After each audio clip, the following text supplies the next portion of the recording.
Shin Junseo felt like a useless D-rank blacksmith, the kind of person who was mocked whenever he introduced himself as a hunter. Deep down, he knew he would likely die as a worthless failure. Yet he couldn't help but dream of becoming stronger than anyone.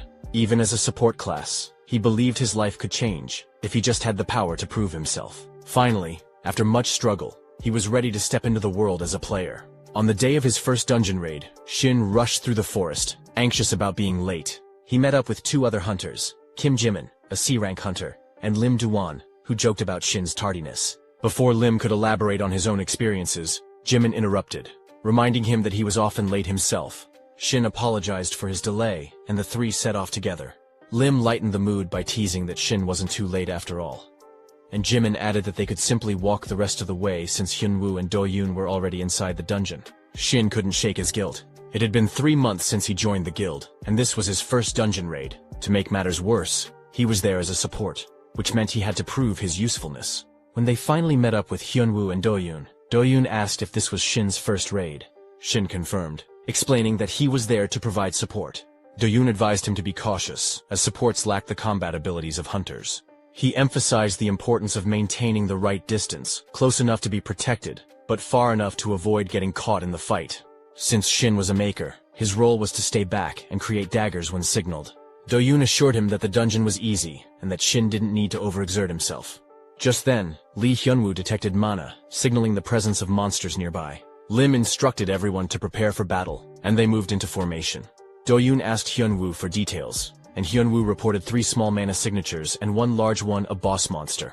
Do-yoon found it unusual for a boss to stray from its designated area, but decided to take it on himself, assigning the others to handle the smaller monsters. He asked Shin how long it would take to create a dagger.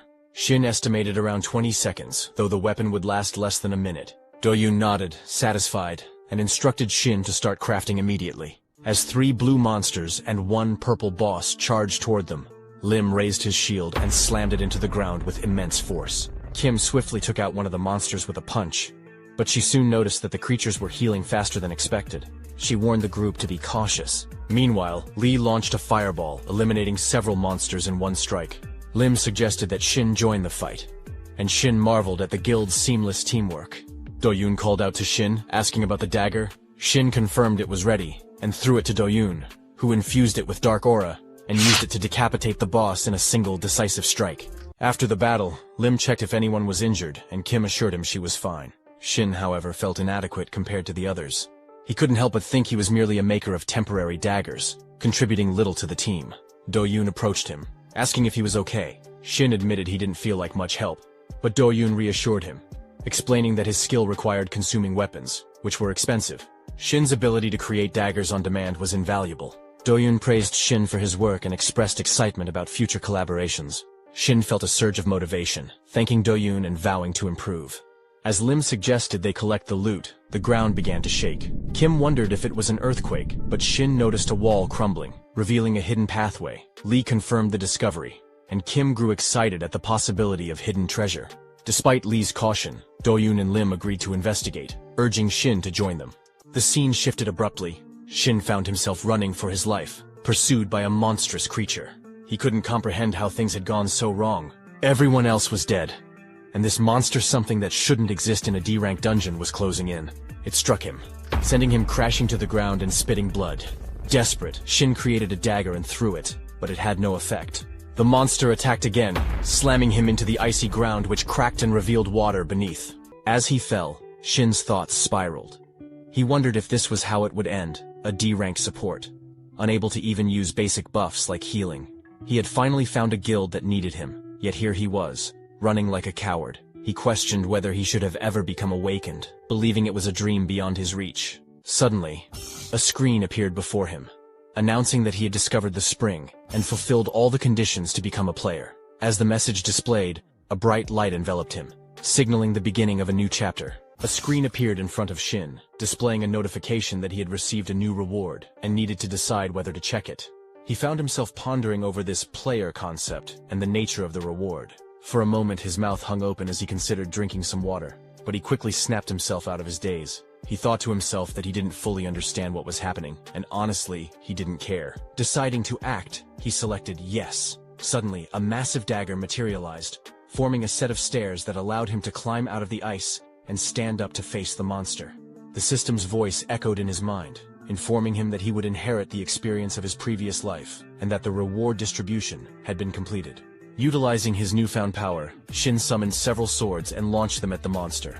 The swords struck their target, and the creature was swiftly defeated. Shin was left bewildered, wondering what had just transpired. He felt unfamiliar memories beginning to take root in his mind. But before he could fully process them, the monster lunged at him again. Reacting quickly, Shin conjured a giant shield just in time to block the attack. When the monster's punch slammed into the shield, Shin was shocked to find that he had taken no damage. Despite being a golem-type monster with incredible durability, the shield held at least temporarily. However, the monster's next strike shattered the shield, forcing Shin to step back.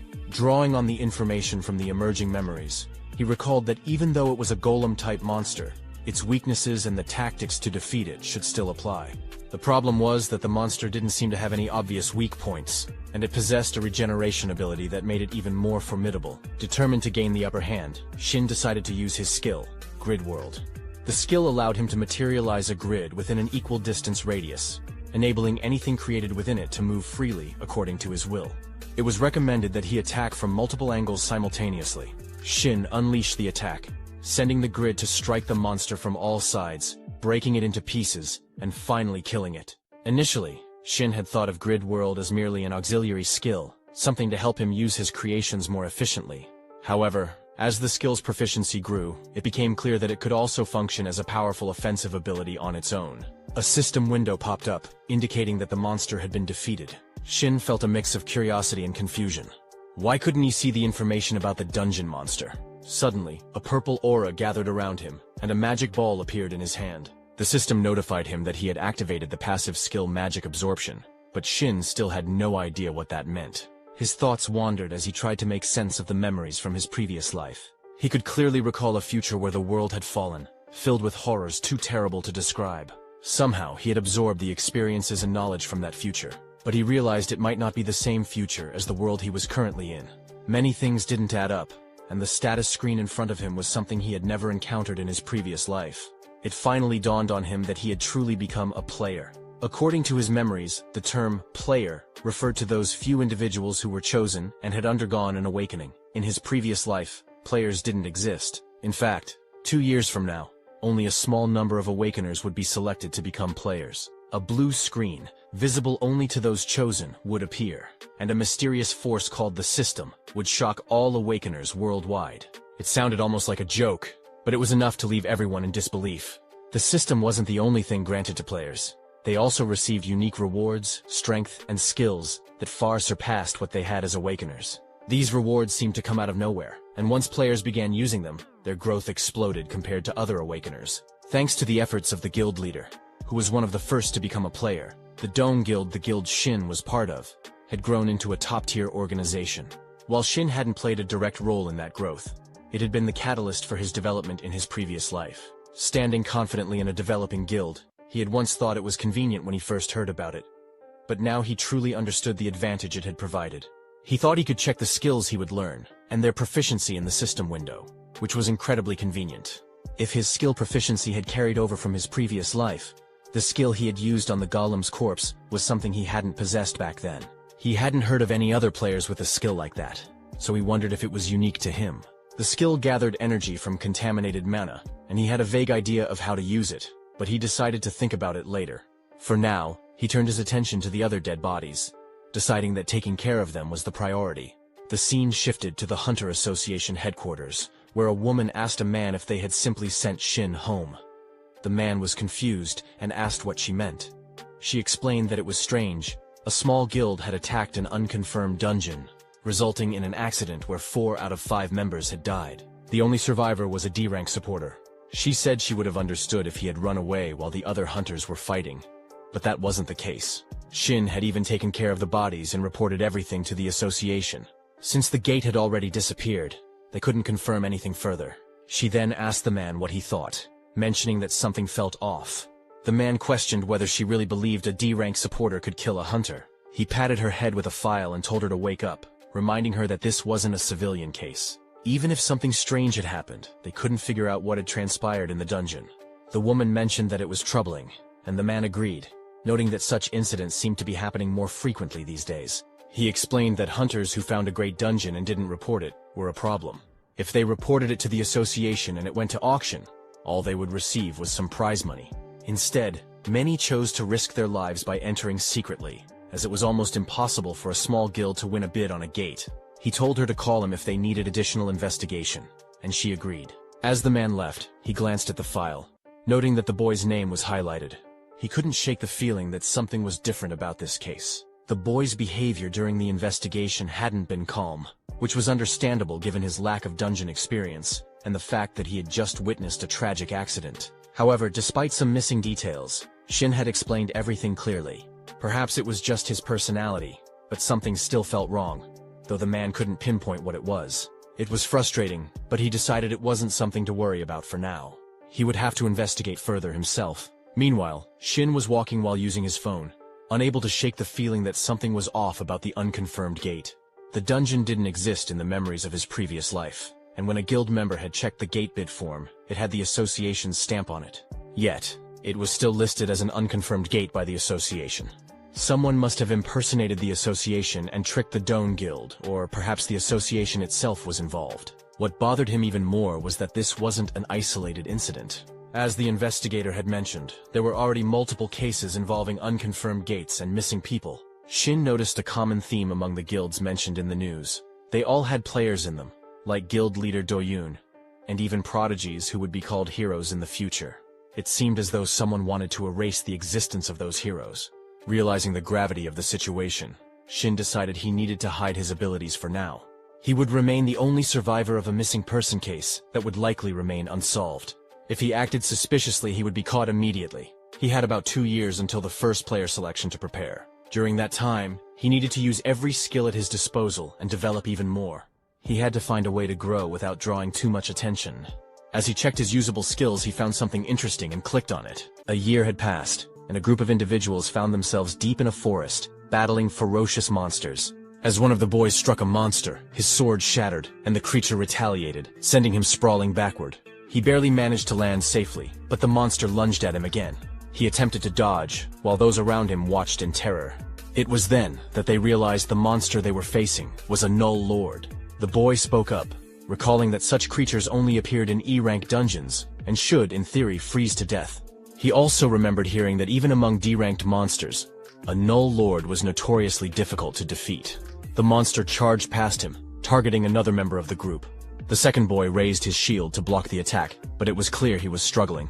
He warned the others that if they continued to rely solely on defense, they wouldn't survive much longer. The first boy paused to think. He remembered the grim reputation of Null Lords among low-level hunters. These creatures were not only physically strong, but also resistant to magic, which was unusual for monsters of their rank. Typically, low-level adventuring parties relied heavily on magic to defeat monsters, but the Null Lord defied this logic. Hunters who were usually confident in their magical abilities now found themselves terrified, and the price for their overconfidence was often the complete annihilation of the party. The boy realized they only had one member who specialized in pure physical damage, but he was terrible at hand-to-hand combat. His weapon had been destroyed, and he had no spare weapons left. He couldn't understand why the second boy was urging him to attack the monster when he was clearly unarmed. The boy, whose name was Yan, regretted his earlier decision to minimize the number of people in the party and include a magician. He realized now that this choice had led to their current predicament. As he scanned the area, he noticed another boy mining in the distance. This boy was also a helper, but he seemed completely unfazed by the chaos around him. Yan wondered why this helper was acting so carelessly when the rest of the group was on the brink of death.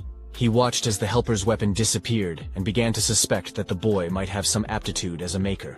Though he didn't expect much in terms of quality, he decided it was worth asking for help. Yan called out to the helper, whose name was Shin, and asked if he was a maker capable of crafting a sword. Shin agreed, and Yan requested a sturdy, strong sword.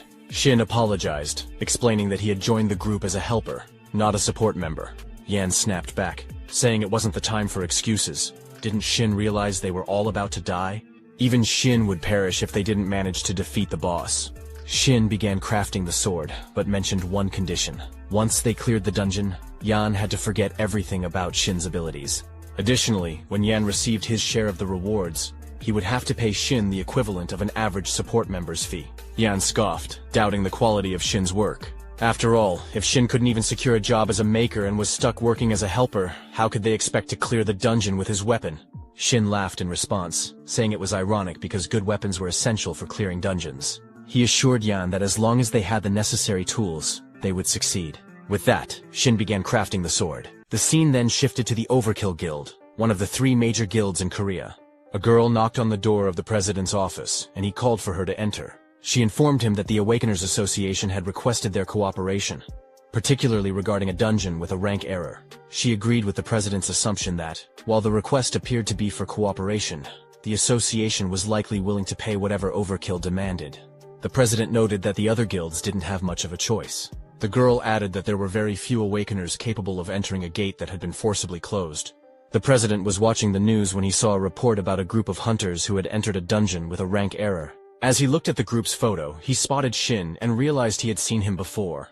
A few weeks earlier, a dungeon with a rank error had appeared in Sukadam, and the president had been dispatched to the area. He had dropped by the scene and remembered seeing Shin there. According to the report, Shin was listed as a helper. Rank error dungeons were still rare, and survivors of such dungeons could be counted on one hand. Shin had participated in 2 parties where everyone had survived not once but twice. The president couldn't dismiss this as a mere coincidence. The girl mentioned that rank error dungeons seemed to be appearing more frequently. Just a few days earlier, an E-rank dungeon had transformed into a B-rank one, resulting in the instant annihilation of the entire party. The president remarked that the Awakeners Association must be under immense pressure.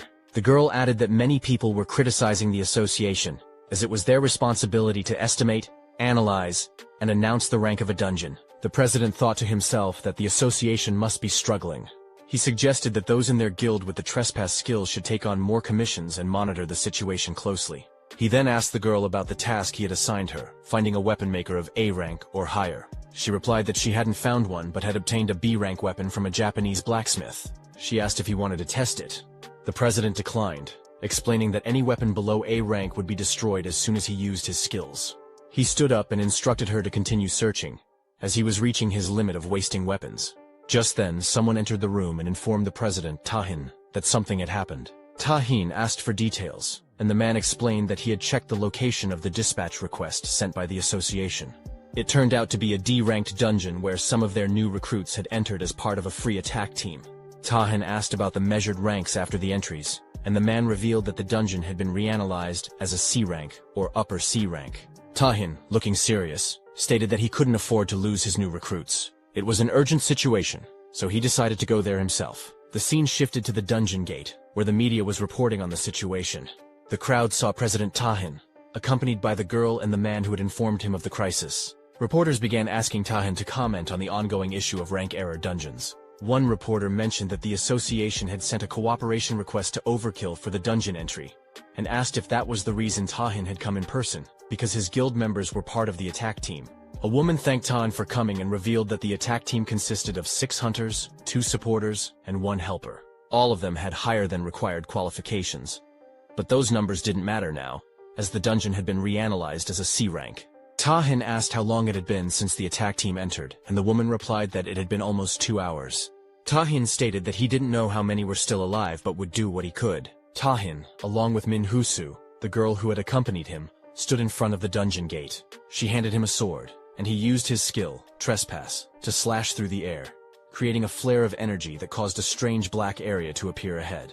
The skill allowed him to forcefully push through barriers, including dungeon gates, but it only affected the user, not the surrounding area. The sword broke as a result. After handing it back to Min, Tahin told her to be careful, and she wished him the same. He then entered the dungeon. Inside, Tahin noted the humidity, temperature, and foul smell, deducing that the dungeon was inhabited by some kind of reptile.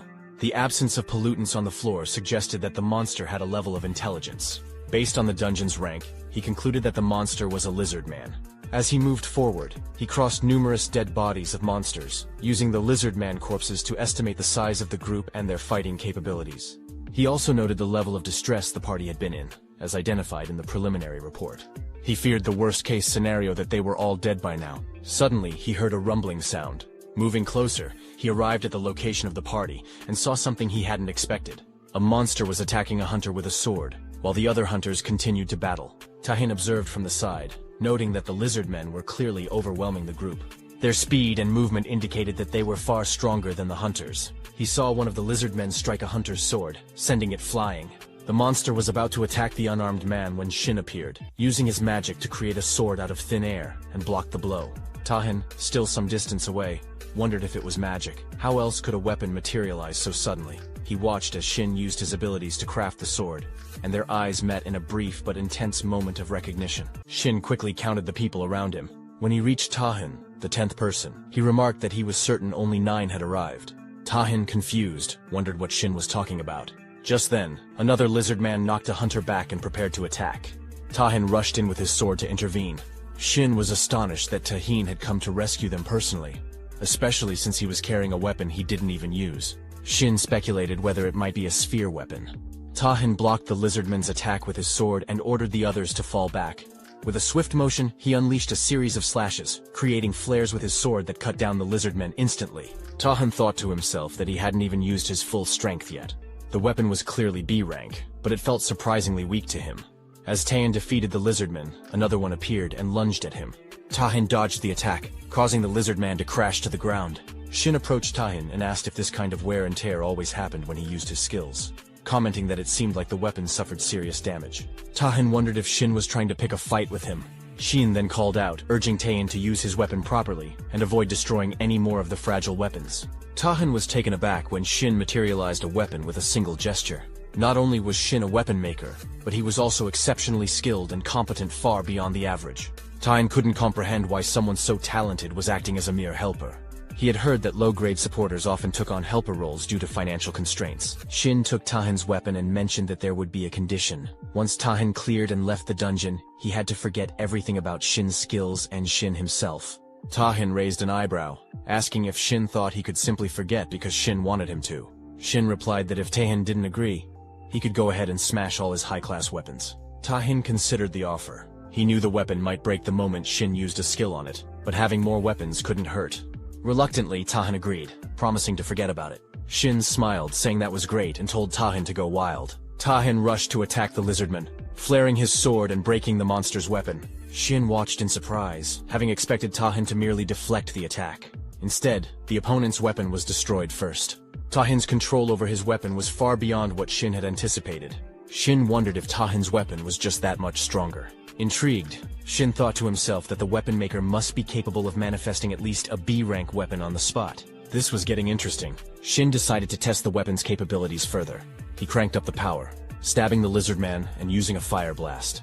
After that, he jumped behind the lizardman, stabbed the weapon into its head, and released another blast of fire. The lizardman spat out green blood as it collapsed. Tahin stood there staring at the weapon Shin had made, now covered in blood. To his surprise, there wasn't a single scratch on it. Before he could ponder further, the newbies from his guild appeared, calling out to him. They thanked Tahin, saying it was because of him that they were alive and safe. Tahin replied with relief, noting that none of them seemed badly hurt. They explained that they hadn't been able to fight with their own weapons, but had managed to hold out thanks to Shin. Tahin turned to Shin and asked for his name. Shin wondered why Tahin would want to know the name of a mere helper. Tahin replied that they should at least know each other's names and introduced himself. Finally, Shin approached and introduced himself as well. He mentioned that he would leave the magic stones at the dungeon's entrance. The others agreed, but Tahin asked Shin to accompany him to the boss room. Shin hesitated, stating that he was just a helper. Tahin insisted, explaining that the dungeon had turned into an error dungeon, meaning no one could leave unless the boss was defeated, whether they were a helper or a supporter. Shin responded by saying that Tahin was more than capable of taking down the boss himself. Tahin countered, pointing out that, as Shin had seen earlier, no other weapon could handle his skills. No matter how skilled Shin was, it would be pointless if he just ended up smashing the weapon Shin had made for him. Shin assured him that the weapons he made wouldn't break. Tahin argued that while Shin might believe that, this was an error-class dungeon. The creatures here were far beyond the average lizardman, and if the boss was as strong as he feared, no amount of caution would be excessive. Shin eventually agreed and began moving, his steps echoing as he followed Tahin. When they reached the boss room, they encountered the Lizard King and another lizardman. Tahin suggested that Shin should disregard any previous danger levels or information he had, and focus on ending the fight as quickly as possible. He warned that if they took too long, his weapon might snap in two. Shin once again assured him that the weapon wouldn't break, and added that if Tahin didn't believe him, he could test it out himself. The Lizard King commanded his minion to attack, and the lizard lunged forward with its paw. However, Shin and Tahin skillfully dodged the strike. Tahin then charged with his sword, but the lizard used its power to overwhelm him with intense pressure. Disoriented and unable to comprehend what was happening, Tahin leapt into the air. The lizard followed, attempting to strike Tahin's weapon. After the clash, Tahin was sent flying into the sky. The Lizard King swiftly climbed onto the lizard's head, and the creature unleashed a powerful flame attack toward Tahin. Just in time, Shin created a protective shield barrier around Tahin. The lizard retaliated, knocking Shin back. Still in the air, Tahin turned to Shin and asked, "Wasn't that the one who makes weapons?" Shin replied, "A shield can be a weapon too. Haven't you been hit by one before?" Tahin flared his sword, promising that once they got out of there, he would have plenty of questions for Shin. The Lizard King then conjured a long chain to strike Tahin. However, Tahin effortlessly stopped the chain with his fist, causing it to wrap around his sword. As the lizard tugged on the chain, Tahin was pulled closer. Shin, urging Tahin to focus, told him to stop playing around and fight properly. In response, a second sword materialized in Tahin's other hand. Tahin, noticing the new weapon, questioned, "Didn't you tell me to test him? Shouldn't it be something for a pet?" The weapon captured by the chain vanished, and Tahin used his second sword to strike the lizard with several swift slashes as he closed in. The Lizard King watched intently, but Tahin threw his sword at him, followed by a powerful kick that sent the Lizard King reeling backward. Furious, Tahin leaped into the air, his sword flaring with energy as he prepared to attack again. The Lizard King, now focused on Shin, attempted to strike him, but a transparent barrier appeared, protecting Shin. Growing angrier, Shin wondered aloud if the Lizard King really thought he could threaten him with webs. Tahin, equally enraged, stood ready for the next move. After a while, the entrance to the dungeon, which had been glowing red, shifted to a calm blue. Outside, people began to wonder if the dungeon had been cleared. As the group emerged, reporters rushed over to Tahin, bombarding him with questions about the dungeon's interior, the boss monster, and whether everyone had been saved. Min approached Tahin, asking if he was injured. Tahin reassured him, saying that he was completely fine. The hunters surrounding him praised his efforts, with one girl mentioning that if it weren't for him, they would all have perished. Meanwhile, Shin handed the team leader a bag of magic stones, explaining that he had already received his payment in advance, and was leaving. The team leader expressed his gratitude for Shin's hard work, without acknowledging Tahin. Shin silently left the area.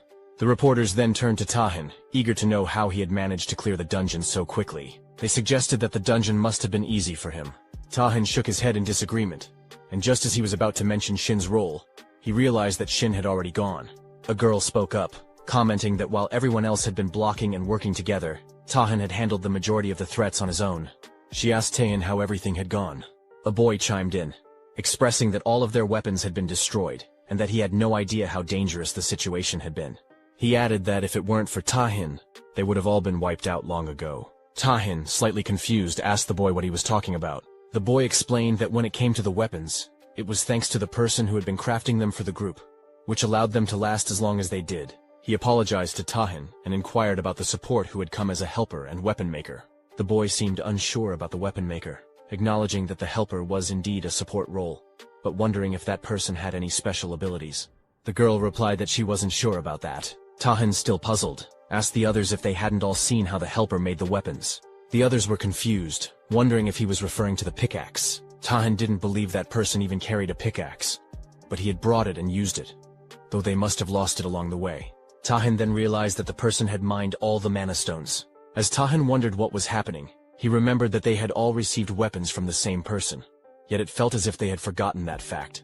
He recalled Shin giving him a sword and telling him to forget everything related to his abilities. Tahin then thought about the rental pay, and how the person had used a skill exclusive to an A rank or higher maker. Just then, a man called out to him, and Min noticed something was off. Tahin handed a container to the man, then turned and left to search for Shin, wondering where he had gone and if he had already left. Meanwhile, Shin had been hiding while Tahin searched for him. Min and the man approached, asking Tahin what was wrong. Tahin called out to Min, telling her that he needed her to find someone for him. As Tahin sat in his guild office, several men arrived with information about Shin's location. They reported that around 10 warriors that same day, Shin, accompanied by a 5-member team, had entered a D-rank dungeon near Sampo. Tahin nodded in agreement, mentioning that Sampo wasn't too far away. The men hesitated before asking him a question. One of them inquired why Tahin was so interested in a D-rank maker like Shin. Tahin pondered for a moment, wondering if that was how it appeared to her. He reflected on how, on the surface, It was easy to dismiss Shin based on his status and background, which clearly indicated he was a D rank. However, Tahin knew better. The rental pay skill alone disproved everything. The level of skill in that ability was beyond anything Tahin had ever seen before. It wasn't just an ordinary skill. It was something with the potential to bring about great fortune. Yet it seemed that Shin was using it only to conceal his true identity. A weapon maker with such talents could easily reach a level far higher than D rank. And Tahin was certain he would understand more when he finally met Shin again. At that moment, he would no longer feel the same doubt. Tahin would be able to use his full power without worrying about the weapon breaking. Over the years, Tahin had encountered countless blacksmiths who were considered great artisans. But none of their creations had ever met his expectations. He had tested the weapons of renowned blacksmiths, but every single one had eventually broken, unable to withstand his power. To make matters worse, the weapon-making abilities of most creators were limited to traditional forms of weapons. However, Shin's abilities were clearly something different. The weapons created by Shin far exceeded the limitations of ordinary abilities and weapon forms. It was as if those limitations simply didn't exist with Shin's abilities. Even the most difficult feats were possible things that Tahin hadn't been able to accomplish before, simply because he lacked the right weapon. Tahin considered the usual clearing time for a D-rank dungeon by a 5-member party. It typically took around 4 hours, and they had only 1 hour left. He then turned to Min and asked about his schedule for the day. She informed him that at 7 p.m., he had a meeting with the guildmaster, Kimu. Tahin decided to leave, instructing Min to cancel the meeting, as he needed to leave ahead of time. He wanted to avoid any chance of missing Shin. The scene shifted to the dungeon, where a boy in armor had just defeated a boss. He was in shock, realizing that the ribbon used by the helper was indeed made by Shin.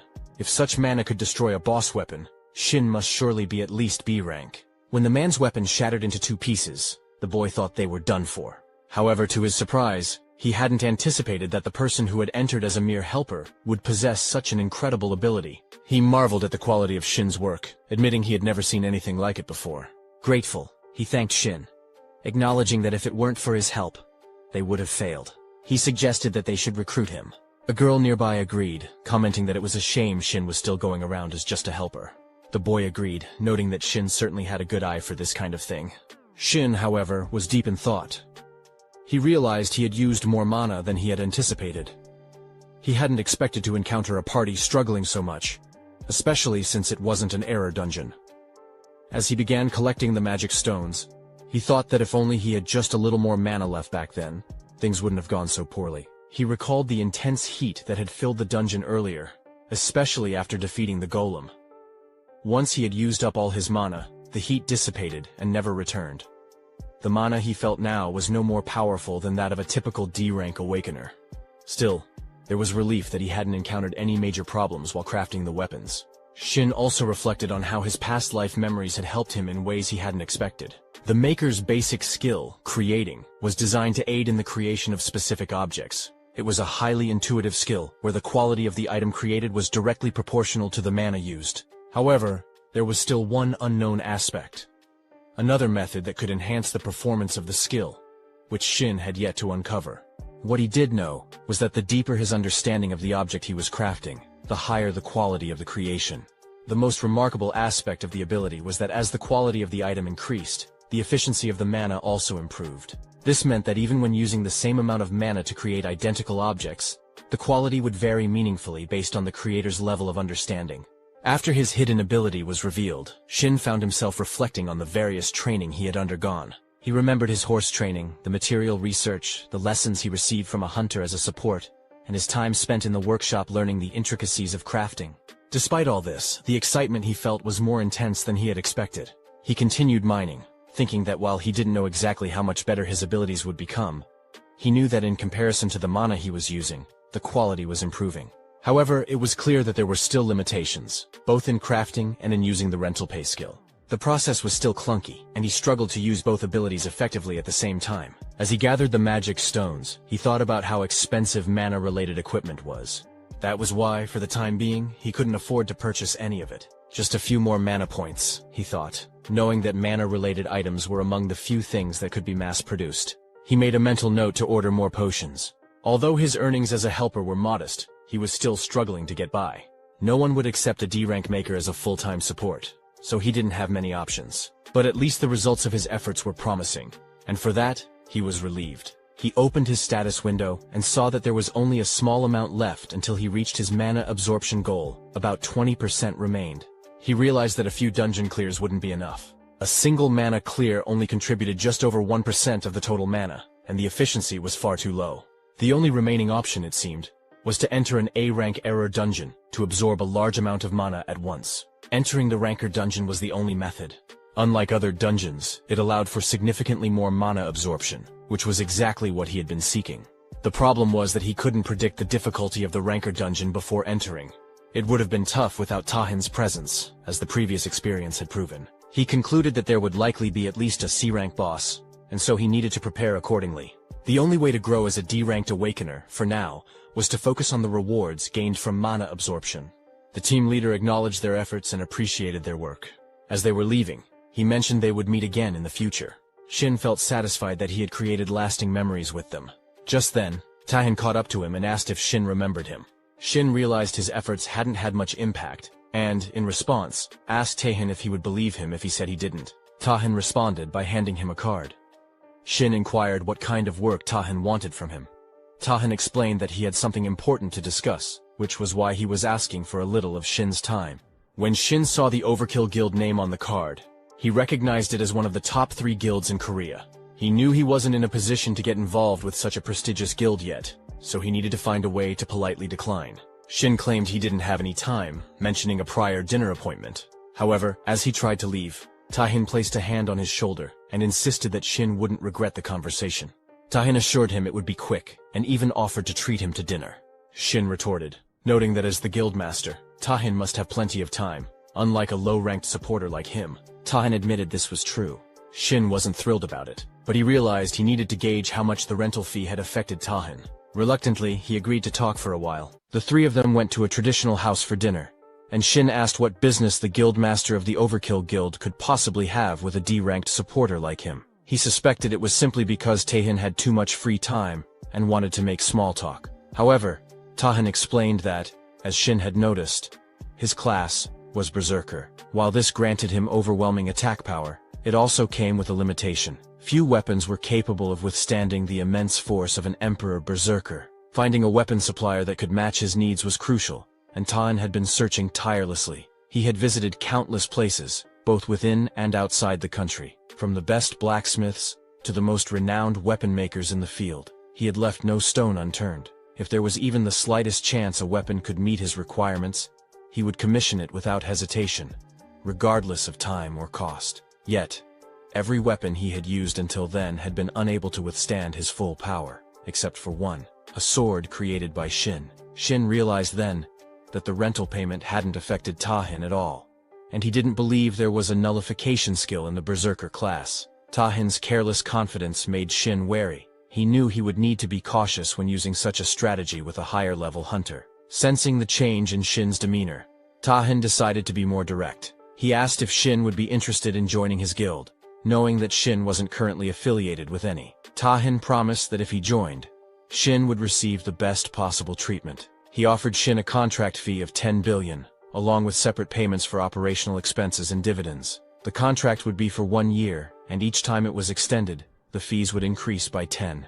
Just as Tahin was about to explain that the exact details would be in the contract, Shin quickly apologized, stating that he had no intention of joining a guild, and would have to decline the offer. With that, Tahin had nothing further to discuss. Shin stood up to leave and thanked him for the meal. Tahin called out to him once more, but Shin didn't stop. Min, who had been quietly observing, asked Tahin why he had made such an offer to Shin. There seemed to be no clear reason for it, yet the conditions were trivial. Tahin responded by saying that if Min were in his situation like Shin, she wouldn't question the offer.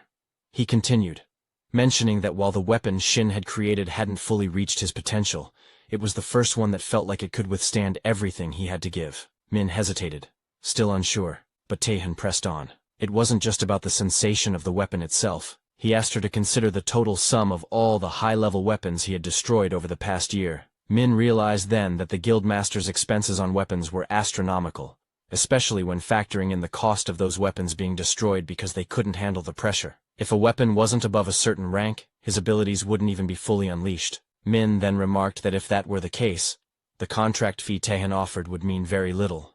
However, The issue until now had been that no one, not even those considered the best in the field, had been able to craft a weapon that could withstand such power. Taehin responded by explaining that the fact Shin had this ability was exactly why he wanted to recruit him at any cost, regardless of the offer he made. As Shin walked away, he thought to himself that there might come a day when he would have to turn down an offer from one of the top 3 guilds, the Overkill Guild, and from Taehin himself. While the offer was tempting, he knew it was still too early for him. He decided to wait patiently, certain that Taehin would come back to him again. The scene then shifted to a dungeon where several goblins were being slain. Suddenly, one boy's arm was severed by a mysterious figure. Another boy, witnessing this, asked the man who he was. The man wielded a giant sword, and his actions were so striking that they would be remembered for a long time. At a moment like this, most people would be whining or begging for their lives, losing consciousness from the pain. But this person, the one who would eventually become a hero, was different. He stabbed the first boy, killing him without hesitation. The second boy, stunned and confused, wondered what had just happened. Was the man trying to kill them all and take their trophies? The man, not concerned with such a mundane reason, responded that it wasn't his intention to explain himself. He saw it as a waste of energy to explain anything to someone who was about to die, but he would share everything if the boy managed to defeat him. So, the boy had better hurry and try. The boy realized the man was not an easy opponent. At this ambiguous distance, he would surely die. So he resolved to either lose an arm or a leg in an attempt to fight back. He charged at the man. But the man blocked the attack effortlessly with his massive sword, and swung it back with such force that the boy's sword was sent flying into the air. The boy was stunned. The man then kicked the boy with such strength that he was knocked back. Disappointing, the man muttered. Excited by the fight, he said it was his first hero-ranked subjugation in a year. However, to think that the boy was such an insignificant opponent was a letdown. Still, he commended the bravery it took for the boy to challenge him. The boy, now on the ground and realizing his fate, pleaded for his life. The man coldly replied that he would send the boy off cleanly, and with that, he slashed him dead. As the boy fell lifeless, the man moved forward, reflecting that he had hoped for a more challenging fight. It hadn't even served as a decent warm-up. The boy had worn an unfair expression in his last moments. But there was no need for concern. The report would make it clear that they had fought valiantly against the boss, and died heroically. He tossed the dead body of the boy aside, remarking that this was a common occurrence in a rank error dungeon. He checked the collection of photos of the deceased, noting that his collection was growing, and that he lived for moments like this. The only thing that felt strange to him were the heals. The energy they gave off unsettled him. He told her to hide them for now, or at least make it less obvious. When the priestess arrived, she emerged, apologizing for the delay. She explained that she had come in haste because there were precious ingredients nearby. He raised an eyebrow, wondering what could possibly be so valuable, but he dismissed it, thinking that all those people were idiots. That's why he had warned her not to listen to the priestess and to wait a little longer. She wondered aloud about his words, and asked if he was implying that he wanted to go against the wishes of the executive. He scoffed and referred to the executive as a sensitive bastard, explaining that he was simply suggesting they clean up the situation first. She offered to handle it, assuring him it was her specialty. He reminded her not to forget their promise, that she would let him face an S-rank hunter, and that was the only reason he had been associating with her. He also added that he hadn't been able to fully unleash his power yet, and wanted the opportunity to do so without any hesitation. She agreed, reassuring him not to worry, as she would contact him soon. She tore open the belly of the dead body, wondering what would emerge next. Suddenly, a monster appeared from within the corpse. Her eyes lit up with excitement as she called it the child, confirming that the Excelsior had been right after all. The scene shifted to a portal where a group of hunters was gathered. Shin approached a man who was concealing his face with a mask and carrying a weapon case. He was visibly surprised when he saw the man, and it was none other than Taehin. Taehin seemed just as surprised to see Shin, and wondered aloud why he was there. Shin asked him why he had come, and Taehin replied with a grin, noting that Shin had a good eye for recognizing him. Shin explained that he only knew one person who carried a weapon case like that, and then asked Taehin again why he was there. Taehin responded that he was there to attack the gate. Shin raised an eyebrow and asked why a D-rank gate, of all things. Taehin explained that the guild member who was supposed to enter had suddenly fallen ill, so he was filling in as their substitute. Before Shin could say anything more, a man called out to them, urging everyone to head inside. Taehin turned to Shin and said, "Let's get going." As they began to move, Shin couldn't help but think to himself that he knew Taehin would show up eventually, but he hadn't expected him to be so quick. Now, he would have to adjust his plans accordingly. They all finally entered, and Tahin turned to Shin, asking why he had refused to join the guild. Shin replied that he had already rejected the offer and didn't want to discuss it any further. A boy asked a girl if she had heard about the auction for the C-rank gate that had taken place that morning in Chunshin. The girl confirmed, and the boy told her he had heard that the Hewn Moon Guild had acquired it in one go. She agreed, mentioning that her friend was there, and had heard the bidding had reached such a high price that no one else dared to compete. Shin, overhearing this, thought to himself that the Hewn Moon Guild had purchased a C-rank gate, and he wondered if they had found something special inside. Tahin then asked Shin if he was interested in buying gates himself. He explained that if Shin joined their guild, he would easily be able to acquire special gates above B rank, as there were certain privileges that came with the guild's name. Shin reflected on Tahin's words. To most awakeners, the name of their guild was of utmost importance. It not only brought them the envy and admiration of the public, but also granted them opportunities for other lucrative jobs, along with incomparable revenue and rewards. Furthermore, their vested rights within the guild allowed them access to countless privileges for high-level special gates. The guild members could secure entrance tickets, and their influence wasn't determined solely by talent. Political connections played a major role in gaining access to these opportunities. This structure meant that rare treasures, those that could be earned through such gates, would naturally fall into the hands of the larger guilds. Tahin told Shin that, as an awakened, he must have a goal he was working toward. Whatever that goal was, with the backing of Overkill, it would be easier for Shin to achieve. He couldn't understand why Shin would reject such an offer. Shin coldly responded that it was none of Tahin's business. He vaguely knew what he was doing, and since there had probably never been anyone who had rejected an offer from the Overkill Guild, he wanted to make it clear, no matter what, he was not going to join any guild. Tahin wondered aloud if Shin's rejection was due to some trauma from the annihilation of the Doan Guild, which he had read about in the report, or if there was another reason. Whatever it was, Tahin wasn't going to give up so easily. As they continued ahead, a boy was visibly frightened by the sight of spiderwebs covering the ceiling. They pressed on, and soon, the man spoke up, telling them that they were about to enter the monster's territory. Noticing the group's inexperience, he quickly began to explain the situation. He started by confirming that they had all received the reconnaissance report. The monsters they would face were legion spiders. The level of difficulty for each individual spider was low, but their special traits made them a threat. These spiders lived in groups, and the reconnaissance report indicated that there were approximately 50 of them, which wasn't an overwhelming number. However, they possessed paralysis poison in their fangs, so the man warned them to be careful not to get bitten. Tahin made a sound and quickly told everyone that the monsters were coming soon, urging them to stick close to him. Shin, unfazed, replied that they didn't need to worry about the support and helpers.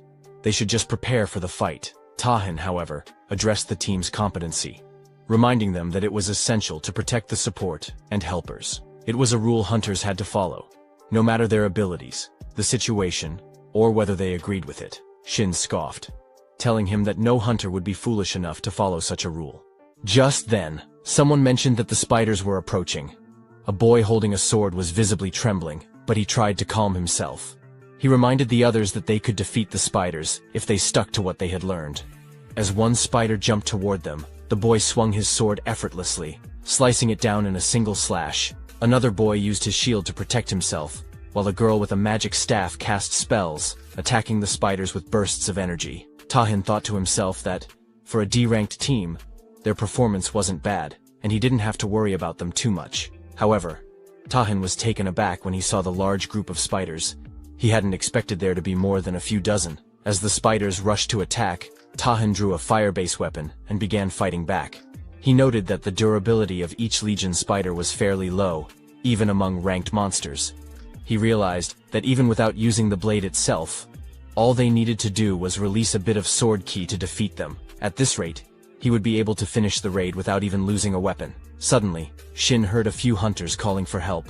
The river was surrounded by a large number of spiders. The boy with the shield warned that the spiders wouldn't stop coming, and that only a few hunters had done the reconnaissance. The second boy mentioned that things were going to get rough, and the girl with the magic staff was also reaching her limit with her mana. Tahin glanced at Shin and suggested they move toward the trouble, then told Shin to follow him. Shin, however, responded that Tahin should go ahead and help while he finished handling things on his side. Tahin was surprised by Shin's reaction, but before he could respond, A spider jumped at Shin. Tahin shouted for him to get down, realizing that Shin could easily get caught up in the attack if Tahin used his sword recklessly. But Shin reacted quickly, opening his eyes and shaping his power into a square form above the spider. With a swift movement, he launched his attack, killing the spider instantly. The creature collapsed at his feet.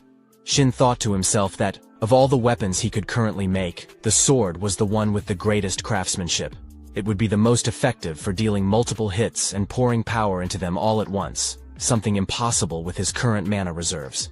But if he could harness his power this way, there was nothing better. Shin focused his energy, directing it like a sword, and with a swift motion, launched it at all the spiders in his vicinity, cutting them down in a single strike. Tahin watched, surprised, as Shin stood atop the head of one of the fallen spiders, his movements calm and precise. The sword had been stabbed into the spider's body, and Tahin was surprised by the wide area attack. He thought the battle must have lasted at least 10 seconds, yet Shin had managed to deal with all the dozens of Legion spiders in that short time. Tahin wondered if Shin had used materialization in the fight, but quickly dismissed the thought. After all, Shin was a talented support who would hold his own. On the other hand, Shin was wondering what Tahin was doing, and decided to go help the others. He saw that the three of them were surrounded by spiders, and the creatures were getting closer. Tahin realized the situation wasn't looking great, and they would talk properly once everything was resolved. Shin pointed to his bag, signaling Tahin to take care of the situation,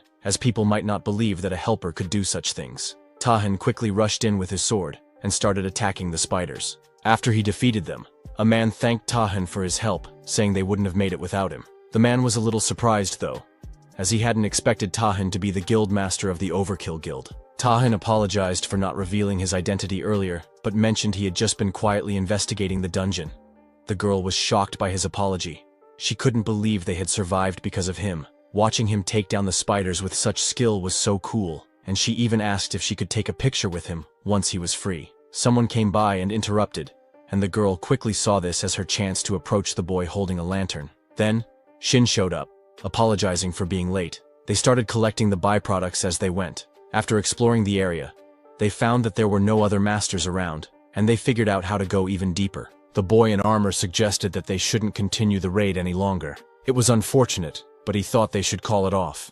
The first boy, not understanding, asked why they had to stop when there wasn't much left. The boy in armor explained that the number of Legion spiders and the geography of the dungeon were completely different from what the reconnaissance report had shown. He went on to say that the dungeon existed past gates that separated it from their world. These dungeons were home to bizarre creatures and landscapes that could be found on Earth. The whole concept of dungeons and the awakened wasn't fully understood yet. For the newly awakened, the most important thing was information about the dungeon. Unfortunately, not many awakened individuals could adjust to environments they would never encounter before. This meant that failing the raid, especially in a worst-case scenario, could lead to death. That's why the role of scouts had become so vital. They awakened with the ability to detect or hide their traces, started gathering, and took on dungeon reconnaissance commissions. As a result, the dungeon clear rate began to rise significantly, and these individuals came to be known as scouts.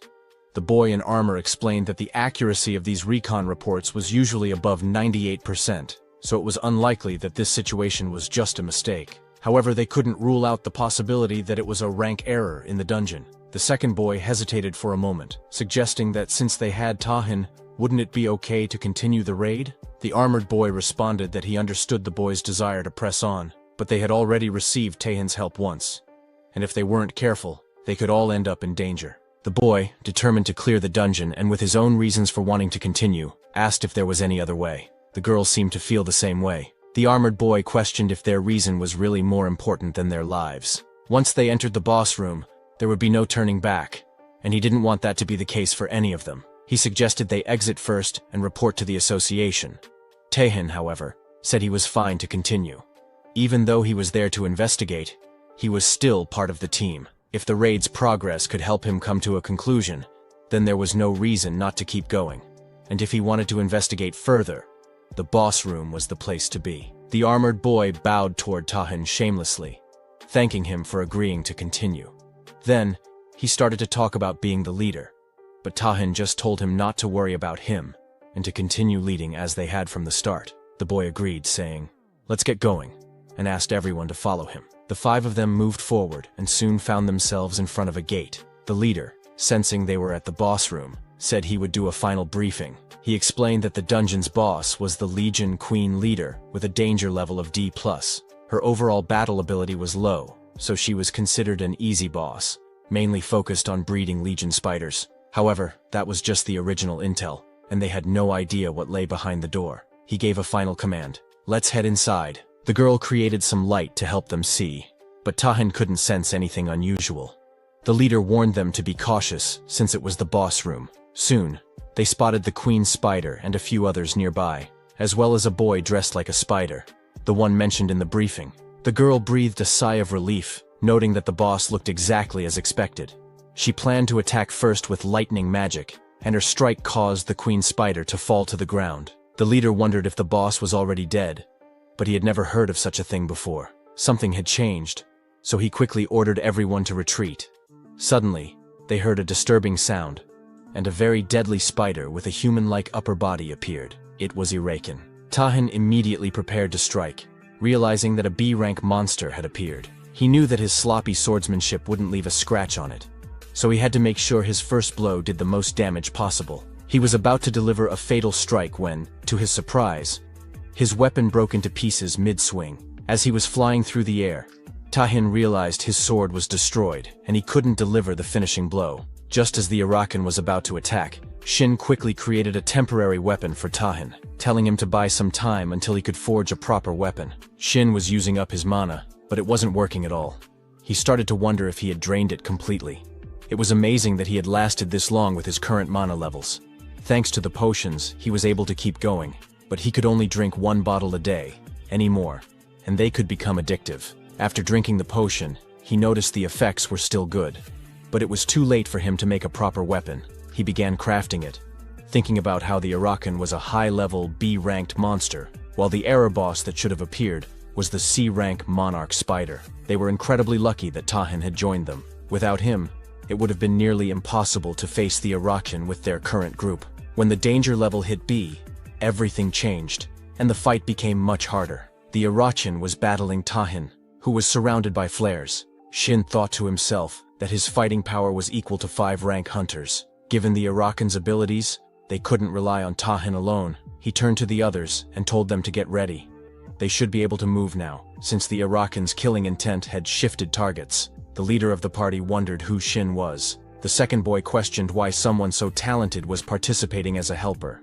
The girl wondered if Shin had come along with Tahin. Shin ignored their questions and told them they had something to deal with first. He then quickly made 3 weapons based on their abilities. He told them to pick up the weapons in front of them and either raid the dungeon by defeating the spiders or run away and wait outside until the situation cleared up. Shin trusted that they would make the right decision. As more spiders rushed toward them, the boy slashed through them with the sword, amazed by how powerful it felt. He had never wielded such a weapon before. With each slash, it felt like cutting through paper. He even wondered if killing monsters was always this easy. The girl, using high-level magic, attacked all of them at once. The leader watched in surprise, realizing that the only thing that had changed was the weapon, yet the power of their skills had increased several times over. He wondered if the weapon Shin made was really that good, and who exactly Shin was. Tain's sword was now covered in green blood from the high-level monsters, and he found it a bit tough to buy time as the Awakens came charging to attack. Tahin thought to himself that he needed to finish this as quickly as possible. He rushed in with his sword, slashing down the Awakens, and to his surprise, the sword held up fine. He realized it was much stronger than before, just like Shin had explained. Suddenly, a wave of spider heads appeared. The girl wondered where they had come from and where they were going. The leader quickly figured out the spiders were heading straight for Tahin. Tahin told everyone to back up. He suspected that the Awakens had hidden these spiders, and things were getting more complicated. He also realized that the Awakens' abilities were activating. As the spiders reached the Awakens, Tahin understood what was happening. The Awakens was sacrificing the spiders to transfer their life energy to herself, effectively reviving her. He realized that the Awakens would keep coming back unless they killed all of the spiders. Tahin rushed in to attack again, thinking that he needed to increase his firepower and finish the battle in one blow. As the flares burned on his sword, it started to break apart, which made Tahin worry. Shin, watching, commented that Tahin was more amazing than he had thought. Even though Shin had made the sword with his barely remaining mana, he never expected Tahin to actually destroy it. Shin quickly made another sword, telling Tahin to use it. This one wasn't the single-edged sword Tahin was used to. It was the most durable weapon Shin could create. As soon as Tahin grasped it, he could feel its strength. With this new weapon, he was confident he could defeat them all in one strike. He coated the sword with his flares and prepared to strike. He mentioned that he would be a bit unfamiliar with two-handed sword combat, but it seemed like the right choice for the situation. He lifted the sword and delivered an explosive slash at the Arakan, landing a devastating blow. Shin realized that the explosion was likely an innate skill of a berserker. It was probably the first time Tahin had used the skill properly. Normally, the skill caused the user to lose their rationality in exchange for overwhelming power. Tahin cleaved the Arakan clean in two, and thought to himself that it would have been difficult to handle the aftermath if the weapon had shattered. Tahin felt the danger in the situation. If he hadn't released all of his power, his rationality might have been consumed. That was the second time since his awakening that it had nearly happened. He realized he had used his skill properly this time, but it was still unsettling. As he looked at Shin, he understood that Shin was no ordinary awakened. The moment his abilities were discovered, the whole world would focus on him. They stood there, looking at the dead body of the Arakan, which radiated an overwhelming amount of mana. It was nothing like any other dungeonaire boss they had encountered. Shin called out to Tahin, asking if he felt anything from the corpse. Tahin shook his head, replying that the boss wasn't dead yet, but since they had gotten rid of all the remnants, it wouldn't be able to come back to life. Shin agreed, thinking that even high-grade hunters couldn't sense the mana the way they had. Suddenly, Tahin's passive skill, mana absorption, activated. As he read the description on his screen, he discovered that he had also obtained a new skill, demonic weapon production. Tahin was curious about this new skill. He read more about it, but he couldn't even imagine what kind of demonic weapons it might produce. He didn't remember anything specific about the demonic realm, though it was something they all knew of in some way. It was a bit disappointing that there were no mana-related rewards, but he shrugged it off. It was fine. Tahin realized that, thanks to the Arakan, he had already reached half of the mana he needed, and it didn't seem like the rewards would stop there. He called Shin over, waving his hand, and told him he had something to say.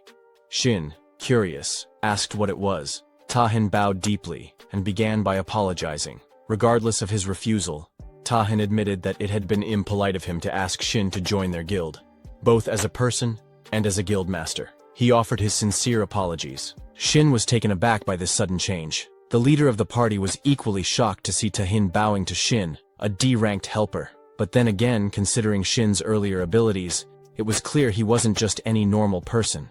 The leader thought that Shin might actually be a hidden talent of the Overkill Guild. The boy and girl arrived, with the boy mentioning that they had searched everywhere and there were no remnants left. The girl added that she thought the Arakan must have taken all the monsters in the dungeon earlier. The boy looked impressed and remarked that the weapon was amazing.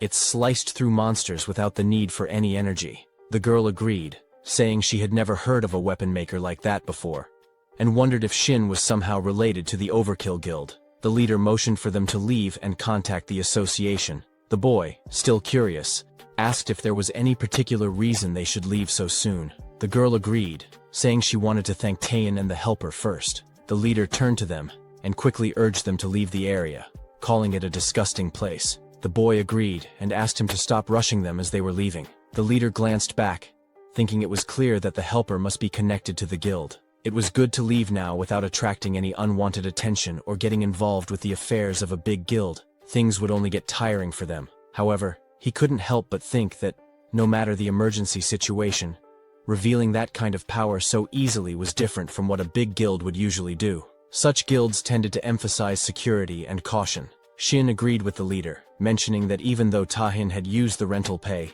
it was strange to see him bowing his head to just anyone. Tahin then spoke up, telling them that the guild wouldn't bother Shin anymore. He wouldn't follow him around, but that didn't mean they were giving up. It was his first real opportunity, and he wanted to make a contract. He promised that Shin would like the terms. The next morning, Shin arrived at the Overkill Guild and met Min. She greeted him warmly, saying it was nice to see him again. She introduced herself as the attending secretary of the guild, and said she was in charge of the contract proceedings for the day. She handed him a document to sign. Shin thanked her, mentioning that Tahin had said he would contact him right away, but he hadn't expected it to be the next morning. Min explained that Tahin had told her to proceed with everything as quickly as possible. She had wondered what this was all about, and felt like things were getting more serious than he had anticipated. Min mentioned that the room they were in was a special reception area inside the guild, one with particularly strict security. She reassured him that if he was worried about any leaks, there was no need to be concerned. She handed him a paper, explaining that it was the contract with the conditions Tahan had discussed with him inside the dungeon. She added that while it would take some time, the contents of the contract could be changed if necessary, so he should feel comfortable sharing his thoughts. As Shin looked at the document, he realized it was exactly as Tahan had described in the dungeon, and it felt much more real seeing it organized like this. He set the paper down and told Min that there was no issue, so they could proceed. He reflected on his conversation with Tahan in the dungeon, where Tahan mentioned that he would be an unofficial supporter. Although it was just a guess, Shin now vaguely understood why Tahan had been so reluctant to join a guild. For a number of reasons, he needed to hide his true identity. If that assumption was correct, this offer could be of help. They could secretly supply him with materials he needed, top-tier ingredients, and access to the gates without the usual attention. While the contract would need to be formalized, everything would be handled discreetly. Shin couldn't help but wonder why Tahan was being so generous. Tahan responded, saying it wasn't for free. He laid out his condition. Shin would need to help him with the commissions he personally assigned. However, Tahan clarified that he wouldn't force him. If Shin didn't like the commission, he could refuse. Shin then asked, "What if I only take the support and don't help with anything?" Tahan smiled and told Shin that it was fine. The purpose of the contract, after all, is to establish a connection between you and the guild, while preventing you from joining any other guilds. Accepting the commission would simply be a token of your sincerity. As they spoke, they heard footsteps approaching, and Tahan remarked that it was just the right time. Two men entered the room. One of them introduced himself as part of the investigation team from the Hunter Association. The second man asked Tahan if he was okay. The first man stated that they needed to get going, and that he would hear Tahan's response outside before they left. Tahan turned to Shin and said that he hoped for a positive response. "If you feel burdened by any of this, you don't have to accept." Tahan added that Shin's abilities were far more valuable than anything in the contract. Shin paused for a moment, reflecting on his original plan. His goal had been to leave a strong impression on Tahan and maintain a relationship with the guild without formally joining it. In the end, though, he decided to sign the contract, asking when he would receive the support. Min smiled and pulled out a small box, explaining that Shin could start receiving the support right away. She also told him that if there was anything else he needed, he should just let her know. "This is a gift from Tahan to commemorate the signing of the contract." Min added that she had heard Tahan found something useful in the awakens room. Shin opened the box slightly before closing it again. He thanked her, placing it carefully in his bag. He then handed her a list of the support materials he needed and asked where he could receive them. Min mentioned that if it was that much, the materials would be available in about a week. However, she added, "I might be crossing a line, but I don't think those materials will be of much help to you." Shin agreed, mentioning that he wasn't planning to use them anyway. He stood up, saying he had someone else to meet and needed to leave. He made his way to another building and waited there. As he checked his phone, he noticed it was around the time she was supposed to arrive. Finally, he saw her walking toward him, Hamjia, an A-rank hunter. The scene reminded Shin of the past, back in the forest, where Jia had attacked and killed a monster with ease. It was a time after the player selection, when she was hailed as the hunter prodigy, the god archer. She approached the reception desk, excusing herself, and asked for the entrance to the training gate. She showed her card, and the lady behind the desk immediately recognized her as an A-rank hunter. The lady then asked if the C-rank training gate would be acceptable. Jia politely declined and requested the D-rank gate instead. Both the lady and a man at the desk were confused by this. The lady thought to herself that it hadn't been long since Jia was officially recognized as an A-rank awakened. Even so, Jia had very little experience, and had only entered a few gates up until that point. The man too had seen lower-ranked awakened give up on the hunter life altogether, but he had never seen an A-rank ask for such a request. For some reason, Jia seemed like she might be demoted. An awakened's rank was initially determined by the amount of mana they could absorb. When the blue energy poured out of the cracks, mana flowed into everyone's bodies, but the amount each person could absorb varied. The more mana a body could hold, the stronger the abilities they could manifest. The association began analyzing the mana levels of each individual, and those who absorbed more than a fixed amount were officially recognized as awakened. From there, they divided people into ranks based on how much mana they could hold. Once assigned, a rank was generally fixed. Even if someone was of a lower rank, they could improve their performance through dungeon raids. If recognized by the association, they could be promoted. And the opposite could happen as well. Gia finished filling out the form and handed it to the lady. The lady told her she would help with the association process and asked if Gia had a partner she was planning to enter with. Gia declined. The lady then said she would add Gia to the partner recruitment list, as the rules required at least 2 people to enter together. Since there hadn't been any requests for the D-rank training gate so far, Gia might have to wait a bit. Gia wondered if she could go in alone. The lady replied it was possible, if Gia had a license permit for soloing gates, but it didn't seem like she had registered for that. Gia would need to take a test for it, and the lady asked if she wanted to sign up. Gia declined, saying she would wait instead. The lady then mentioned that Gia's first hunter qualification renewal was coming up in a month. She had probably received the message. But to renew her qualification as an A-rank hunter, she needed either several experiences with C-rank or higher gates, or to pass the A-rank practical test. It seemed Gia would need to take the test, and she would likely get a message about it soon. The lady wished her the best of luck in passing. Gia thanked her. Gia thought to herself that even requesting a training gate was complicated. She should have just made the request online. I must have been crazy to come in person and deal with so many people. She had come with the mindset that she couldn't get demoted, but now she told herself to get a grip. It's just a D-rank gate. What happened last time wouldn't happen again. If she took her time and started over, she would be fine. The receptionist asked Gia to wait, but a request had already come through. The rank was D as expected, and since Gia was going in alone, it didn't matter. She quickly clicked agree. The scene shifted to a dungeon gate where Gia arrived, thinking, it's been a while since I wore this. It feels so awkward. As she was about to enter, a man named Shin approached her, introduced himself as the supporter, and said he hoped they would get along. Gia bowed to greet him. He apologized for being late and suggested they head inside. Gia agreed, mentioning that she would make the request. Shin thought to himself that Gia was an A-rank hunter who had first been estimated as A-rank. However, after a series of failed tests, she was one of the few awakened who had been demoted to C-rank. What intrigued him was that Gia, despite everything, had earned the title of God Archer. The reason she had received such a title was that after being chosen as a player, she had discovered her hidden talent, and Shin knew exactly what that talent was. It was a talent that could have been discovered even if Gia hadn't become a player, and Shin was determined to help her awaken it. That same day, they entered the dungeon world, where goblins were roaming through the forest. Gia hid and watched them, wondering if they had left. It was a relief to see real monsters, which made her glad she had brought equipment that could sense their mana. She then excused herself to Shin, apologizing for going alone and asking if it was okay for her to take on the monsters by herself. She promised to share all the loot and compensate him as well. Shin reassured her, saying, "Don't worry about me.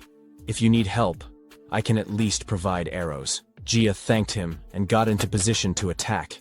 Using her archer skill, she told herself not to be nervous, then took aim at the goblins. As one fell, the others began to charge her. Gia didn't hesitate and fired another arrow, taking down more goblins. Shin, watching, thought to himself that he hadn't seen her fight like this before. Not since she became a player. Her raw destructive power far exceeded that of an A-rank hunter, but it would be meaningless if she couldn't aim. Gia focused, thinking, one of my 3 arrows should hit its mark. With this kind of speed, I'll be able to shoot at least 4 more, so I'll end it with just 2 shots.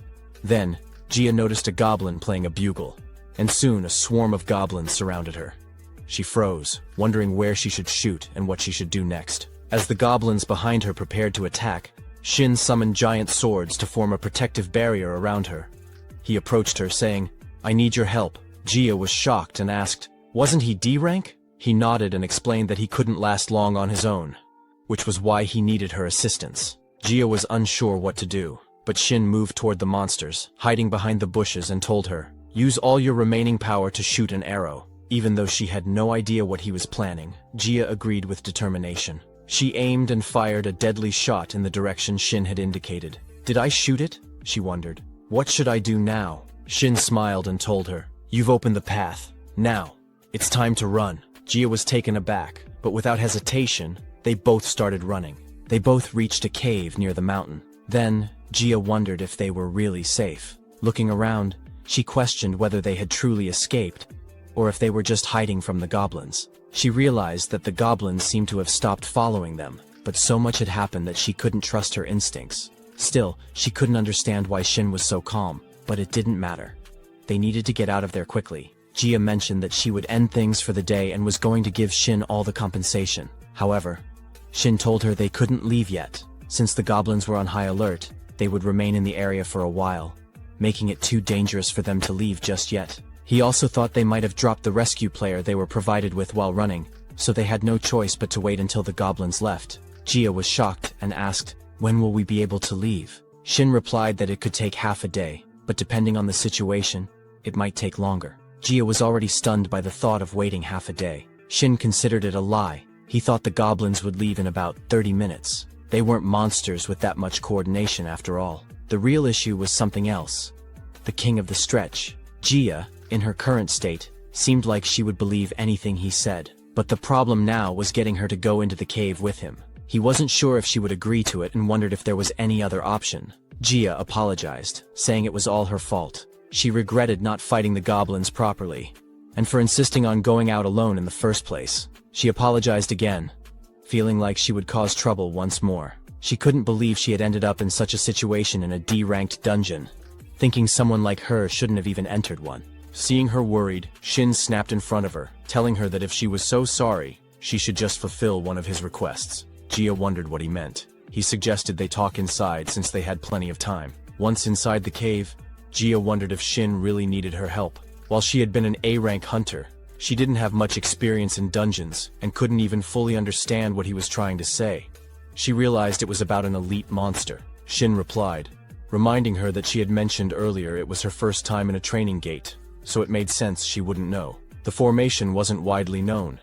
There wasn't just a boss monster in the dungeon. There was also a monster ranked below the boss, known as an elite. The cave was the habitat of this elite monster. Up until then, Shin had been refused by others, and couldn't even fight it. Jia was the first person to accept him as a supporter into her party. Seeing her reaction, Shin wondered if his request had been too awkward. Jia agreed to help if he was fine with it. She thought it was the right thing to do, especially since he had helped her escape from a dangerous situation. She understood how painful it was to be unable to join a party, and wanted to repay him for that. As Jia was thinking about helping Shin, the mana detection machine suddenly beeped. The elite monster had arrived. Jia quickly told Shin to get back. She reasoned that even though it was an elite monster, it was still from a D-ranked dungeon, so if she could just land one hit, they would be able to take it down. Jia fired an arrow at the elite, but the monster blocked it with its weapon. She was shocked. How had it blocked her shot? She had mistaken the situation and realized she needed to attack with all her power. The monster rushed toward her, but Jia froze in that moment. Shin pulled her back, causing them both to fall, and the monster's attack missed. Jia was worried about Shin's safety. Her mind flashed to the past where others had once criticized her. A girl had rudely confronted Jia, saying she couldn't even shoot arrows properly. She blamed Jia for nearly causing her death and demanded compensation. Jia tried to apologize, but the girl didn't want to hear it. The girl interrupted, saying Jia's apologies were pointless and just excuses. She claimed that just because Jia had been appraised as an A rank didn't mean the world owed her anything. Then, she told Jia to wait and promised to show her who she was really talking to. Now Jia, searching for another party after being expelled, had been rejected by multiple groups, even though she was an A-rank hunter. They were gossiping about Jia, calling her a failed A-rank hunter. One person mentioned that she had almost killed her party members in a dungeon. Another said they heard that Jia couldn't even kill a weak monster, which was why she was being rejected from even D-ranked parties. They wondered what had happened to her talent, questioning if she was going to be like this forever. Jia stopped listening, feeling the weight of their words. Birds, she thought to herself. Maybe she should just quit being a hunter after all. Because of her, even Shin was getting caught up in trouble. The elite monster wasn't attacking her directly. Instead, it sent its sword to block her attacks, telling her that fighting wasn't really its thing. Jia was surprised to see Shin stepping in. He calmly told her that he knew it wouldn't make sense, but asked her to listen carefully. If she could calm down and follow his instructions, they would win. He thought to himself that he had set the stage, and in such an urgent situation, there was no problem activating it. All he needed to do now was buy some time. He told Jia to look carefully at the monster, and if she did, she would be able to see something. Then, she needed to fire at that spot with all her power. Jia stood up, sensing something shift. It felt as though every fiber of her being was bristling. It was uncomfortable, but she pushed through, getting into position to attack.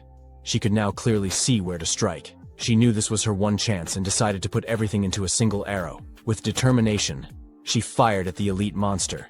Shin watched as the arrow hit, and the monster was blasted away. He realized it had worked. The conditions had been met. It seemed like it activated for no reason, but he knew it was all worth it.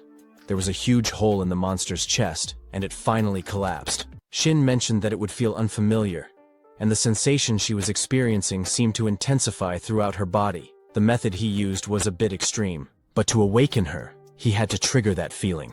Gia couldn't help but wonder who he really was, and why it felt like he had predicted everything that happened. She started questioning what awakening truly meant. He told her not to rush, assuring her they had plenty of time, but she insisted, demanding he stop changing the subject and just give her a straight answer. Just as she was about to say more, she fainted. Shin carried her on his back, commenting that making allies was tough, but at least he had managed to sort out that one thing. They made their way out of the cave, and when she came to, she told him she didn't understand why she had acted that way. It felt like she hadn't even been herself, and she couldn't believe she'd been so rude to someone who had saved her twice. She apologized for doubting him and for fainting. He reassured her that it was fine. No one was hurt. All the monsters were defeated, and she just needed to pull herself together.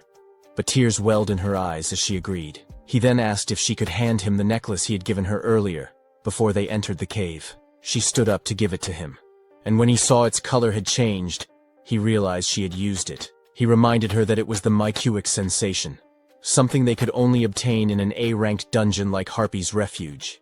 The ability of that item was to enhance the senses when specific conditions were met. The ability would activate automatically, rapidly heightening the user's senses beyond normal human limits, allowing them to tap into transcendental perception. The tricky part, however, was meeting those conditions. The user's emotions had to be pushed to the extreme, and for someone with Gia's personality, the most effective trigger was extreme fear. He explained that he had deliberately created a situation where she would feel terrified. It was going to be tough, but as long as he succeeded, he would be able to awaken her, even at a cost. There were very few items like that on the market, and he had given up on using them. But to think that Tahin could acquire one in less than 2 days, that was only possible because Shin had made everything fall into place so easily. However, he knew this was just the beginning. Gia had only experienced the awakening through the item.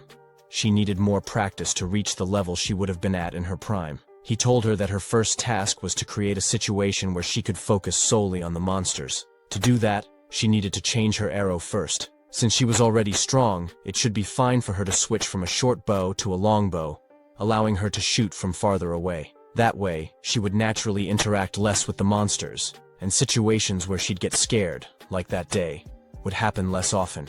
There were a few other things she needed to work on as well. She thanked him for all the advice, leaving him slightly confused by her words. She explained that she was grateful for everything, even the pendant. She had thought she was going to die without being able to do anything, but when she held that pendant, she felt something shift. It was like everything around her stopped, and she sensed a strange connection. She could see clearly where to aim, as if a target had been engraved onto the monster. To be honest, even though she was an A rank in name, she didn't feel any better than a D rank in terms of personality and skills. No matter how hard she tried to change, she only grew more disappointed in herself. But lately, it felt like she had grown so much in such a short time, just by knowing him. She began to realize she was more capable than she thought. For the first time, she felt excited about herself, and in a rare moment, she talked at length. Just as she was about to say more, he told her that it would be tough to do it alone. He gave her his number so she could reach out if she ever needed him. She smiled, happily accepting, and promised to share her number too. But just as she was about to, he received an urgent message from Tan and decided to contact him once they were out. The scene shifted to the Hunter Association headquarters, where Tahin was on the phone with Shin. After thanking him, Tahin said he'd contact Shin again after the briefing. He agreed to help Shin if he could, then mentioned that the item Shin had given him last time had been incredibly useful. Shin, now already out of the training area and parting ways with Gia, expressed relief that the item had helped and thanked Tahin for agreeing to assist him before ending the call. While Tahin waited, Min entered the room, informing him that the association president had sent word. They could move out now. As they left, Min wondered about the unusual situation. Normally, the president would send an official document, but today, he was summoning Tahin personally. Commissions sent through official channels were always tough, so if the president was calling him in directly, It might mean an S-rank gate had appeared again. Tahin reassured her that it was fine, especially since Shin had agreed to help as well. He said if he fought like he had before, there wouldn't be any danger. He felt it had been the right decision to build a connection with Shin. Min noted that Tahin seemed in a much better mood after the Arakan dungeon raid. She guessed it had something to do with that mysterious maker. He had been acting differently ever since, and she couldn't help but wonder about the unlimited support he'd mentioned. She also found it shocking that the guildmaster would offer such generous conditions, even though Tahin was no longer in the berserker class, which usually made it hard to control emotions. Yet, he was more calculated and cool-headed than anyone. Min couldn't help but wonder if Shin was more capable than she initially thought. But then again, there was no way a D rank could create a weapon that would satisfy someone like Tahin. Since Tahin didn't bring up Shin often, Min decided she would need to look into it herself. They arrived in front of a meeting room, where a man greeted Tahin, asking if he had come alone. Tahin wondered if someone else was supposed to be with him. The man replied that, from what he'd heard, 2 guildmasters were supposed to attend. But since Tahin had come alone, he could head inside first. Tahin then asked if the man knew who the other guildmaster was. The man said the other guildmaster had just arrived. A voice called out to Tahin, asking if it was really him, and mentioning how active Tahin had been lately. Tahin and Min turned around, immediately recognizing the person, who clearly pissed him off. The man smirked. I hadn't thought it would be enough just to see you here. The other guildmaster was Kim Mi-hyuk, and he had come to take a jab at Tahin, wondering who he was and whether he was the guildmaster. Tahin thought to himself that Kim was incredibly annoying. Kim stepped closer, saying that Tahin's guild was capable, but he needed to correct himself.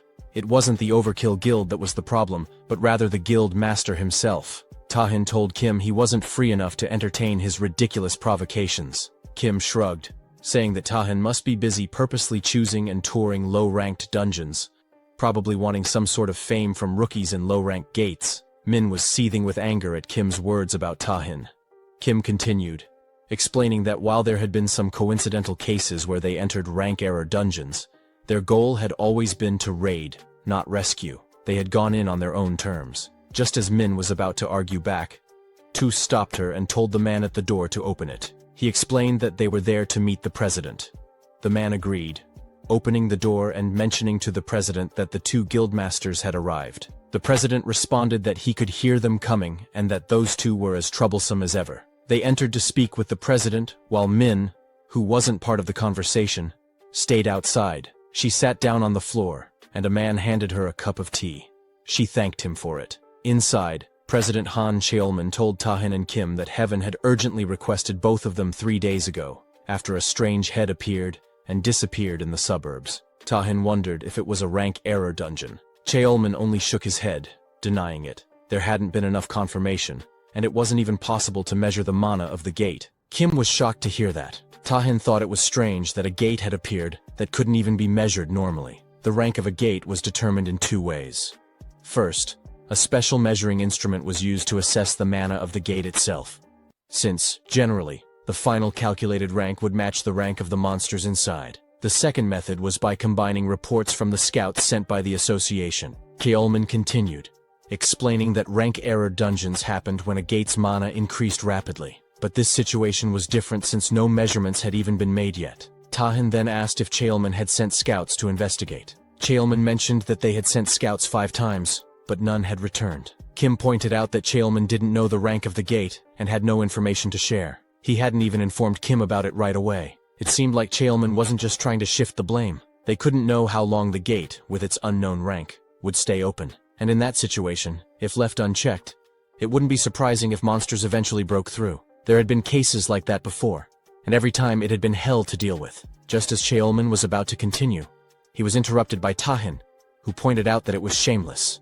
But as they said, this was an emergency. Cheolman insisted that he wouldn't take no for an answer, and needed both guilds to work together to raid the unconfirmed gate. He had originally planned to send the Hunu guild as well, but due to their sudden foreign dispatch, they couldn't join. This was serious enough to involve all 3 of the big guilds, and the deadline was in 2 days. He promised to prepare support funds and reward money to the best of his ability. If they needed anything else, the association would do its best to provide. Tahin thought for a moment, and then asked if they had to create a team based only on guild members. Cheolman replied that it didn't matter, but since the gate's existence could cause chaos and panic among the public, They would only allow a small number of verified individuals. Tahin agreed with that. The scene shifted to the Shunua Guild, where Kim rushed in and threw his coat aside. The others welcomed him, and he ordered them to create a team using only guild members with ranks A or higher. He wanted them to choose who could depart in 2 days. Kim couldn't help but think that Tahin must have a trick up his sleeve.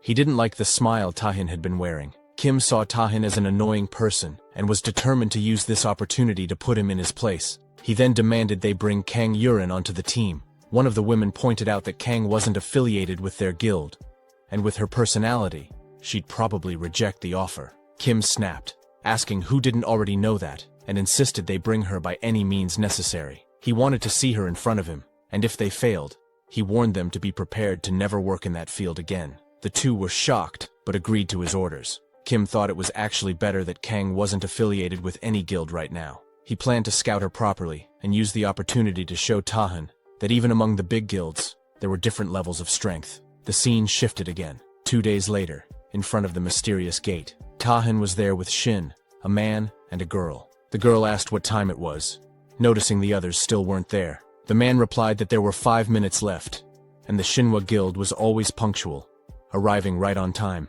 The girl muttered that that was why she didn't like them. No manners. She joked that if they ever did learn some, she might shoot a hole in their heads. Just then, the man, who was the vice guild master, called her by name, Sun Jae, and gave her a light smack on the head, warning her to watch her words. She remarked that he was really brutishly strong, to which he glared at her.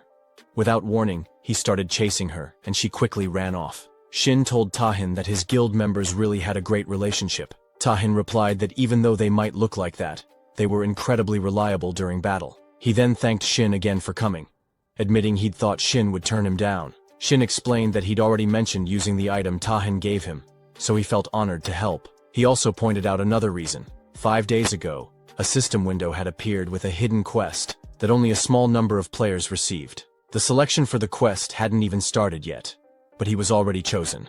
There was no reason for him to decline. He went on, saying that although the quest had extreme difficulty, clearing it would reward players with incredible rewards, and some people even awakened new abilities. Tahin thought it would be tied to that dungeon. Tahin apologized on behalf of Kim, knowing the man's rudeness was inevitable. Kim and his team arrived, surprised that they were so early. He apologized, saying he had a lot of work, but it seemed like the Overkill Guild had plenty of time. He teased that they must be spending all their time on low-ranking gates. No wonder they had so much free time. The Vice Guild Master of Overkill told Shin to ignore Kim and not give him any ammo. As she was about to respond, he shut her down, repeating, "Just ignore him." He reminded everyone that the rivalry between the guilds was still as bad as ever. It wasn't just an emotional battle anymore. It was all over the mass media, the constant debates about which guild was stronger. Kim looked at Shin and laughed, wondering if Shin was Tahin's hidden card. He acted like he had something up his sleeve, but it seemed like it was just him. Kim then mocked Shin's clothes, asking if he was on a trip. He was going too far. Raiding a dungeon was no joke, and it seemed like Shin just wanted to get carried. A girl stepped in and told Kim to stop getting mad.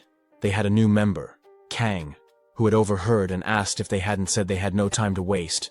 She didn't think they had time to argue, so they should hurry up and go. Sun was shocked to see Kang and wondered about the lineup of their party.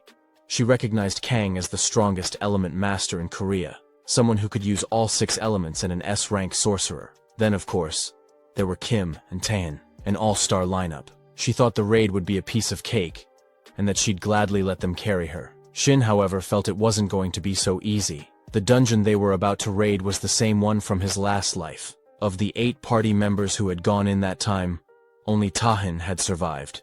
And barely, using his trump skill afterward. The gate had suddenly disappeared, becoming an unprecedented case where 7 high-rank awakened were declared missing. The association had worked hard to censor all the information, so there was almost nothing left about the dungeon. Shin couldn't guarantee they'd defeat it this time. They entered, and Kim attacked a doll, killing it easily. He chuckled, calling it so easy. Shin was left wondering why it seemed so simple. As they were heading back to the gate, Shin mentioned how cool the place was.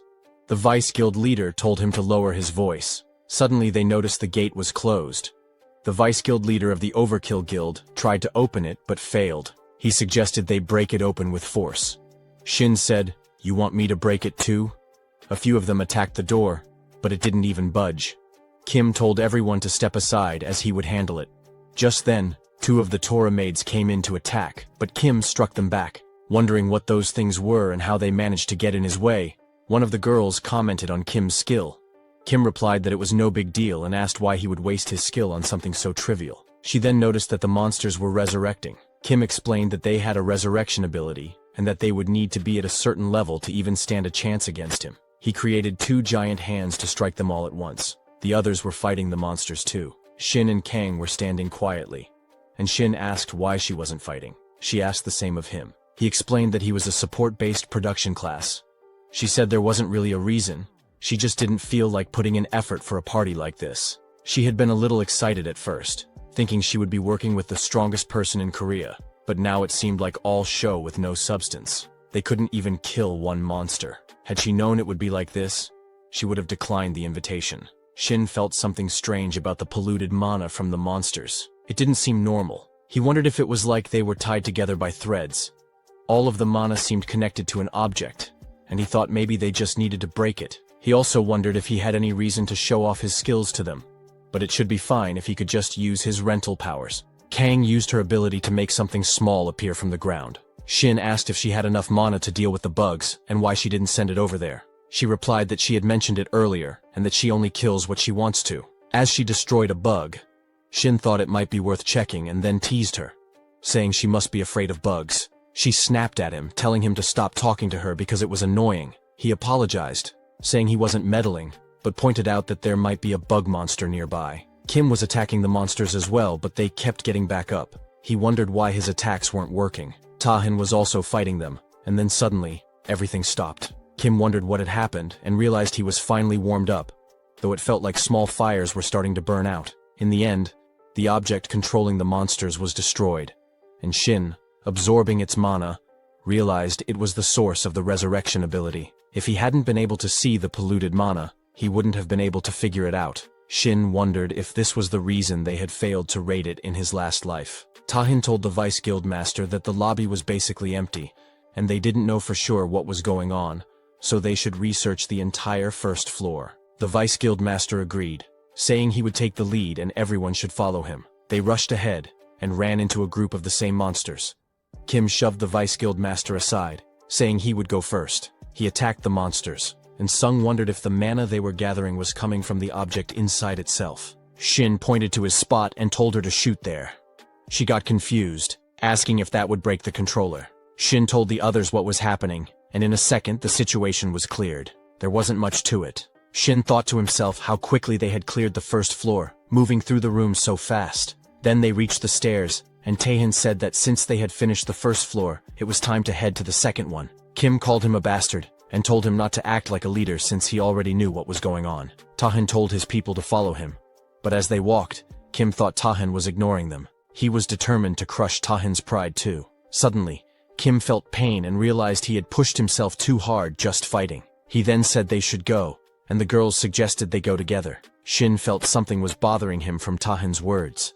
Nothing seemed wrong, but he needed to check the room himself. So he entered alone and saw some man ahead of him on the second floor. They were attacked with strong power, and Kim said he didn't have time to use his skills.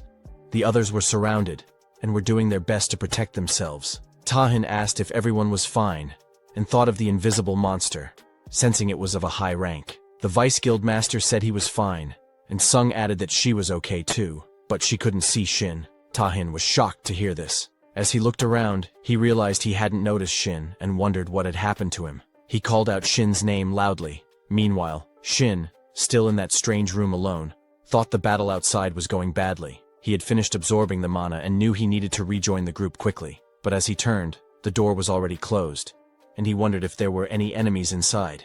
Then he saw a girl appear from behind the door, holding a small doll in her hand. Shin had wondered what a young girl was doing in the dungeon. She called out to him, asking if he was the hunter, and then told him to just follow her as she turned to leave. He called out, asking her to wait, and how she knew he was a hunter. She replied that the lady downstairs had told her a hunter would come to save her later, and that they should leave together when that happened. Since Shin had made it all the way here, she figured he must be the hunter the lady had talked about. Shin wondered about that lady. They both headed downstairs, and the girl asked him if he didn't know her. She thought it was strange but was sure he was the hunter the lady had mentioned. Then the girl called out to the lady, saying it was time to get it together because the person she talked about had arrived. As Shin looked at her, he thought it seemed like she had suffered some mental damage from something. He excused her, saying he had been sent by the Hunter Association. When she heard that, she immediately got up, asking if he was really sent by them. He confirmed and mentioned that it must be a tough situation for her, but he wanted to understand what happened. She got on her knees, visibly relieved, and thanked him. She then explained that she was the 4th scout sent into the dungeon. Since the first 3 scouts didn't return, she was ordered to investigate and search for them. However, as soon as she entered the dungeon, dolls from all directions started charging at her. She was taken aback and tried to leave through the gate, but for some reason, the door was closed, and the wooden top was blocked, trapping her inside. Shin thought they were in the same situation, and asked if she knew what had happened to the other scouts. She nodded and explained that she had called out their names to check from the entrance, but something felt off. They seemed unconscious. Suddenly, the others tried to attack her, so she ran and ended up meeting the girl who had helped her a lot. She said the lady had played with her too much. Shin asked for the girl's name, and she replied that she was Elizabeth, but preferred to be called Beth. He suggested they leave together for now since staying there alone would be dangerous. She replied that the outside was even more dangerous on the 2nd floor. They kept battling the invisible monsters. Shin felt the enemy's stealth was slowly wearing off, and wondered if they were human-type monsters. Just then, a card fell, and Shin noticed the face on it. It was similar to the one on the missing scout poster he had received from the association president. Sung also mentioned that the enemy's faces seemed familiar. When Shin saw the card, he told everyone not to attack. Those were the missing scouts. He thought that stealth was a skill that couldn't be used again for a few minutes after its duration ended, and it carried the risk of greatly reducing movement speed. Right now, it would be difficult to knock them out easily. Suddenly, he heard Kim shouting excitedly, thinking the monsters were finally learning how to use stealth. But then he realized they were just the scouts, as their speed slowed down. Kim said he would kill them with one punch. He attacked, and Sung even shot at him, aiming for his nose. This only made Kim angrier. Kim had gone insane, pointing out that those weren't monsters but people they needed to save.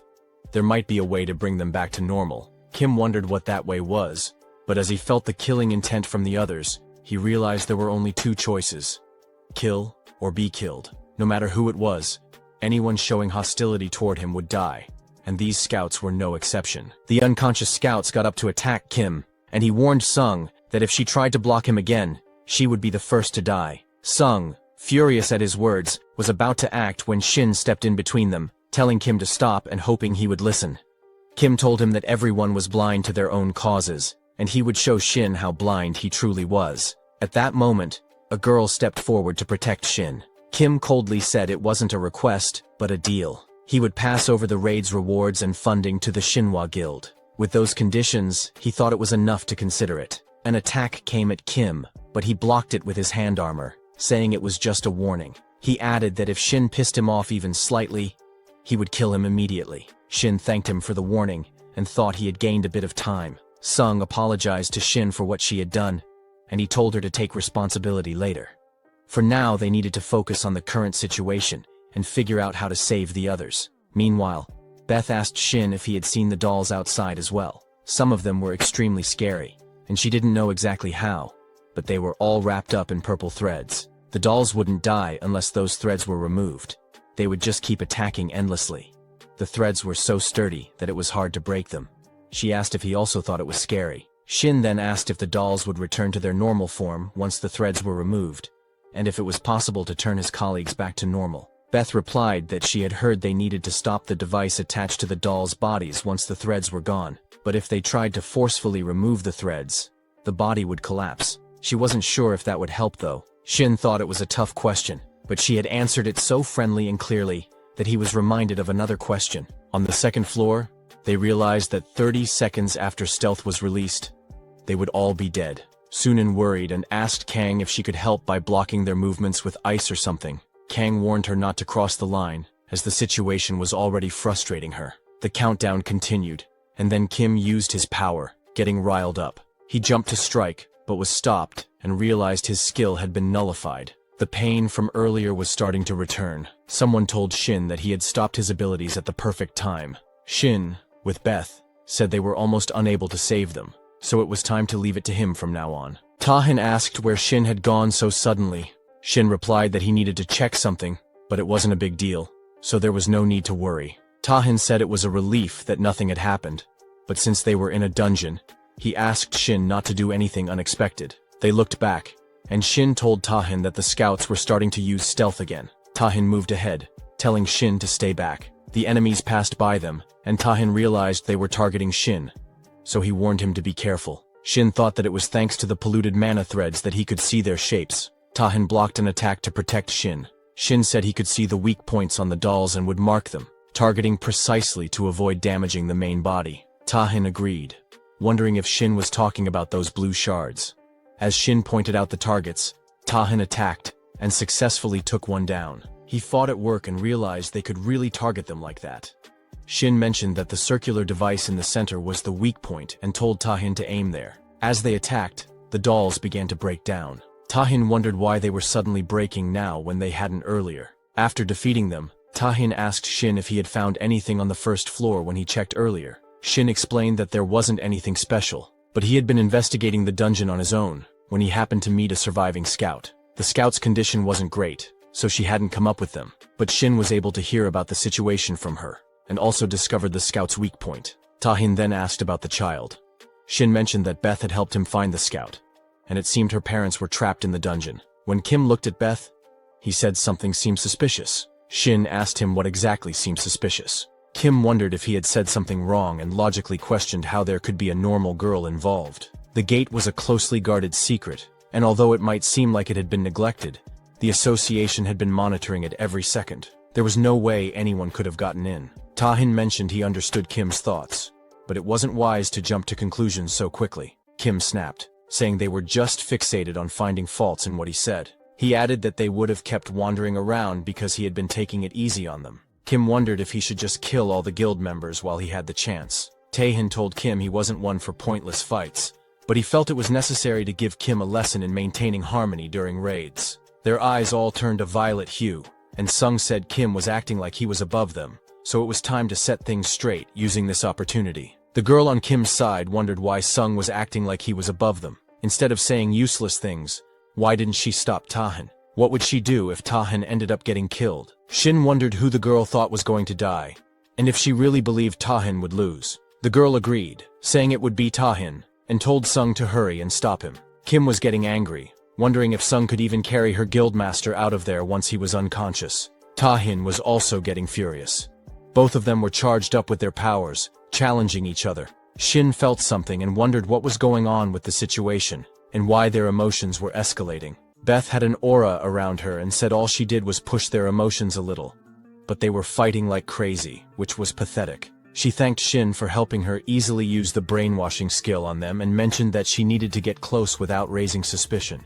Shin realized he had originally thought of her as a childlike monster. He wondered when he started seeing her as a normal child. Had he been brainwashed since the first time they met? He realized it was too late, and that he needed to stop it before everyone got brainwashed. As he tried to move forward, the threads held him back, and he became worried. It wasn't just him, everyone else seemed to be affected too. He wondered if this was how everyone was getting brainwashed, thinking that she would use the corrupted mana to manipulate not only the physical body but also the mind. And yet, he hadn't caught on to her lies. Suddenly, his passive skill, mana absorption, activated, and he realized she had chosen the wrong opponent as he absorbed their mana. Kim wondered what was happening. Beth realized that Shin knew how to absorb corrupted mana, and she found it amusing. Shin shouted at them, telling them that Beth was from the academy, and they needed to attack her. Beth called out to her parents and they both appeared. She told them that these people were bullying her and asked for punishment. Kim prepared to attack, saying he would kill them all in one blow. Beth told Shin it was time for him to show off. Kim launched an attack, causing damage to the area. Tahin asked him what he was doing. Kim was now under Beth's control, and the thread was working its way inside him. Beth was pleased with the results. Shin wondered if the corrupted mana he had sensed from Kim's hand earlier was because of this. Beth said that Lewis liked to hide behind those who were shy, so no one noticed. She found it fun that in this situation, they had to face their teammates as enemies. With their teammate now turned into a doll, she wondered what would happen next. Tahin got ready to attack Kim, saying he would quickly apprehend him, and asked the others to assist him. The others agreed. And just as they were about to move in, Kim created a barrier around himself. Shin wondered what it was. A girl explained that it was a skill Kim activated whenever he felt his life was in danger. The barrier was impenetrable and couldn't be interfered with for a set amount of time, and once it was active, it would stay up for several hours. Beth said that with one person already unable to fight, she only needed to deal with the three of them and end it quickly. Shin could tell just from the energy he felt from them that these dolls were different from the others he would encounter. Each one felt like a tough dungeon boss, and ignoring the two guards to pass through would be way too dangerous. It would be safer to face them head-on, even if it didn't feel great. It might just be a gut feeling, but something about them seemed off, like they weren't just typical control-type dolls. Tahan asked to take on the female doll while he would handle the male one. The plan was to focus their firepower on them and end things quickly. Sung was on board with this. As the male doll charged toward Tahan, Tahan was ready with his flare sword. Shin watched the boy working with an ice piece and some mana threads, wondering if it was a skill that could turn enemies into dolls and control them. Was there a bug in the system interfering with Kim's impenetrable shield? Shin suspected this ability had something to do with turning hunters into dolls, but no matter how much he thought about it, something didn't add up. The transformation Kim had gone through had been instant, even after he absorbed all the polluted mana from everyone. So before he used his mana absorption, when everyone, himself included, was tied up in the polluted mana threads, Beth had the chance to turn them into dolls, but she didn't do it. While the other members were fighting, Shin kept thinking, if Beth was just playing with them, why would she reveal herself? Not only did she lead him to the lost scout, but she also taught him the weak points of those who had turned into dolls. After gaining his trust, she quickly showed her true colors, making everything meaningless. No matter how much he thought about it, something felt off. These weren't the actions of someone who enjoyed internal conflict. It was almost as if she was being forced to fight. Kim managed to land a hit on Tahan, and Shin noted his incredible durability. But with the weapon Shin had made for Tahan, he could channel his power into it and maintain control, making it ready to explode. Shin kept thinking it was unfortunate, but at least they had the weapon for situations like this. Then Sung called out to the Vice Guild Master, saying it was enough and that it should be soft enough now. She fired an enhanced bullet, creating a massive hole in the chest of the doll, but it was still alive. Tahan, fighting Kim, realized things were trickier than he expected. What surprised him most was that there were no variables other than simple physical attacks. He found there was only one left to worry about. While he was concerned about mental-type attacks, he knew that as a berserker, he could resist them to some extent. He then told everyone to stay paired unless there were other orders. They needed to watch out for mental attacks and stay in their current positions. Beth called out to her parents, telling them that everyone had been destroyed. As Tahan rushed to attack her, she smirked and said it was perfect timing. Tahan landed a hit, causing her small doll to fall from her hand. Sung was pleased with Tahan's move and asked if everyone had seen it, reassuring them that their worries were for nothing. Ken commented that Beth had acted like something big was going to happen, but in the end, it was all so boring. Shin thought that it would be best if everything ended there, realizing his assumptions had been wrong. Tahan, however, looked at Beth's corpse and reflected that even if she was a monster, seeing the body of a young child wasn't a pleasant sight. Just as he was about to order a retreat, the four of them froze, not from magic or mental attacks, but because they felt something they would never experience before, an overwhelming presence. Shin immediately recognized it and muttered that, as expected, the hidden boss. The system screen displayed the main and additional goals, along with their rewards. Beth appeared in her true form as a vampire, thanking them. She explained that she had been waiting for people who could destroy her parents, and instead of that, they betrayed her. Now, they would live eternally with her power. Beth was furious.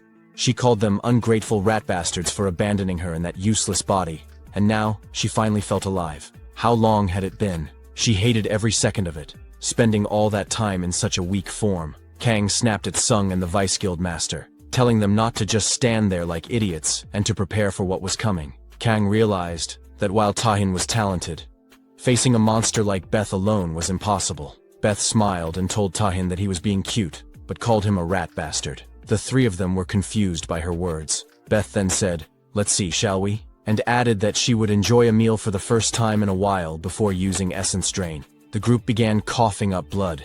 Kang thought to himself that high-ranked undead were skilled at absorption-type magic, but from that distance, with this many people, she could suppress them without needing to activate any conditions or prepare in advance. Just how much of a monster was Beth, really? Tahan activated his flares, and Beth commented that he was strong. Strong enough that even in their current state it could have been a problem for her. If they had been able to use all their power, the results might have been different, but that wasn't going to happen. She crushed something in her hand and attacked Tahin. Shin couldn't help but wonder, what percentage of a threat did he think they were facing? Tahin asked Shin what he meant by that. Shin explained that the Berserker's explosions had a limited output.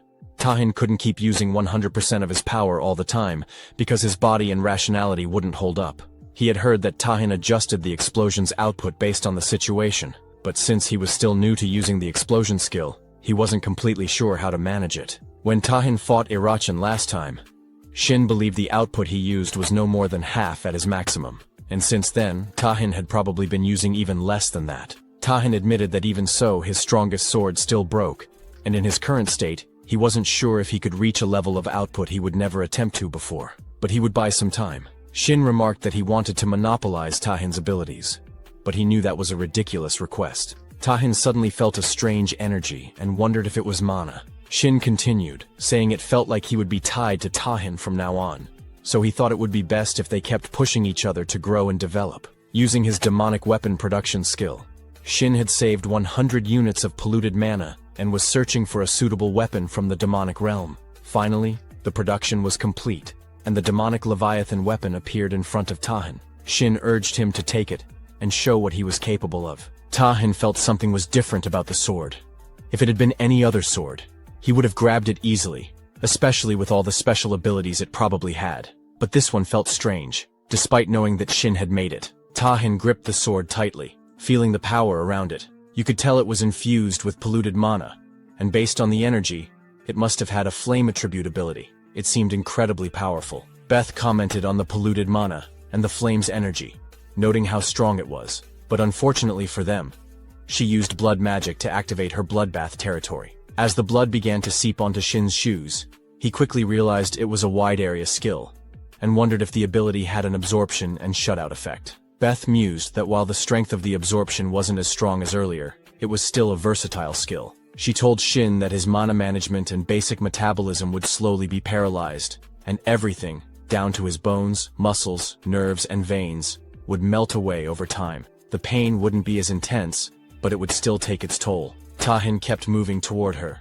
and Beth thought to herself that he was still moving perfectly fine even after activating his kill-off technique. But honestly, he wasn't perfectly fine. The movements of Tahin's body weren't controlled by his own will or consciousness. They were driven by the sword's power. The strength he was displaying now felt much stronger than before. Beth thought to herself that this would be more fun, especially when she destroyed the dolls on her end. Tahin rushed forward, ready to attack, while Beth used blood magic to launch a thirsty hand attack. As the attack was about to land, Tahin countered with a flare from his sword, destroying it. Beth was confused, wondering what that power was. It was at least double the strength of what she had seen earlier, maybe even more. Shin, equally astonished, watched as Tahin slashed at Beth. She spat out blood, realizing he had been holding back his output up until that point. The system screen then notified Shin that the main goal had been completed, and the raid was a success with the defeat of the hidden boss. Shin received a reward box, hoping it would contain an item to help with mana recovery or capacity. Then, the Leviathan's sword disappeared. Shin read the description and wondered about the search method. Was the weapon search totally random, or was there some standard for it? Tahin returned to normal, his body trembling as he wondered what had just happened. Shin told him not to overthink it and just stay put. Even if Tahin tried to get up, he wasn't in any condition to walk. Maybe if you were fully fine, but you've already taken a significant amount of damage. Outputting that level of power, Shin was surprised that Tahin had been so reckless with his energy and suggested they rest for a while, since it didn't seem like anyone's life was at risk. Tahin reached Beth, who was still able to speak, and she congratulated Shin. Shin thought it didn't seem fatal, so whether the raid was considered a success when she was still alive was questionable. He then asked about her connection to the dungeon and the dolls, pointing out that the polluted mana control and the dolls clearly came from her. Yet despite that, she didn't seem to have control over them. They moved to protect her as if she were their property. Beth agreed, explaining that the dolls had to protect her because she was their precious power source, the one who helped maintain them. She then shared a story from long ago, saying that on a whim, she had indulged the dolls in a way she normally wouldn't have. She had saved the life of a wraith that was about to fall into the water, which would have been an odd story if it had ended there. But the dolls, being a bit strange themselves, couldn't just let their savior go. They invited her to stay with them. It was the first time a human had done something like that, and she ended up trapped in that situation. Beth wasn't sure when the turning point had come, but when she regained her senses, she realized she wasn't a guest anymore. She was a family member. For a short time she had been so happy, but eventually, she realized the truth. They hadn't accepted her as a family member out of kindness. It was her fault for getting trapped like a doll and giving them the chance to betray and control her in the first place. That was evidence that she had become emotionally soft and weak, which was exactly how they had trapped her in that girl's body, sealing most of her ability, so she could only supply the necessary polluted mana to protect them. Shin wondered, protect them from what? Beth replied that she wasn't sure, but she asked if he had looked outside since entering the estate. The view was fascinating, an endlessly stretching, vast desert. No matter which direction he went, there wouldn't be an end. It wasn't a natural desert, but a barrier in artificial space, created to protect the estate. She believed her mother had used her power to create it, to protect them from the monsters across the fissure. Judging from Shin's reaction, she guessed that his world had a fissure as well, and that's how he ended up here. She felt like their worlds had gone through similar things. Fissures appearing in the sky, humans awakening to mana, and one by one the gates opening, and from those gates came monsters, much worse than a vampire like her. Shin approached her and asked how her world had handled the calamity caused by the gates, and how many years had passed since the first fissure. She replied that the calamity was inevitable. Unfortunately, she didn't witness it firsthand. After being trapped in that body, she spent dark years unable to move. During that time, her world fell, and the estate became isolated. She had only recently regained the ability to move, and since that moment, the system window had appeared before her eyes. Shin understood that she was referring to the system window, and realized she was a player too. Noticing the confusion on his face, Beth acknowledged that he probably had a lot of questions. She apologized, admitting that she didn't think she would be able to answer them all.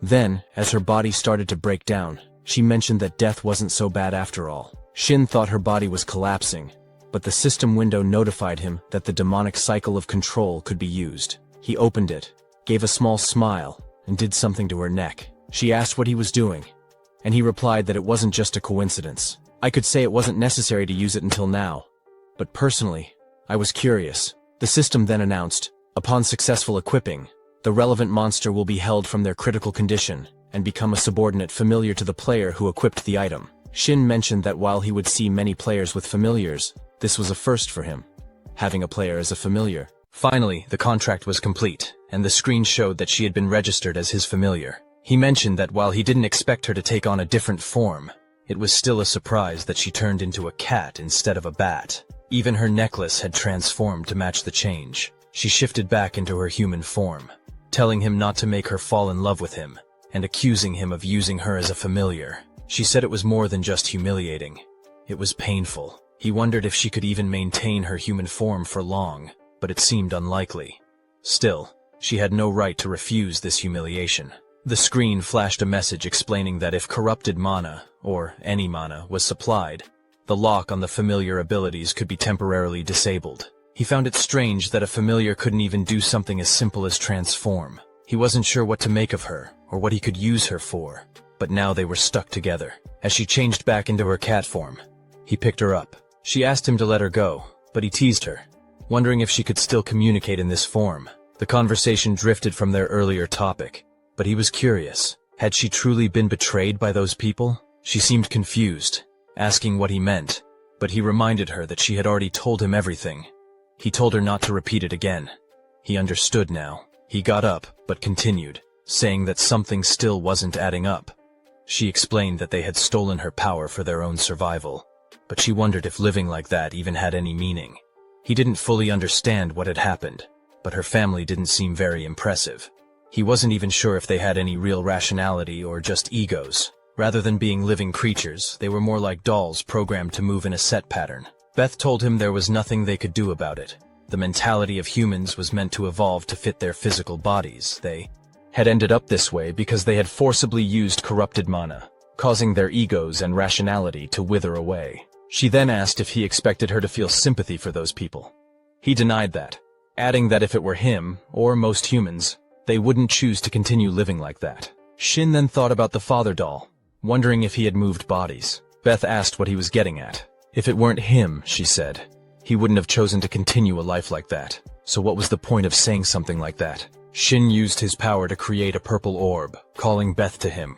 She flew over, thinking how even a simple command like that had a compulsion behind it. As they got close to the orb, Shin told her that she might not be aware of it, but the orb was known as an essential crystal.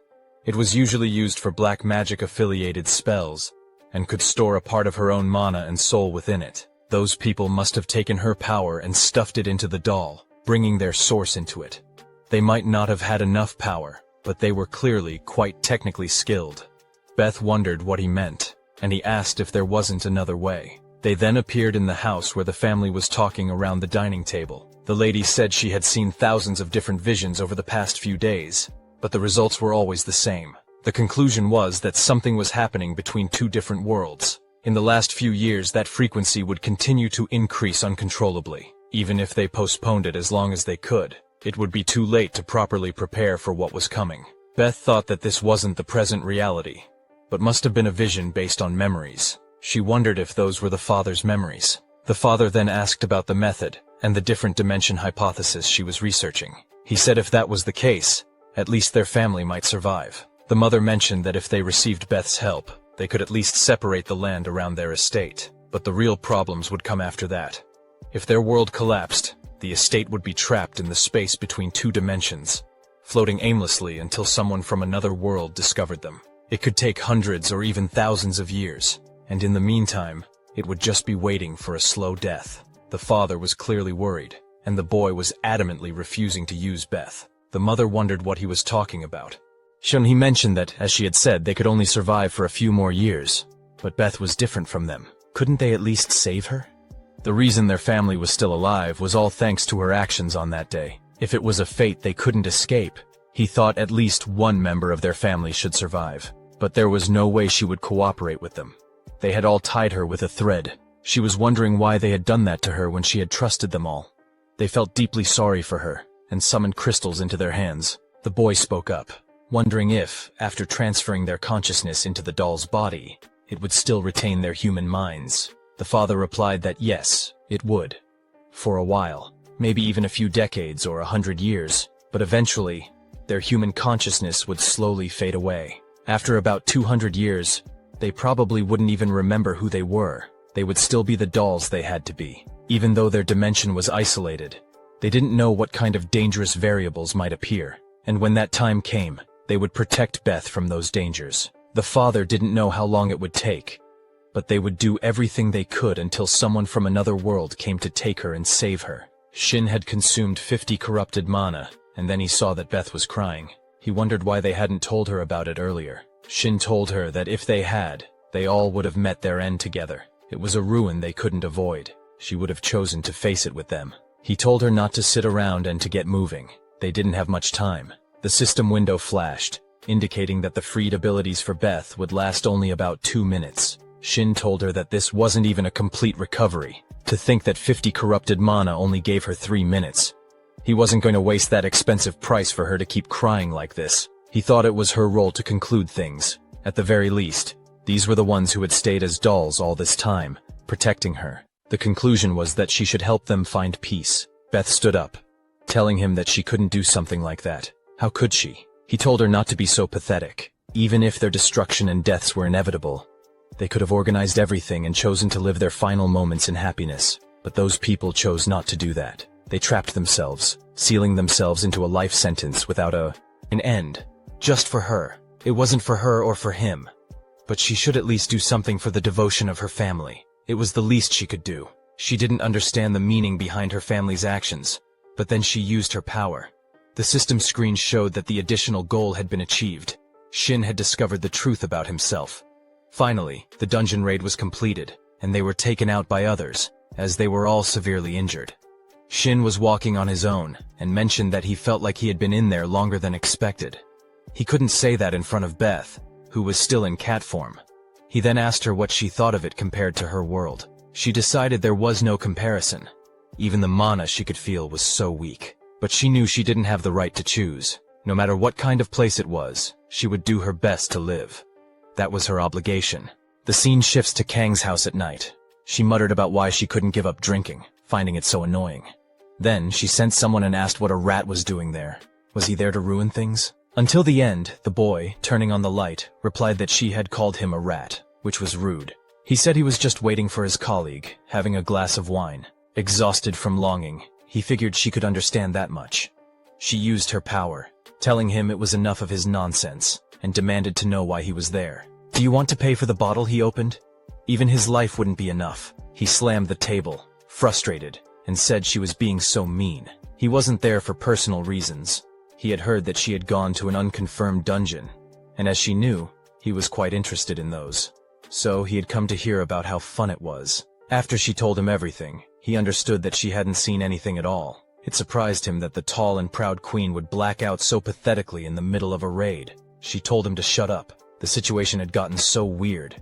Even if she had been unconscious, she had confirmed the results with her own eyes. She saw Tahin finish the boss with just 2 swings of the sword that Shin had given him, and even considering a berserker's explosion, it was an unprecedented amount of power. The boy agreed, mentioning that the S ranks were different, and so far, it was definitely worth hunting.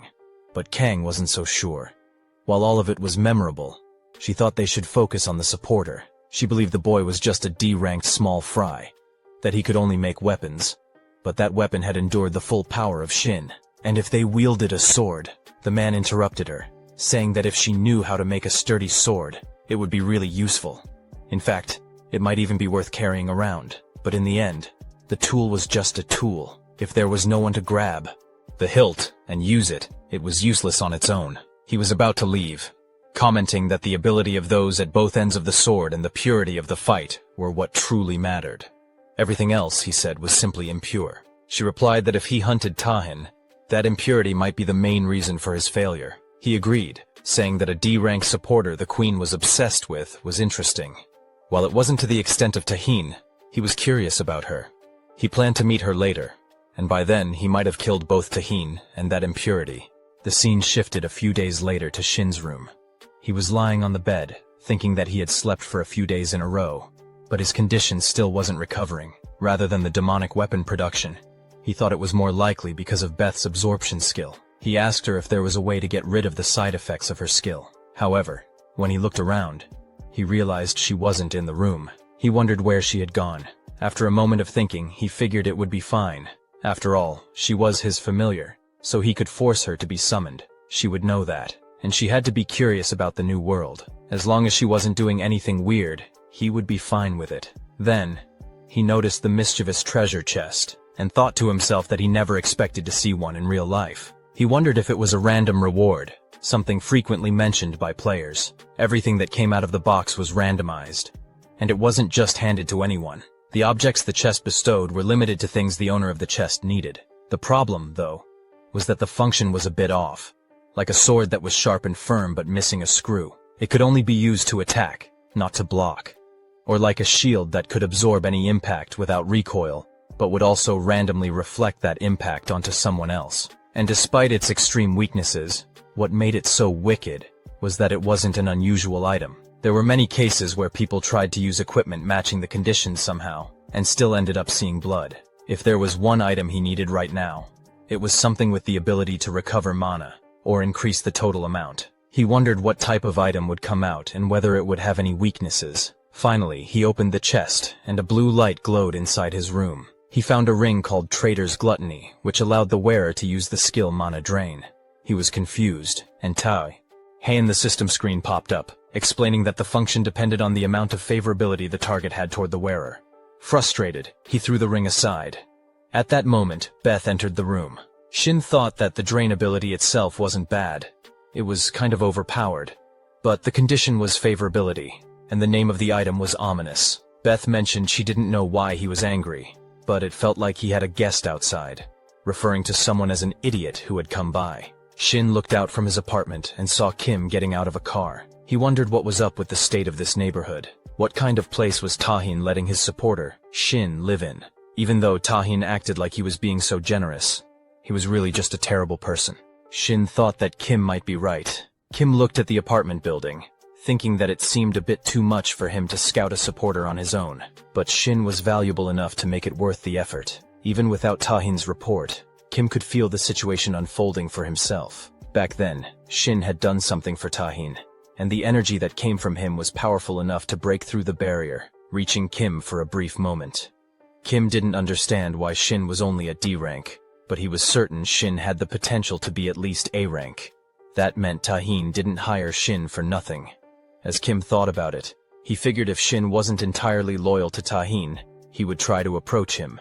Shin came down to meet him and asked how Kim had found his apartment. No matter how he thought about it, there was no way Kim could have found his address legally. Kim, not bothered by the question, responded, "What really matters isn't how I found it, but how you received it." Normally, in situations like this, most people would be impressed, thinking that the best guild wanted them so badly. He waved his hand towards Shin, adding, "You must have been pretty impressed to come out and meet me in person." Shin stepped past him, saying that he didn't come to meet Kim, and apologized for it.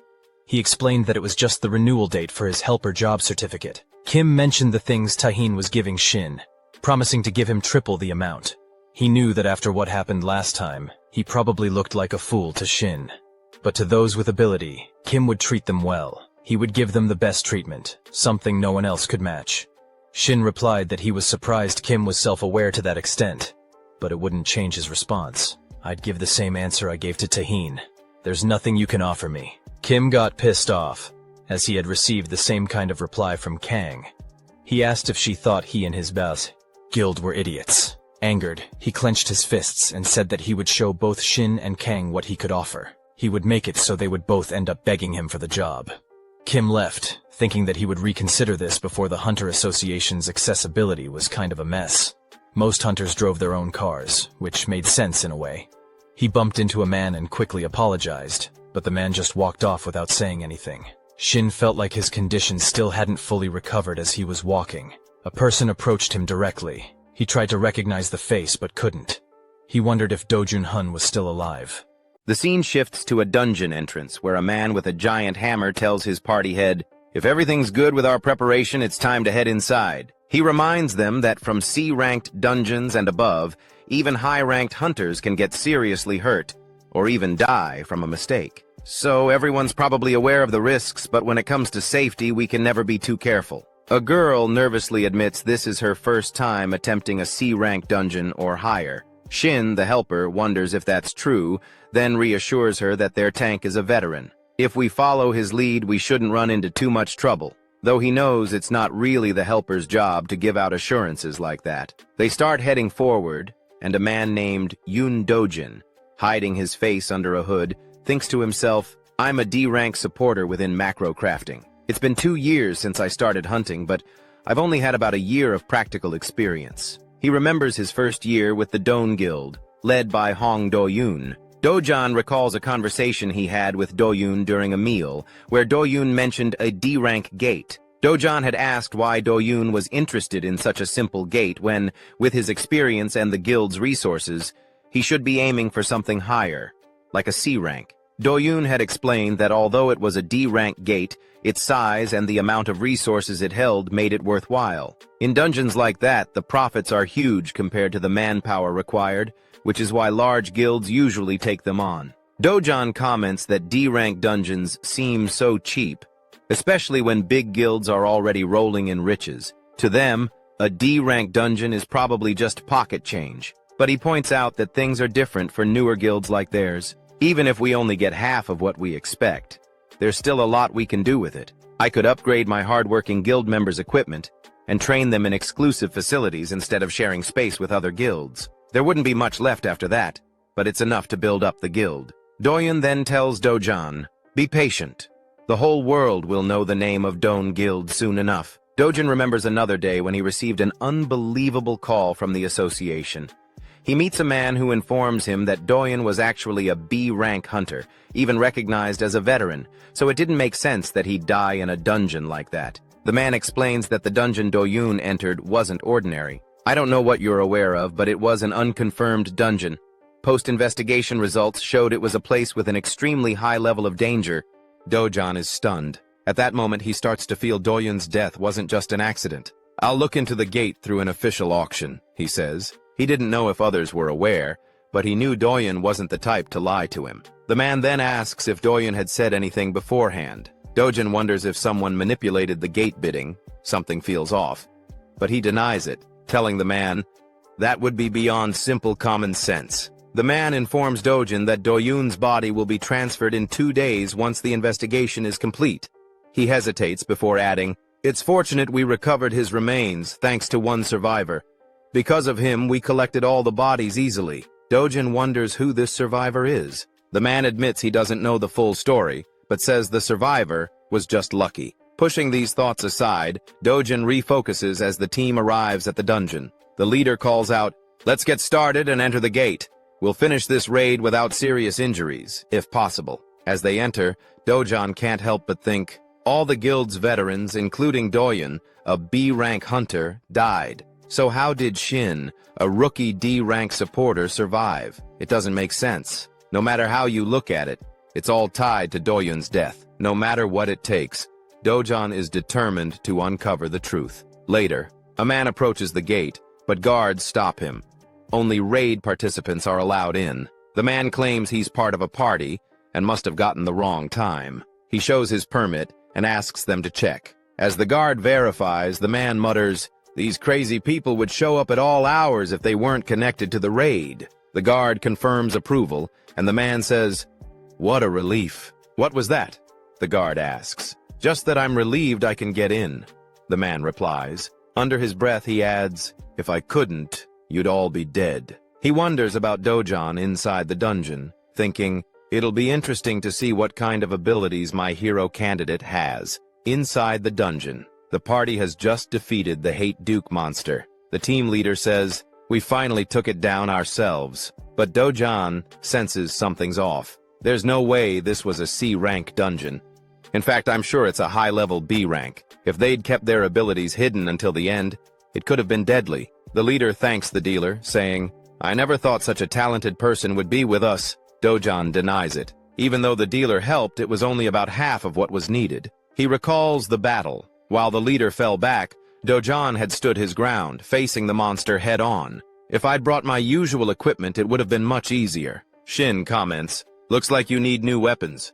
I'll make you a pair. Then he asks, will you forget about your abilities once we leave? Dojin tries to shake off his thoughts.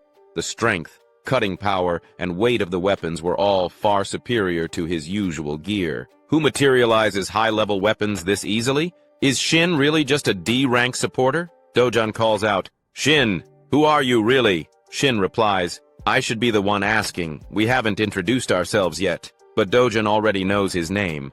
Removing his mask, he rephrases, do you know Doyun, my older brother, and the guild master of Don Guild, which you were part of a year ago? Shin seems confused. Dojin continues, I don't care about your identity. What I want to know is everything that happened to my brother a year ago, and your connection to it. Before he can say more, an attack is launched at him. Dojin quickly draws his twin swords, wondering if a monster remains.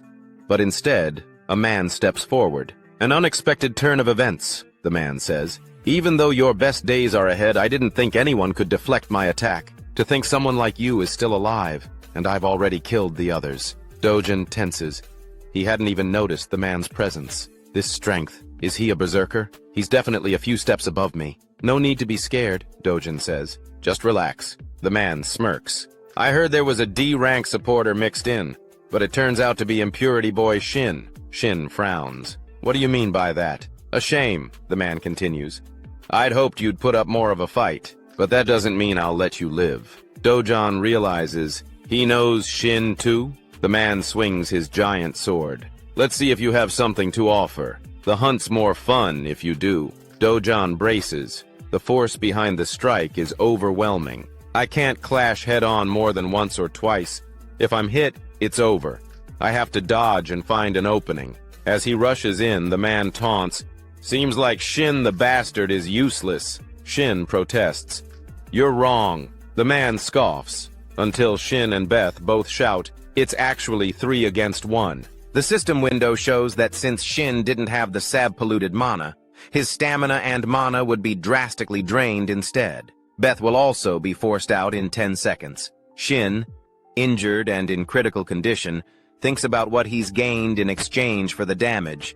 Just a brief summon, but even so, It's enough time to put an end to this fierce fight. The man attacks them, but Beth uses her fog skill to make it difficult for him to see clearly. The man mutters that it's unfortunate, but pure physical strength-based attacks aren't scary at all. He also notes that while Dojin seems similar to Shin, there's a noticeable difference in their levels. He's sure that Dojin's weapon plays a big part in that. Beth then says, "Looks like it's time to say goodbye." Seizing the moment, Dojin rushes into an attack. The man tries to dodge, but in the end, his arm is cut off. As Beth begins to fade away, she comments, "It's not bad at all, though the ending was a bit sloppy."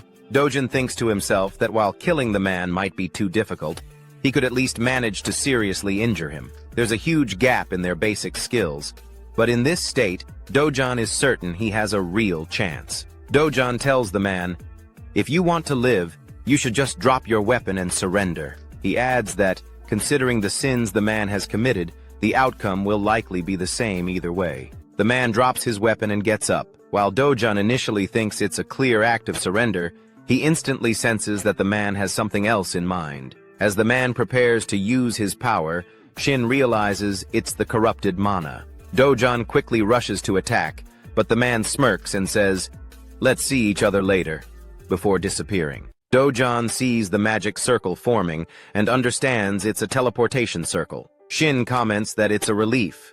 It's just a simple escape item. If it had been an attack or debuff type spell, Dojin wouldn't have made it out in one piece. Looking at Shin, Dojin asks him what happened with Don Guild and Doyun. Shin promises to explain everything, saying Dojin has the right to know. Later that evening, Dojin and Shin watch as the association's personnel remove all the bodies of the party members. Dojin mentions that it doesn't sit right with him.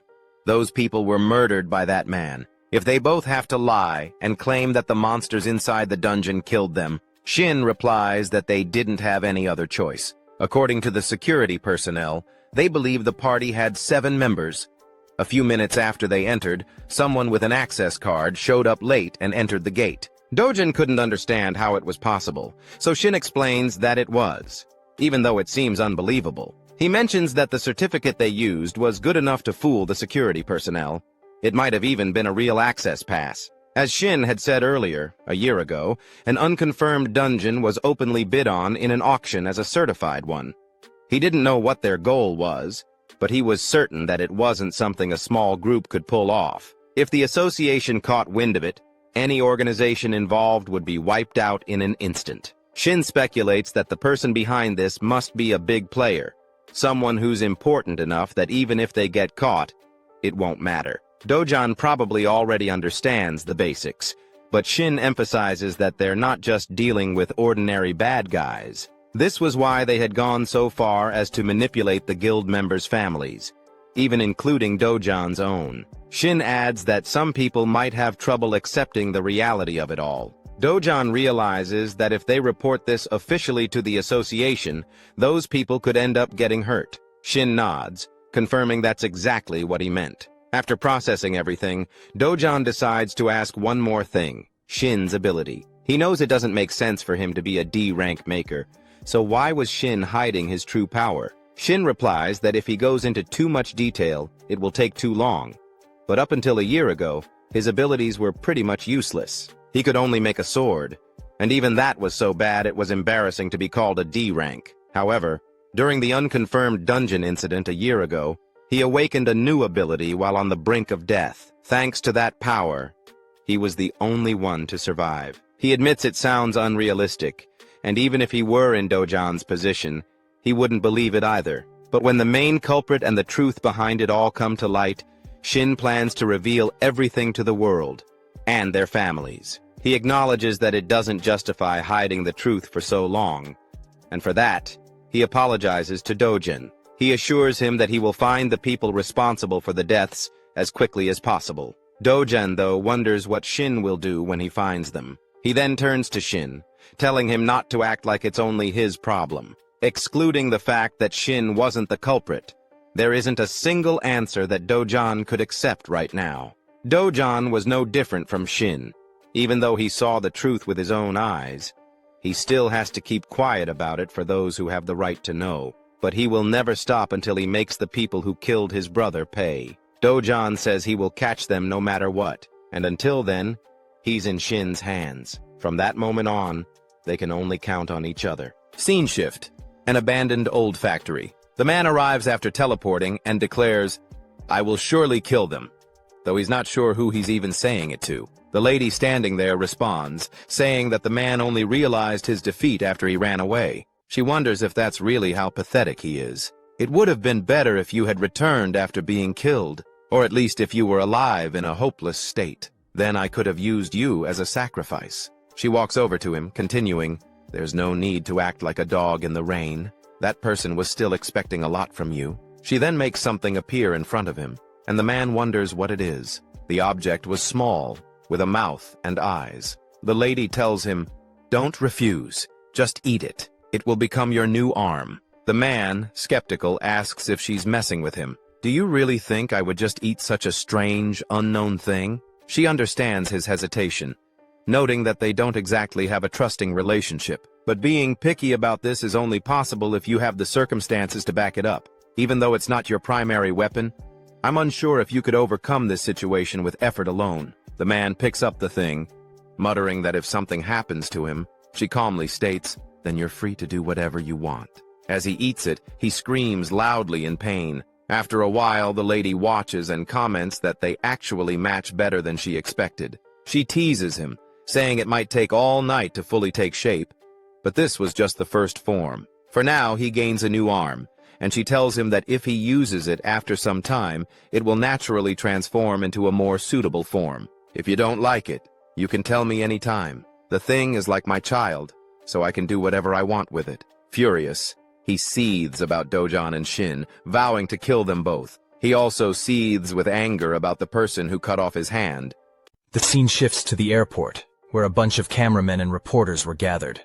A girl sitting with Dojan comments that it looks like a celebrity was arriving, given the number of photographers and journalists. Dojan responds that it's not a celebrity but actually a hunter. He then asks if she's heard of the Kim W Guild, one of the 3 biggest guilds in South Korea. The girl replies that she's heard of it but wonders why they're coming through the airport since it's a guild from their own country. Dojan mentions that he's been reading some articles and, apparently, there was a special invitation from the United Kingdom, suggesting they must have dealt with a really tough and dangerous gate. A reporter calls out Wu Haiyan's name and asks how she felt after successfully completing the City at Dia raid.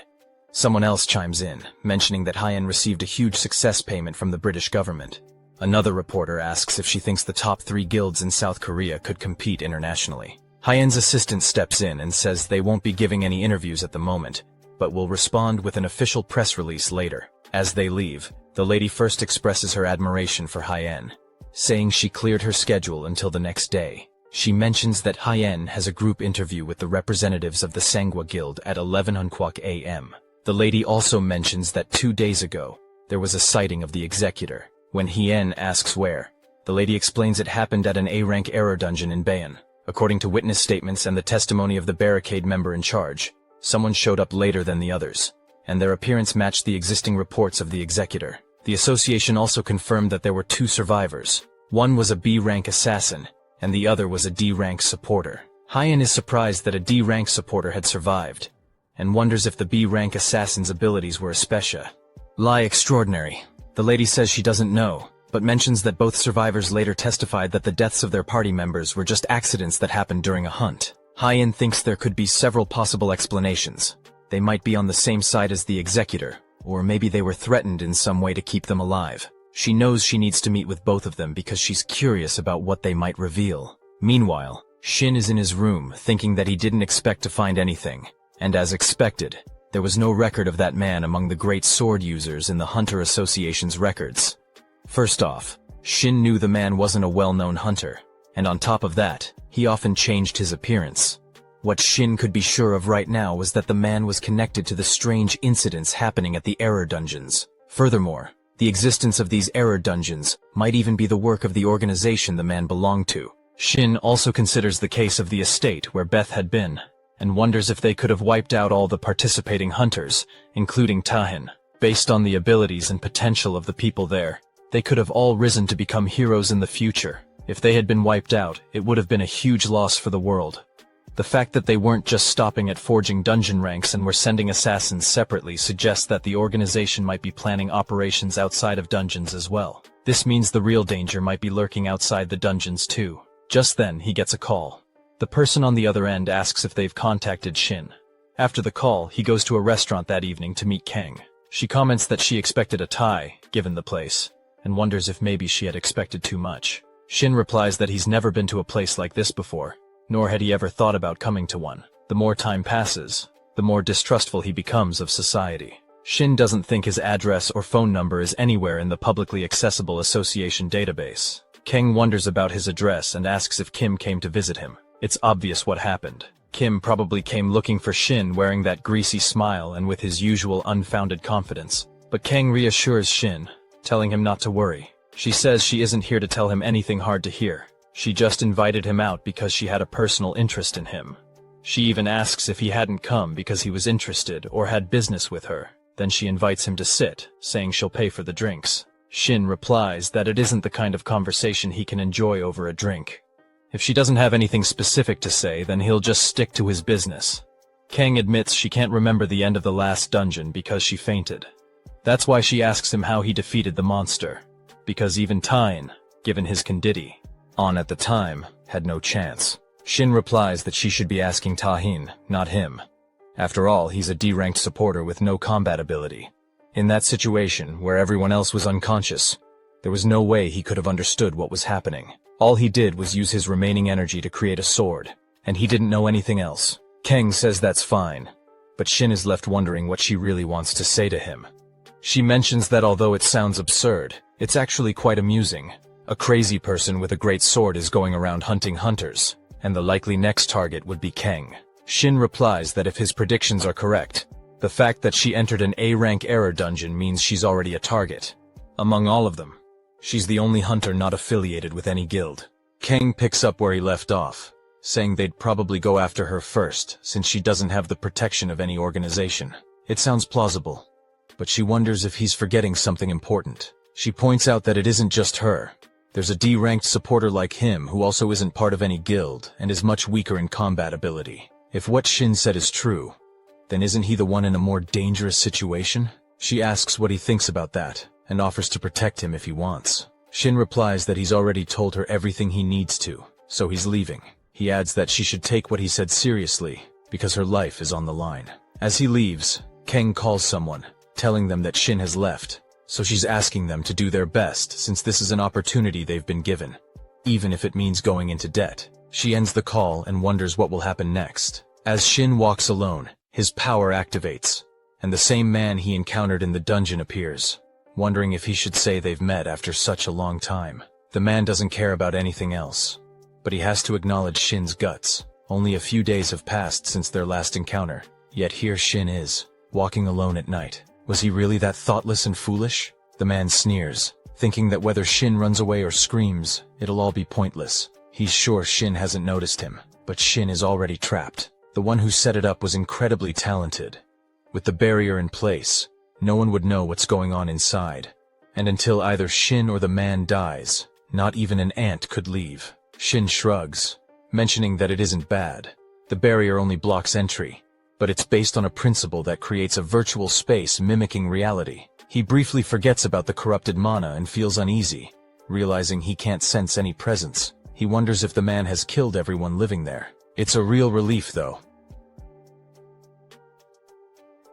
His organization has a level of discernment, too. The man is curious about what Shin means. Shin, however, replies that he expected something like this to happen, and that he thought they'd come after him. It might even happen tonight. The man scoffs, calling Shin the perfect target, and mocking him for being just a supporter who can't do anything on his own. Before Shin can respond, the man interrupts, attacking with his sword and telling him to keep babbling while acting so carefree. The attack lands, creating a cloud of smoke. But when the smoke clears, the man is shocked to see Shin has created a sword to block the blow. The man thinks to himself that this wasn't a half-hearted strike like last time. Any other fighter would have been dead immediately. Shin calmly responds, saying that it's the first time in a year he's been able to fight one-on-one without worrying about witnesses. As for being a supporter who can't do anything on his own, well, the man isn't entirely wrong. Shin then attacks using the grid world and challenges the man to try and keep up. Hyen was in the car when it suddenly stopped.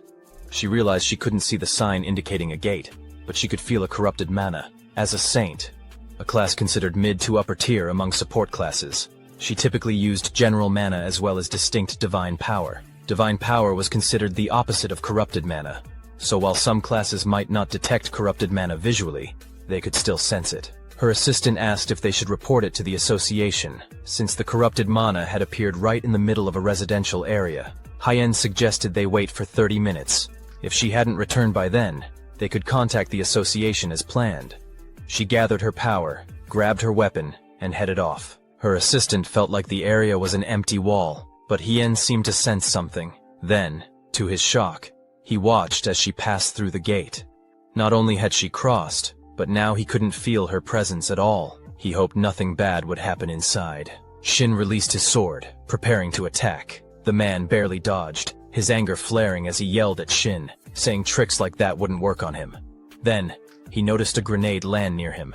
A KM-38 mana grenade, a high-powered weapon used by the army to deal with large monsters. The blast hit the man directly. The lady watching from a distance was impressed that Shin had even made the Empress bow her head. Still, she considered him a troublesome opponent. There was nothing extraordinary about the weapons he materialized. They were just strong, sharp blades. However, since they only demonstrated special abilities when wielded by their creator, they seemed designed for physical durability. What truly amazed her was Shin's skill. He wasn't just throwing weapons. His precision in speed, angle, power, and timing was so refined that even an experienced executive like her struggled to keep up. Moreover, he materialized firearms, deploying them at the perfect moments. His application and combat skills were on another level. To use weapons this effectively, he must have real battle experience, like a seasoned veteran. She wondered if a monster like him had been hiding all this time. After firing at the man, Shin considered how mana bullets weren't very effective against monsters above C rank, but against humans. That was a different story. Human strength and toughness were on a whole other level, especially if attacked from behind in a defenseless state. He didn't want to imagine such a situation, but it wasn't like he'd experience it himself. He wondered if the man was ready to give up. Still furious, the man called Shin a bastard. Shin replied casually, saying he'd only asked out of politeness, then launched a barrage of swords. After the blast, the fog cleared, revealing the man had grown a new arm to protect himself. The lady watching sighed and activated her power, muttering that she had no choice. She hadn't wanted to get involved, but with her colleague in danger, she had to help. If she'd known it would come to this, she would have dealt with it earlier. The man admitted he might have been too greedy. She told him to do his best, and with that, his hand transformed into a weapon. Shin gripped his sword, realizing all of this happened because the man's right arm, which should have been cut off, was now fine. The corrupted mana had caused this unexpected change. Shin attacked again, but the man easily cut down his sword with his hand and struck back. Shin barely blocked with a barrier. The lady remarked that materializing strong weapons wasn't enough. Shin needed a countermeasure. Then, Shin remembered the gift Min had given him on behalf of Tahin as part of his guild contract, the Bloodstone of Irachen. It contained the final cries of the monster Irachen, allowing him to temporarily take on the class and abilities of whoever had slain it. His skill level and aptitude would match theirs for 1 minute, but once the time ended, he'd lose 99% of his stamina. Shin exhaled, never expecting to use it on himself. As the man charged, Shin activated the stone. For a brief moment, he possessed the same tier, rank, and aptitude as Tahin. He blocked the attack with a giant sword, feeling the overwhelming power of a fighter class. Then, the second round began. Shin struck with an explosive blow. The lady was shocked when she saw the item and realized it was the one secret she had been able to guess. It was the temporary class change from an item related to the Bloodstone affiliation, and the physical strength and energy he had were only temporarily granted by that item. But that weapon, how was it that she could sense corrupted mana from it? She couldn't believe he had received power from that person. And how could an ordinary hunter use corrupted mana? She thought back to the Beth Estate raid when Shin had no corrupted mana left. But somehow, even a small amount of corrupted mana in the Bloodstone wasn't missed by Shin's mana absorption. The system windows showed that the mana absorption skill had been activated, and he had obtained 100 corrupted mana. Then, the demonic weapon creation process kicked in, searching the demonic realm for a suitable weapon. Finally, a sword named Fragarak was forged. Shin quickly attacked with the sword, forcing his opponent back. As the enemy regained his balance and stood up, Shin rushed in again and unleashed a powerful blow. The lady felt something was off. Even though his class had changed, she couldn't ignore his strange skills and movement proficiency. It almost seemed as though he had been wielding a sword for years. Her question made sense. The Arakan's Bloodstone, while it allowed for a class change, didn't provide experience or proficiency. Plus, in his previous life, Shin never had a melee class, so it would make sense that he wouldn't have any fighter experience. That's why the demonic sword Fragarak was able to shine. Compared to the Leviathan that Tahin wielded before, Fragarak was a step lower in destructive power. However, unlike the Leviathan, which specialized in firepower, Fragarak had a unique ability as a demonic sword. Shin felt like he was being entranced by something. His senses and consciousness were clear, but it wasn't him controlling his body. Even the thought of wanting to cut felt like the sword was moving him. The demonic sword, which takes over its wielder with its own will. Ironically, that was exactly what made it so effective in that moment. The weapon was perfectly in sync with its wielder. As Shin attacked, his opponent was terrified and turned to flee, but Shin was already moving to strike from behind, slashing him down. As Shin stood there, he felt a sudden strain and wondered if the time limit had run out. The man, trembling, tried to get up, and Shin realized that with his current condition, one more strike would be enough to land a fatal blow. Just as the man tried to rise, divine lightning struck him. Shin, guessing what was happening, turned to see Wu Hein approaching from behind. She called out to him, saying she had a lot of questions, but it didn't seem like the right moment for small talk. Noting the severity of his injuries, she told Shin not to move and to wait right there. Hein captured the man, assuring Shin that she would make sure they wouldn't lose him. The man, confused, wondered what was going on with his body, then started bad-mouthing Hein, questioning what kind of situation this was. When Hein didn't respond, he asked if she was even listening, urging her to do something. Hein coldly pointed out that he didn't have any other choice. Then the man was placed into a machine designed to kill by decapitation. Shin and Hein stood there, shocked, as the man was killed. The One appeared, commenting that it wasn't a huge surprise. She hadn't expected it to happen like this, but she didn't think Shin would suffer so much in the end.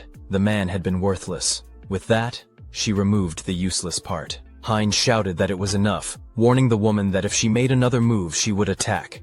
The woman wondered what Hein intended to do, and before she could think further, Hein launched an attack using divine power. The woman quickly put up a barrier to protect herself and the man's corpse, remarking that Hein had used divine power. If she had been hit, she might have died on the spot. She was lucky she hadn't been hit by it. Hein was shocked by the divine power and wondered if there was another helper besides the executive and the woman. The lady then said that they would call it a day. She would give in to Shin's demands for now, but she didn't plan on wasting any more energy fighting someone who wasn't under her command. Next time, though, she would come back and make sure to dress him up more gloriously. With that, she used teleportation to escape. Hein then turned her attention to Shin, who had fainted on the ground. Shin woke up on a couch in a strange room, confused about where he was. Had he been moved while unconscious? How long had it been? To his surprise, he felt almost at his peak. He had been exhausted. It seemed like he should have been bedridden for a week, unable to move a finger. But instead, he felt completely refreshed. Then he noticed his hands were restrained. Just then, Hein entered the room. She told him she wasn't sure how good his physical condition was, but she had done what she thought was best. She asked him to let her know if he felt any discomfort, or if something was wrong. He responded that he thought he was almost fine, all thanks to her. He wanted to thank her for helping and treating him. But then he asked why she had bound him. Hein explained that from now on, she wanted him to answer her questions as truthfully and honestly as possible. She then asked why he had been with those people. She promised to answer any questions he had afterward. She hadn't realized she already knew his name. He greeted her and then signaled for her to start, asking her to explain what had happened. Hein was an S-class saint, widely known among the public, not just among hunters. She was also the guild leader of Hainamu. Shin thought to himself that, in the memories from his past regressions, the Hainamu guild wasn't one of the three great guilds. The concept of the three great guilds had been a bit unclear in his past lives. In reality, it had practically been a two-man show between the Overkill and Shinwa guilds. There was a guild called Soul Link, but rather than being an equal competitor, it was more of a step below Shinwa and Overkill. However, the current Hainamu guild was different. It was now one of the three great guilds, measuring up to Overkill and Shinhwa. The difference between this world and his memories was so vast that he found himself curious about how Hinemu had managed to rise so far, and Hein was the key to that success. She explained that, to put it simply, she was just returning home after carrying out her plans. Shin thought to himself that she was the best healing type supporter, someone who had made a miraculous jump from C rank to S rank. He agreed with her explanation, clarifying that he hadn't been with those people and had actually been attacked by them on his way back. He recalled that, in his previous life, far from being the guild leader, Hein had been a mere supporter who had plateaued at B rank. He hadn't known her personally, but they had crossed paths a few times when their guilds worked together. As he remembered, she wasn't weak. She had an air of gentleness about her, but it was clear she didn't have the sharp edge she carried now. He couldn't help but wonder why her personality and abilities had changed so drastically, but there was no doubt that these changes had primarily benefited her. In that sense, Shin had every reason to suspect Hein of being in league with the hero hunters, but she had actually rescued him and stood up against those guys. She then said she had one more question. Was he acquainted with the executive? Shin replied that it wasn't a question he could answer, but he would like her to answer his question first. He noted that she seemed to know the executive very well, given that she hadn't reported him to the association and was personally interrogating him. It seemed like she intended to track him down on her own. So he asked, why was she doing that? She responded by asking if he was questioning the person who had saved his life. Shin replied that he wasn't stupid.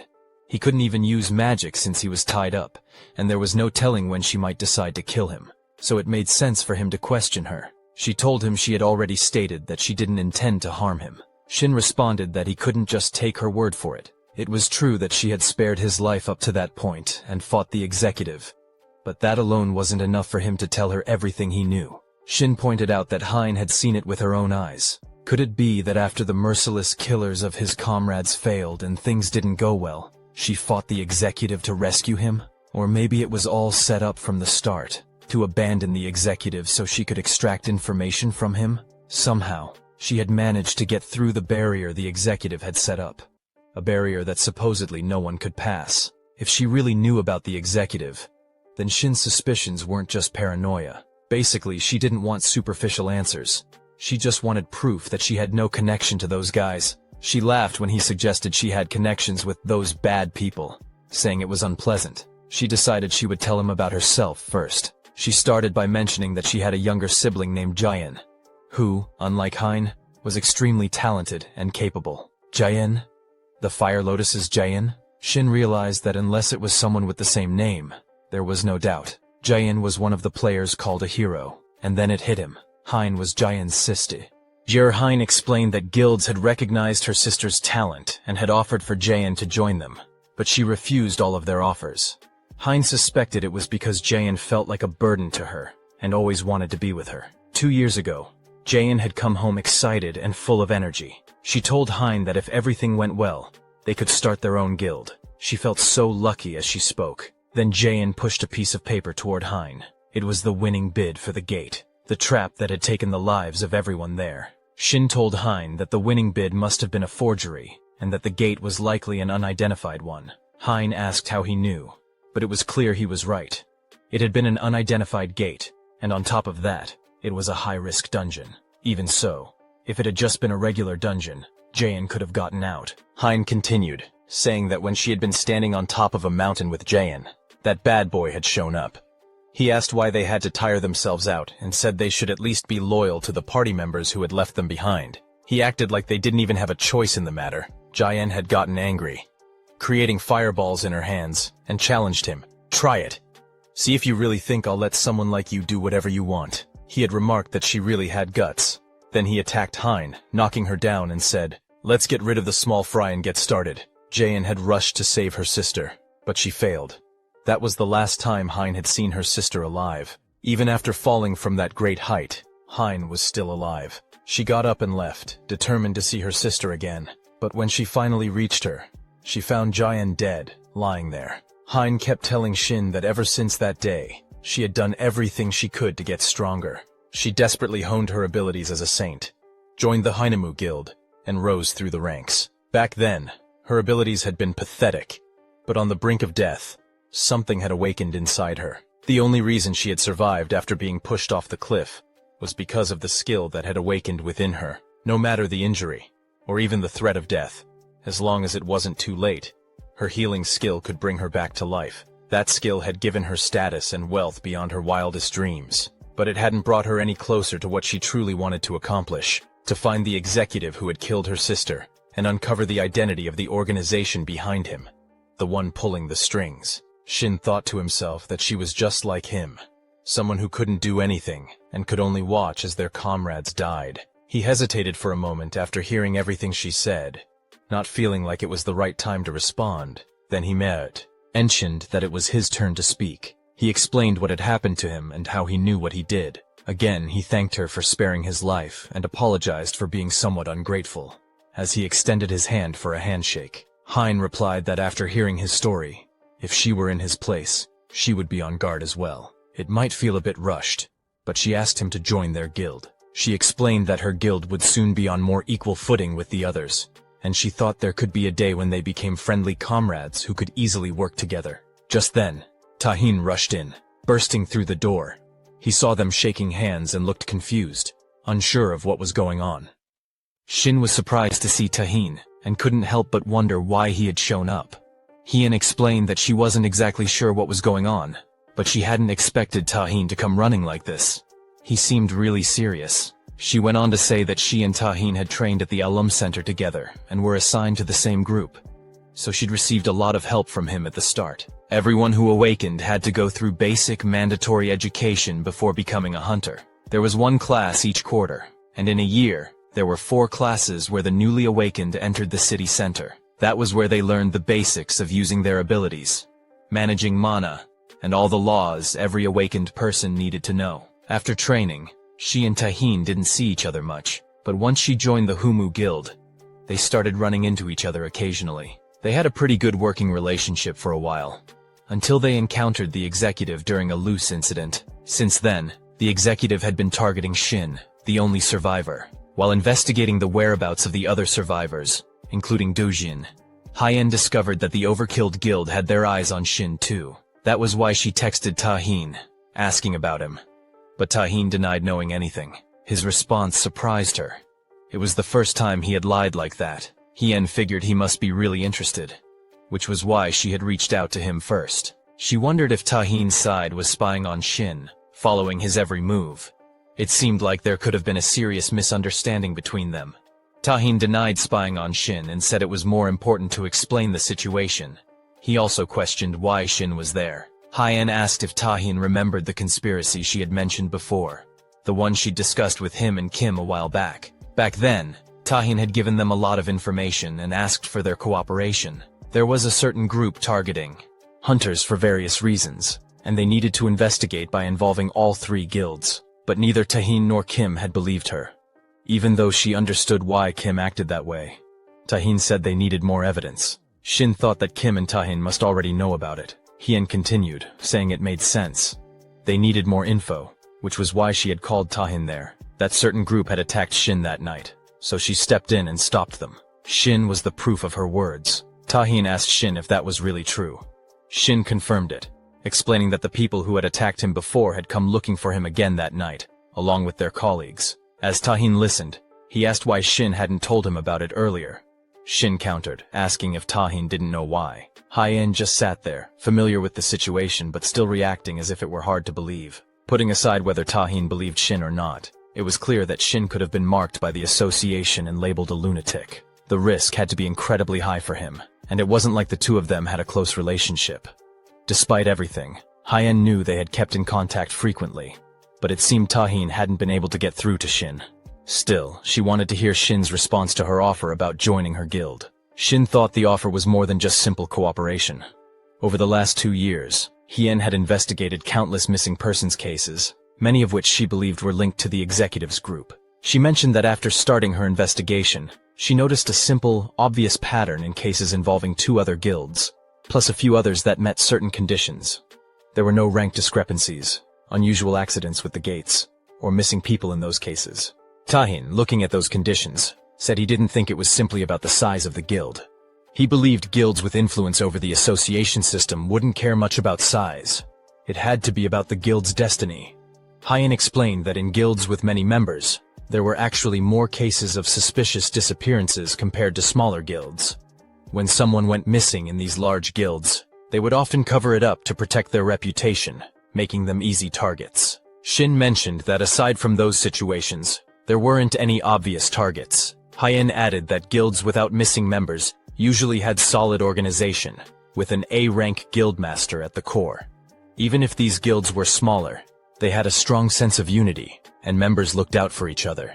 They wouldn't ignore a disappearance. She felt that even though she was openly investigating, and perhaps because of her connection to Humu, she sensed they were trying to avoid her. Even Kim, with his usual personality, definitely took care of his people, which was why he led the Shinhwa Guild. She suspected they were avoiding unity, but she doubted they could keep it up forever. For now, though, that would be the last thing on their minds. Still, just having that sense of safety was enough to get by for the time being. Tahin agreed with her but said there was no need for it to escalate. When it came to fighting power, the Overkill Guild was a step ahead of the Humu Guild. To ensure Shin's safety, it made more sense to go with Overkill. Shin wondered what they were really fighting for. Whatever it was, Tahin seemed unlike himself, and Hyen could see a bit of pride in him. The reason Tahin was involved was that Shin hadn't told him about the executor. Tahin was shocked, but Hyen continued, assuming Shin would join the Overkill Guild. She explained their members' fighting power and support, which he couldn't compare to. Since she wanted to recruit him, Hyen suggested Deki, lawring war on the dangerous secret organization. "It's not that we lack the ability," she said, "but this isn't something we should decide impulsively." Shin interrupted, thanking her for the offer but making it clear he had no intention of joining any guild. He wondered if she thought it would limit his activities, but Shin clarified that his official affiliation would be with Humu. He saw it as a way to secure his safety. Hyen countered, saying safety wasn't the issue. Shin would only be useful as bait. She had said before that their turn hadn't been postponed. Even if Humu promoted his safety, it wouldn't stop those people. For now, they were trying to kill Shin, but someone else would take his place. Rather than focusing on that, Shin wondered what they'd think of making him the main target. At the very least, he'd become the focus, and others would be safer because of it. Tahin asked if Shin was suggesting he'd take on the risk instead of others. Shin replied that it wasn't necessarily like that. Even with Humu Guild's capabilities, they hadn't caught even a glimpse of those criminals in 2 years. They only had a few clues now. If Shin acted as bait, they could at least predict the enemy's next move. If there was another attack like last night's, they could catch them. Shin took a sip of coffee and continued, saying that at the very least, they could gather evidence, forcing the association to act and exposing the group's existence to the world. Hyen pointed out that Shin was taking this on alone. He wondered what she meant. He'd already told her everything.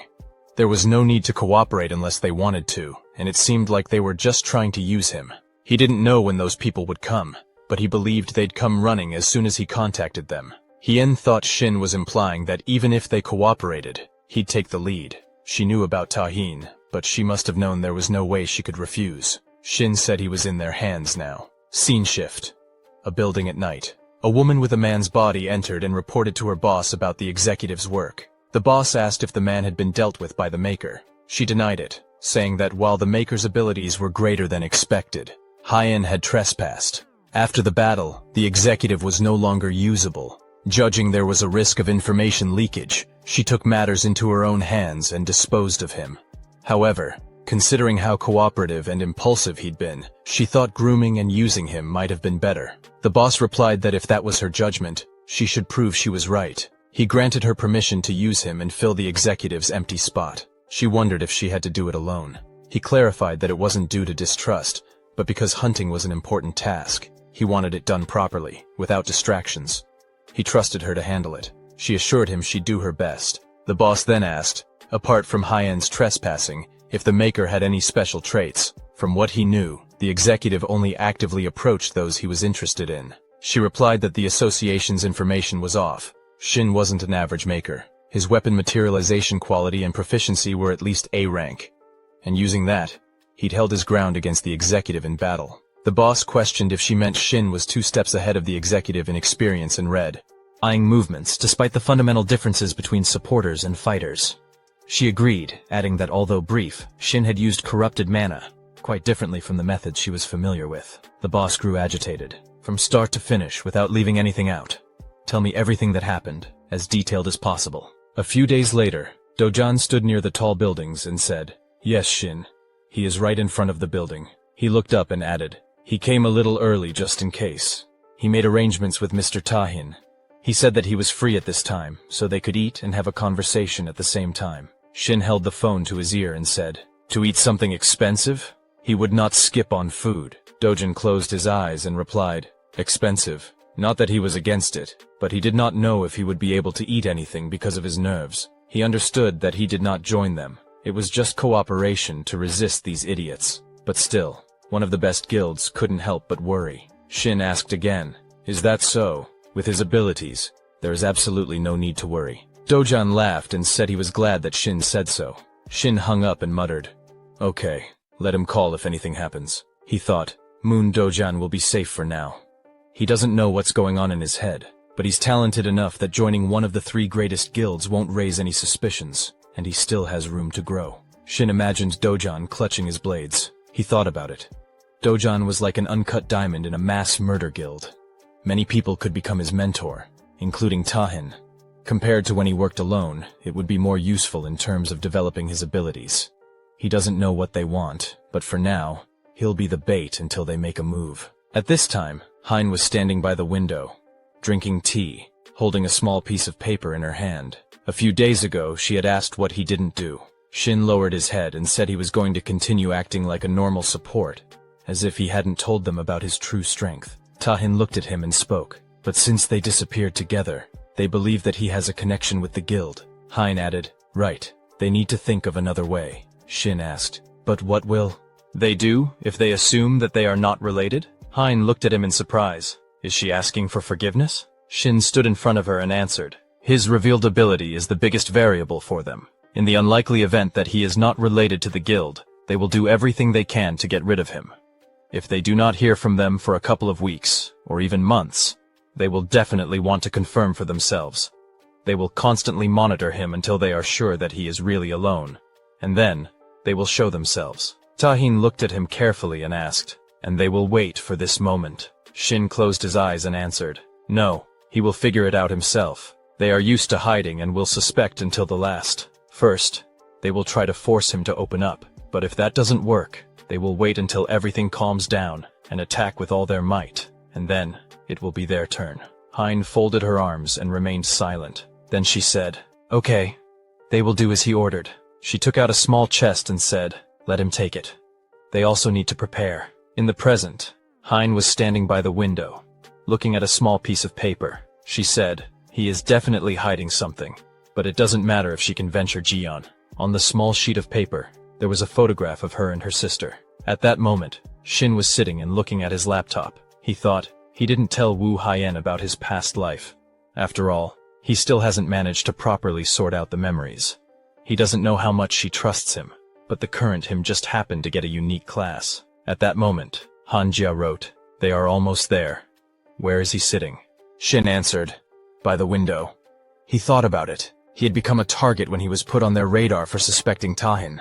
She was a reliable ally, but that was all she needed to know for now. Hanjia walked in and waved her hand. "Shin," he responded. Hanjia. He thought about it. It seemed like she wore glasses outside the dungeons. She had changed so much since the last time they met. Hanjia, the future goddess archer, had cleared the dungeon with him last time.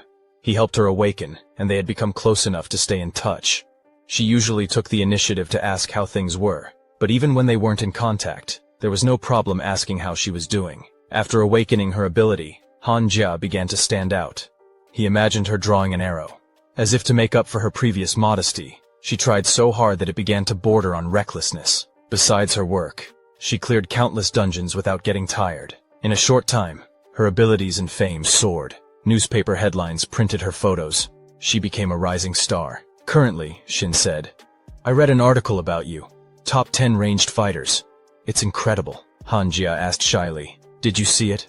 Somehow, she was asked for an interview, so she gave it. But she never thought it would be something so big. She looked away and said, "It's all thanks to you." Shin looked at her and replied, "This would have happened anyway, even without me." But he looked away and asked, "Is he with her?" Hanjia answered, "Yes. She forgot to introduce them." This is Kwon Sion, a C-rank assassin, Shin asked. Ah, is this her partner? He gave some advice about the advantages of classes that could attack at long distances, that if possible they could act alone and did not need a team. But for this, they needed to be able to find safe places and have agility. He would not recommend this style of fighting to Han Jia, who was still learning.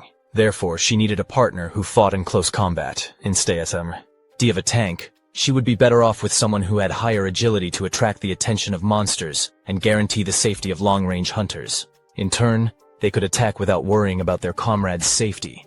In this regard, Dojin was frankly speaking, ideal. He was thinking about introducing them, but there was one nuance about Dojin's safety. Shin looked up and said, "Nice to meet you. I'm Shin." Sayon extended his hand and excitedly said, "Nice to meet you. I'm Kwon Sayon." They shook hands and Shin thought, his hands are sweaty. Is he socially awkward? After a while, Han Jia talked. She had started using the longbow like he suggested. She sat on the couch next to Kwon and explained that she had started learning all over again, from drawing the bowstring to aiming. Fortunately, she got used to it after a few tries. She was worried that no one would want to be her partner in a two-man hunt, but it turned out that Kwon was looking for a long-range fighter. The teamwork isn't perfect yet, but it's getting better every day. Don't you agree, Kwon? Kwon sat with his head down, looking at his mug. He replied, "Yes." Shin looked at him carefully and thought, he does not make eye contact at all. This is even worse than with Han Jia. He said, "Okay, what favor did they want to ask of me?" Han Jia replied, "Well, she said it was a favor.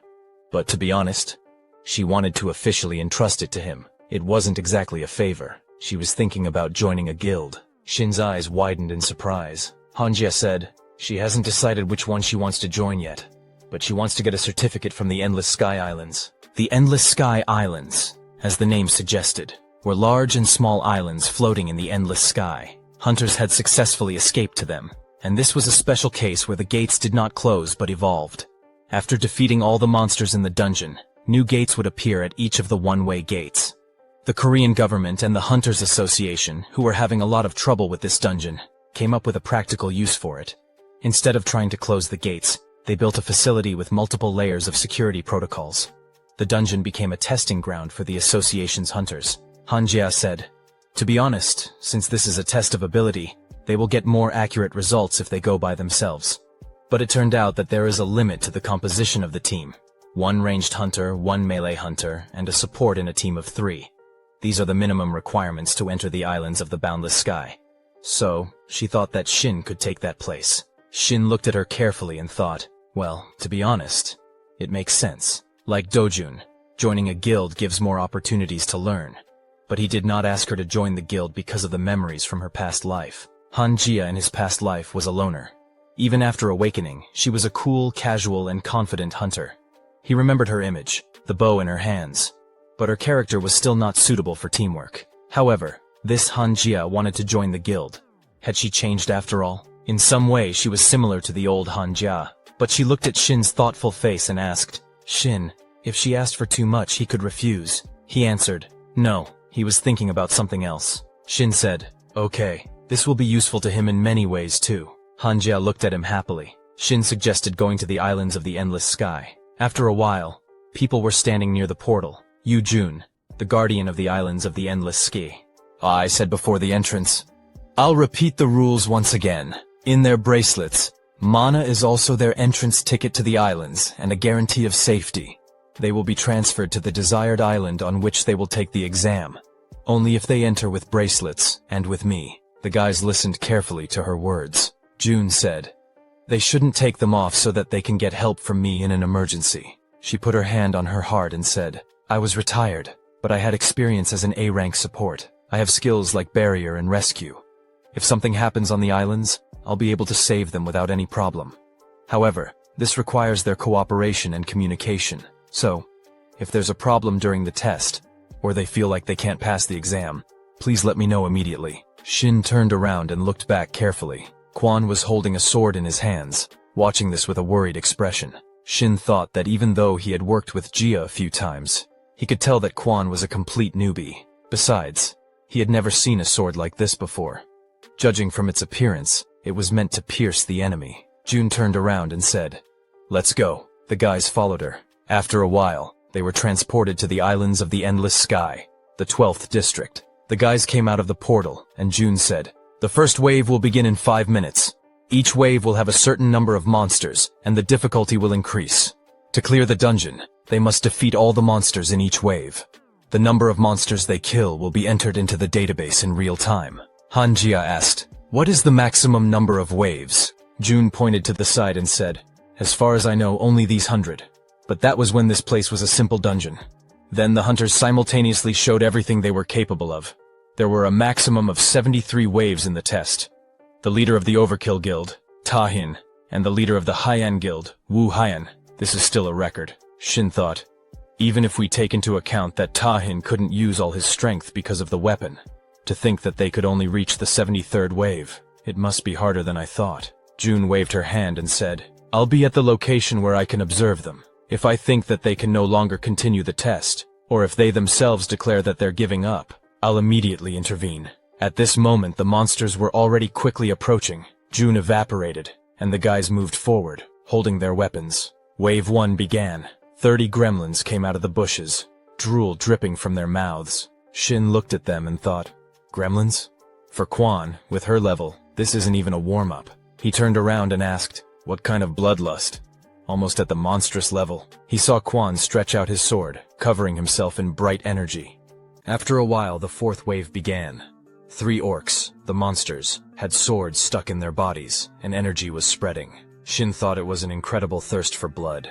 He had felt something like this before when the awakening of players suddenly began one day. Among those who cleared the dungeon and simply hunted monsters, there was a secret guild that hunted players. Empty fantasy. Shin remembered the terrifying energy that emanated from the fighters. It was a crazy organization of killers, about which there was no information. Some time ago, Shin stood next to a guy kneeling and asked.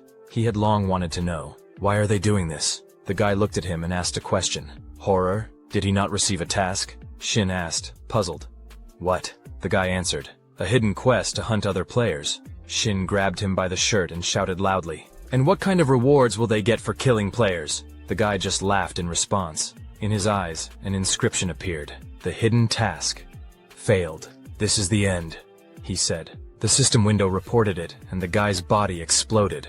Blood splashing onto Shin's body. He thought, "I should know everything." That time, at this moment, Hanjia asked, "He's a little surprised, right? He has an unconventional fighting style." Shin answered, "Yes, the 5th wave has begun," Hanjia said, folding her arms. "It was because of his class ability." She closed her eyes and added, "He doesn't like it when I interfere." Shin frowned and thought, "Isn't he an assassin?" Seon continued to kill monsters quickly. Literally in a matter of seconds, Shin looked at him and thought, his fast movements and piercing-based fighting style are all very different from most berserkers. Suddenly, a monster appeared behind Seon and struck. Shin thought, he ignores attacks from blind spots and focuses on attacking. Hanjia stood there with a bow in her hands. Shin said, "He's more suited to one-on-one battles than group monster." Hunting.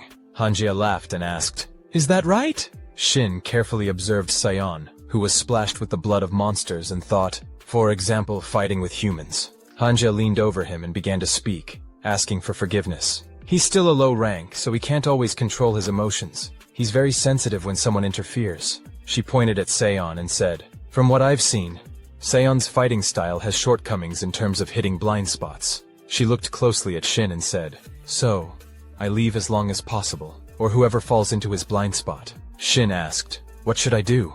Hanjia answered, "His weapon creation skill." Shin replied, "Yes." Hanjia smiled and said, "It's okay. Just let him watch Seon, and use it in case of danger."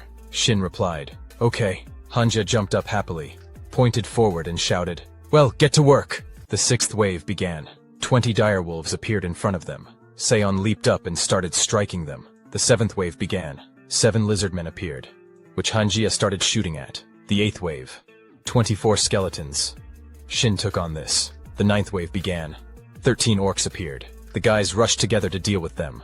Seon swung his sword, striking in an instant. Shin stopped and looked at him carefully. Hanjia wiped her chin and said contentedly, "We've already reached the 10th wave." Shin looked at his hand and thought, "My stamina is running out faster than I thought, and there's not much mana left." He glanced at the others and thought, "Hanjia is fine, But Kwan Sayon is tired because he fought alone at first.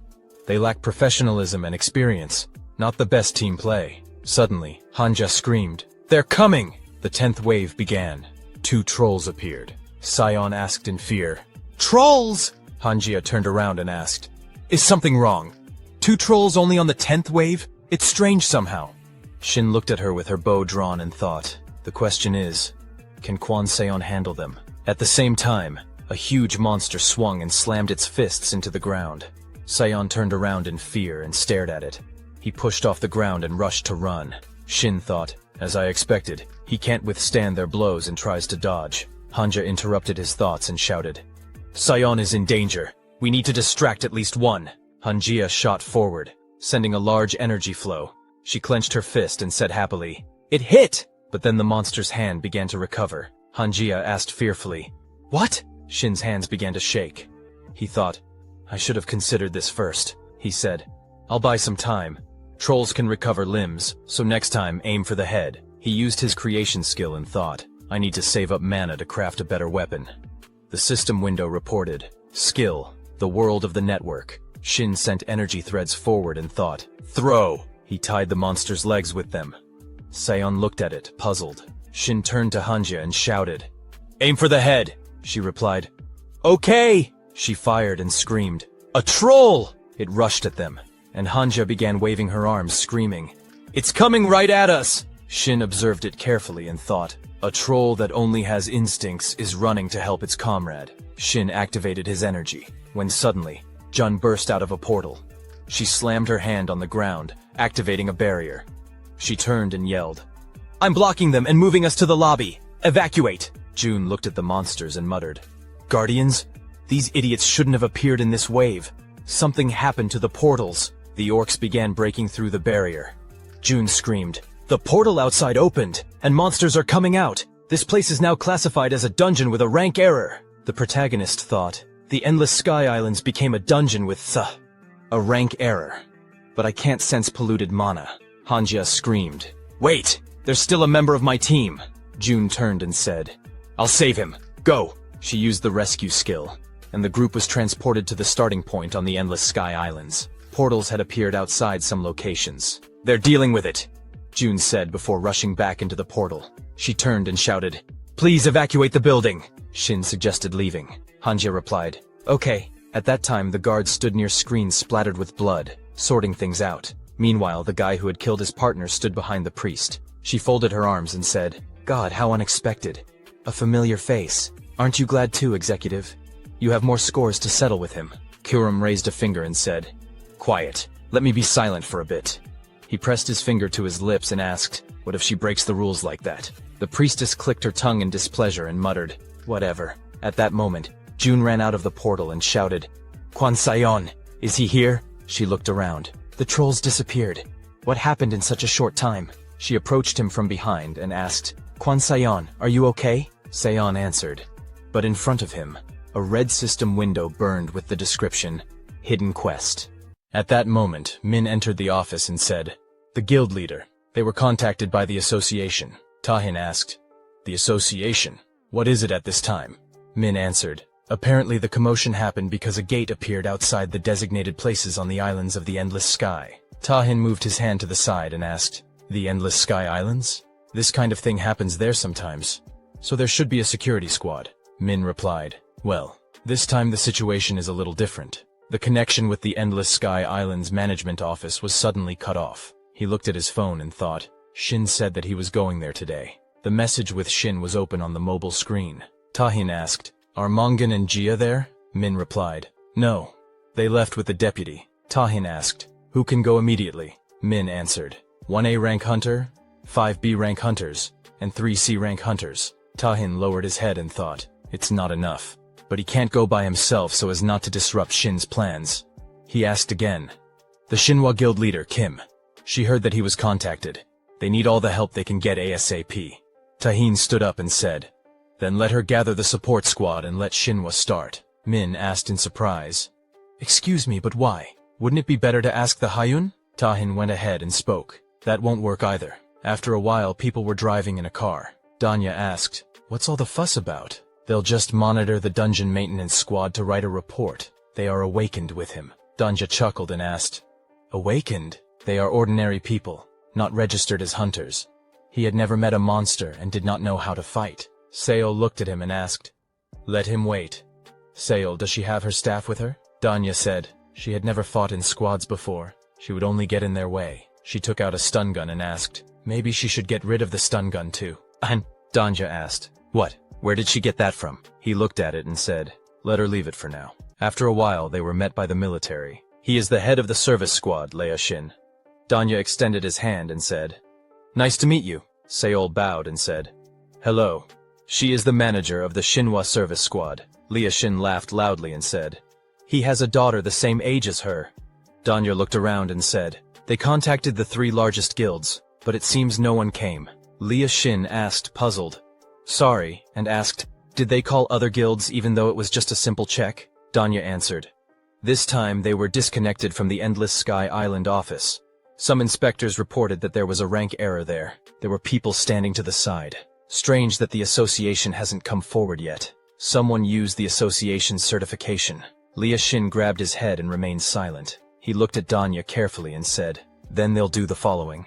We can go on reconnaissance for now. If people are missing, we need to find them first. Danya asked, what? Lea Shin smiled and said, if anything happens, they can come out. Danya looked at him, puzzled, and said, but the leader. Lea Shin pointed his thumb at himself and said, if these 3 guilds can't work as a team, then even if they have A ranks, they'll only get in the way. He turned around and shouted at the fighters. Do they agree? The fighters replied, yes, sir. Danya grabbed his head and said, something is wrong. Seol asked, why are they doing this? Danya replied, they don't want to lose the reward.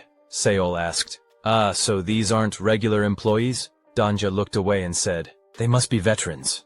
Did she see how they hold their guns? He handed her stun gun back. Danja said, usually firearms that don't require mana don't work on monsters outside the gate. However, the Skeleton Guild insists on using firearms, thanks to the exclusive enchanter. Lea stretched out his hands and activated his energy on the flying bullets. He tapped her head and said, she should remember all this too. She cried out in pain. Danya said, it is not necessary to remember all the hunters. Seol replied, yes, sir. Danya looked at her and ordered her to make sure that nothing was taken. Danya replied, the guild leader was forcibly suspended from illegal hunter activities when he served in the army, and after he became an official hunter, he was caught illegally clearing dungeons several times. Lea waved his hand, and Shin looked around. He saw the military escorting Danya and Seol. The priestess held a bloody cap and said, let them watch and just kill them quietly. Kurum cut off a piece of meat and asked, how much did he tell her? He thinks it's easy to quietly kill everyone in a public place. He is not a dog like her and does not like killing. The priestess clenched her jaws in displeasure. At that moment, the executive turned his hand into a blade, and Kurum said mockingly, yes, like him. The priestess activated her energy and said, let him keep in mind. He will end up in the same state as the executive if he continues to chatter with his stinking mouth. Kurum put his hands forward and replied with a smirk, he understands. The priestess turned away and replied, if he understands, then let him lure these idiots already. He said that he was not going to help her kill. The priestess walked up to him and grabbed his robe. If he doesn't want to die, let him do as she says now. Kurum pointed his finger and said, one condition. Suddenly the staff looked forward in fear. Lea said, this is the security department. Let them take a look. He turned around and said, they don't know what's inside, so they'll see her. Each other places for now. Danya said, that sounds good. He took out his phone. Shin turned around and asked, why did he take out his phone? Danya said, he's just recording for the record, so we need to record what's inside. Lea chuckled and said, dissatisfied, then we'll start searching. Lea asked, how many need to be saved? Danya said, 1 guard, 5 members of the security department, and 1 S-rank hunter who came for certification. Lea turned around and asked, where they last saw the garden hunter was when she entered the inner room of the gate. Lea took out his walkie-talkie and asked, have they arrived at the security department? Suddenly, a huge red stream of kill headed towards him, and the guy screamed in fear. Danya asked, guild leader, is he okay? Lea asked, what? A large demonic creature appeared in front of them. After a while, Heron got out of the car and said, finally, here. Junyan closed the door and said, puzzled, she wasn't even driving. Heron pointed her thumb at herself and said, "She doesn't have a license. She's a driver without a license, protected by the people." Junyan said discontentedly, "She found something to be proud of." Heron replied, "It's been a long time since she's seen the island of the endless sky. During her last certification, she reached the 47th wave." Junyan asked, 47? That's so little. Heron frowned discontentedly and replied, "She had only just received a rank back then. Actually, she simply didn't have time to pass the certification afterwards." He grinned and asked, "Really?" Heron shot back, "And how far did he go?" He spread his arms in different directions and answered, "More than her." Heron asked discontentedly, "Is he joking?" Shin looked at them and thought, "Who is this?" He came up and asked for forgiveness. Heron looked out and said, "Will he say it sooner?" Shin waved his hand and asked, "Didn't they meet in the dungeon?" Heron looked at him and replied, "Then, support of the Overkill Guild." Junyan looked at him and asked, "What is his matter?" Hanjia looked at Shin and said, "Shin, they—" Shin said, "So?" He adjusted his hair and thought about how to explain. The guys looked at him, puzzled. At that moment, Shantae shouted loudly, "What are they doing?" He looked at the monsters and ordered, "Shoot!" The fighters raised their weapons and started shooting. The huge creature roared loudly, trying to shield itself from the bullets. Many bright beams hit its body. The fighters shouted, "Leader, it's getting away!" They tried to hold Shantae back. The fighter frowned and shouted, "There!" They turned around and asked, "Where did he go?" The guy said, "There." The leader pointed his finger forward and shouted loudly, "Behind!" "Be careful." The fighters turned around and saw a monster approaching with an outstretched hand. A huge red flash occurred in front of them. It splashed Shantae, and he said angrily, "Idiot!" The executor jumped high and struck with his hand. He approached Shantae, who frowned with displeasure. Shantae swung his axe and struck, from which a bright light appeared. The system window reported, "Skill, Elemental Enchantment, Glacier." Shantae struck the ground and activated Ice Prison. A huge ice stream surged forward, freezing the executor. Danja said in surprise, "He has no head!" At this moment, the priest said, displeased, "So you can't entrust anything to the executive. He can't even kill these little ones." She grabbed the fighter by the neck and said, but nevertheless she collected enough mana like that. After a while, Shantae said, "Chief, he will give him one of his men. Let them get up." "Don't you apologize?" Then Shantae turned around and said, "He doesn't know what's going on. But 2 of his men have already died. This isn't a monster attack, it's a deliberate attack. Let them go and call for help before they all die." Seol and Dongji looked at him in fear. Suddenly a voice rang out, "God, they are so brave!" "But okay." Shantae screamed in fear, "No way!" The priest disappeared in front of the fighters and said, "They closed the gate. That's why they were there a second ago." At this time, Kurum asked, "Did he go out because there was a sudden problem there? And now he's lost in thought and wants to go back?" Shin answered, "Yes." Junyan raised his eyebrows and asked, "Is that all?" Shin closed his eyes and thought, well, it would be more surprising if he was convinced. He clenched his fist and thought, he himself isn't sure if he's thinking the same way.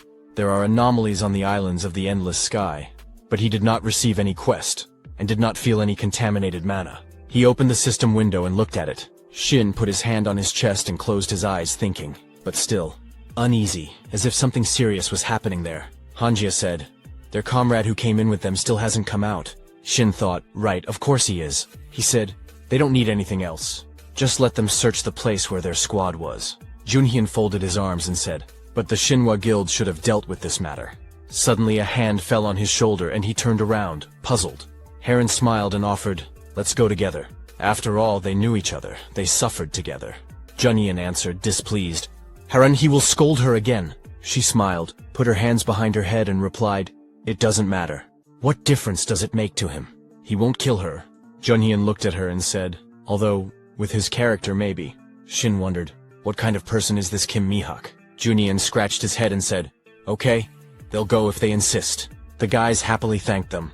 Junhyun grinned and said, "Last time, because of the guild leaders, they didn't even get to know each other properly. He is Junhyun from the Shinhwa Guild." Heron raised her hand and said, "She is Mio Heron. Nice to meet you." Shin said, "He is Shin Junseo, but he is not a member of any guild." Hanjia smiled and said, "She is Hanjia, also a free hunter." Suddenly a man ran up to them, breathing heavily, and asked, "Are they from the Shinhwa Guild? There are problems. The gates of the Islands of the Endless Sky are getting smaller." Shin looked at it in fear and asked, "What?" At this time, the priestess stood in front of the fighters and said, "Now." She waved her hand and asked, "Will they clean up their new home?" A huge energy flow was directed towards the fighters. Shantae swung his axe and said, He doesn't know what kind of idiots they are, but it wasn't worth it. They were so underestimated. He swung his axe, and an energy monster was already approaching him. Shantae created a gun and began shooting at it, making many shots. Heavy sounds were loudly heard. The monster broke away and rushed to run. Shantae turned around when suddenly it was already flying rapidly from above. He grabbed the flask and used elemental enchantment, Flame. Shantae ordered, "Everyone, close your eyes!" and used ignition. The monster was heading towards him, but at that moment, he threw a projectile, and it began to sparkle. For a moment, Danju remembered something. He turned around and saw that the system supporting the islands of the endless sky, even an unidentified monster, would not be able to completely get rid of the gate until the power supply in the system ran out. In that case, wouldn't the gate, even if it was small, be able to return, even if the sorcerer was unconscious? He was right. The portal continued to change its size. For a moment, the gate took on its original appearance. And some did not miss this moment. The guys rushed into the portal and appeared in front of the priestess. They looked at each other in confusion, and she said, "Horror." Shin struck her with his energy and she was thrown back. Shin stretched out his hand forward and thought. The body moved subconsciously. They would have been hit if he hesitated. That's better. Since it comes to that, I need to figure out my capabilities. He swung, intending to demand an explanation from the priestess. The priestess grinned and said, "Oh, how scary. And if she doesn't say what, will he kill her?" Shin covered himself in energy and answered, "If necessary." He said, "First people, then actions, and finally memories." At that moment, Kurum was standing on the balcony and saying, "The first rule, spearman in his sight. The second rule, now they listen to him." He thought, horror. She didn't say that he would have to reveal himself. He is a citizen with an ID. If he gets caught there, he will become a criminal. This is the last time he helps her. The priestess looked down and said, "The third rule, they will forget everything that happened there. Do they understand?" The system window reported, "Hidden skill, rules of the hermit. The hermit applies an unreasonable rule to one target within sight. The hermit will announce the target's conditions and rules, that the target will be forced to follow for some time. The target will not be changed, and multiple targets will be selected." Kurum directed his energy towards Junhyun, who screamed, "Yes, he understood." Kurum looked at him with a puzzled look and thought, "Him. He's finished." All the guys froze in confusion. 2 hours ago, Saiyan stood behind the monster and thought, were they all gone? He had heard them talking about the gate, but they were so far away that he could barely make out their words. He glanced to the side and wondered, maybe I should hide for now. But soon it would remember him and give chase. Saiyan's eyes widened. What about him? A portal opened in front of him and monsters emerged. What the? He had thought there were only one way. Gates on the islands of the endless sky. Was this the gate the Guardian was talking about? At that moment, a system window appeared beside him. Saiyan frowned.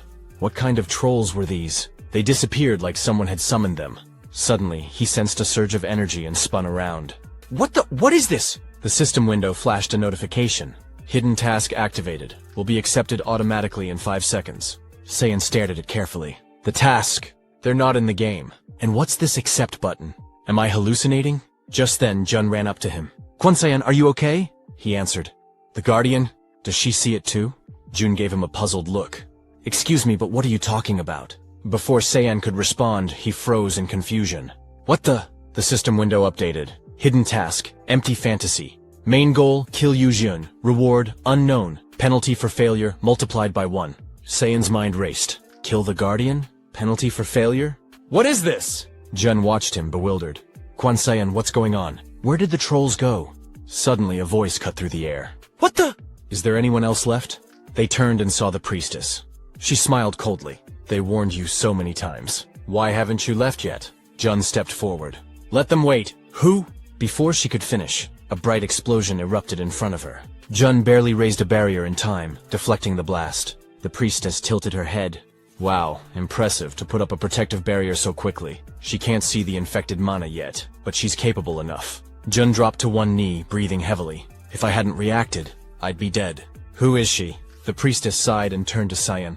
And he must have already seen the contaminated mana. So early? He hasn't even woken up yet. Must be an empty fantasy. Saiyan blinked. What? Jun shouted. Kwon-Saiyan, get it together! We need to get out of here! She activated a rescue skill. The priestess smirked. Oh my.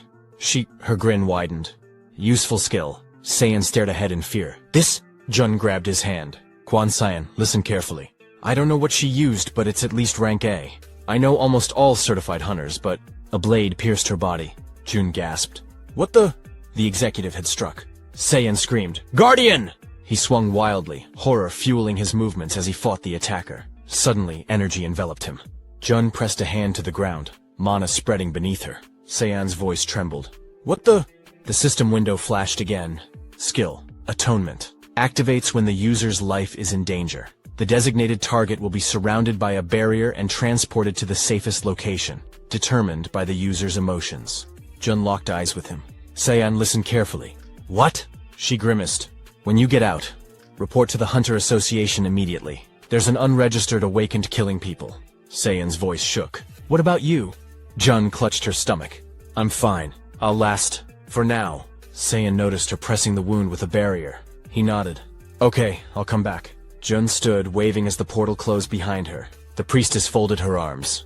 Oh my, that must be her anchor skill, an unstable ability. Jun scowled. She looks like an awakened, but I've never met one like her. What is she trying to achieve? The priestess stepped forward. I need a base, and the islands of the endless sky would be ideal. She was just unlucky. Jun smirked. Does she think? At that moment, Donju was helped by Hanjia. Jun muttered. I've been lucky so far. The priestess sighed. Yes, enough talking. It's a pity about her skills, but my child is hungry. Jun's body glowed with energy. She paled. What is this? The priestess raised a hand. Die. Present time. 2 hours later. Junian charged forward, spear in hand. Hanjia leaped back, shouting, Dodge! Heron barked orders. Gather! Shin watched from the side, frowning. He's not using skills? It's like he's just swinging his spear wildly. While they were distracted, the priestess vanished. As they entered the gate, it shrank again. Shin's eyes darted to the portal. This is bad. First, we need to detain Junhyun. A scream echoed from the road. Shin turned. Shantae lunged forward, activating elemental enchantment Glacier. Junhyun staggered, confused, as Shantae struck.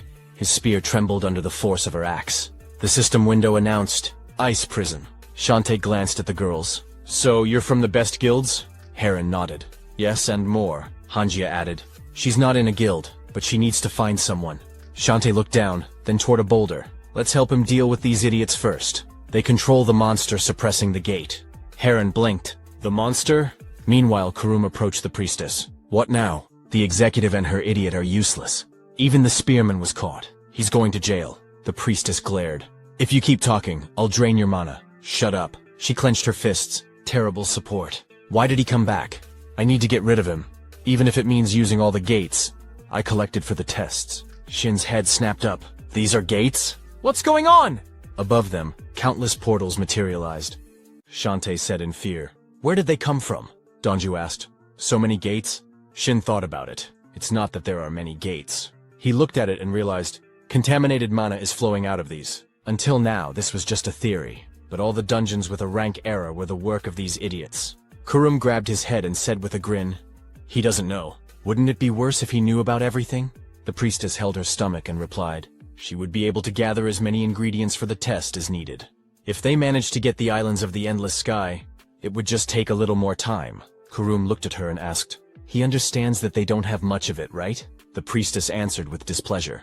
Without the islands of the endless sky, they wouldn't have a chance. There was no need to tell her what she already knew. Let her not irritate her. She closed her eyes and said, there was a year left until awakening.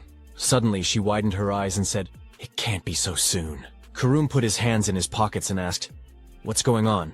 The priestess demanded, why now? The system window reported. Multidimensional error detected. System urgently activating. Welcome, player. The priestess wasn't the only one surprised by the sudden awakening. Shin's eyes widened and he asked, what? The awakening of the players? As Shin remembered, it was supposed to happen in 10 months, and only a select few would be able to do it. Sayal looked at the system window and said a strange window had suddenly popped up in front of her. But it happened differently. Heron asked, welcome, player Mio Heron? She screamed in fear. What the? The system window displayed. Main task, protect the islands of the endless sky. Main goal, defeat the waves of monsters, 10 of them. Reward, unlocking new skills, salvation from the islands of the endless sky. Shin wondered, have the players already awakened? How? Suddenly Donju pointed forward and ordered, look there! Huge monsters began jumping out of the gate, and he screamed, the monsters are coming! They rushed down and grabbed their weapons. First wave, 100 gremlins, 80 kobolds, and 60 goblins. Donja asked, puzzled. Where do these come from? Sayal asked, scared. Danju, what now? Shin rushed to the side and shouted, "Everyone, over there!" He waved his hand and yelled, "Hurry!" The group sprinted away as Shantae pointed to the side and warned, "Be careful!" Danju charged forward and shouted, "Seol, faster!" She pleaded, "Pick me up!" Huge monsters chased after them. At that moment, Heron jumped in front of the monsters and raised a shield. She glanced at the system window and muttered, "She doesn't know what this is, but it'll let them go if they can handle the waves, right?" She shouted, "Enlargement!" The system window reported, "Giant's shield. A shield truly made by a giant. Depending on the user's build and needs, it can change its size and shape." At that moment, the ice began to crack. Shantae pointed to the side and shouted, "Hey them! Let them go the opposite way and block the path. We need to pin these down." Shin walked up to him and said, "Wait." He used the creation skill. Shin stretched out his hand, spreading his energy everywhere. Multiple shields materialized. Heron gasped. She didn't expect this. Shantae asked, "Did he just create something incredible? How did he make so many shields?" Shin wiped sweat from his forehead and said, "Now they'll only have a narrow passage left. We need to surround them." Heron ran forward and answered, "She's got it." Shantae silently turned around and saw a fighter lying on the floor. At that moment, Heron called out to him, "They have enough people. If he's a close combat fighter, he can try reviving him." She ran ahead and added, "He's the best at large battles, does he understand?" Shantae approached the ice block with Junian and muttered, "A spearman, but specializes in large-scale battles?" The monsters laughed loudly, pointing forward. Hanjia narrowed her eyes and thought, "This is the perfect time to use a skill." She activated Golden Meteor skill. A massive energy flow surged toward the monsters, who continued laughing evilly. Seol watched in awe and said, "Wow, professional hunters, this is a whole other level in terms of teamwork, though it seems like they're meeting for the first time." Donju replied, "It's difficult for ordinary people like them to help."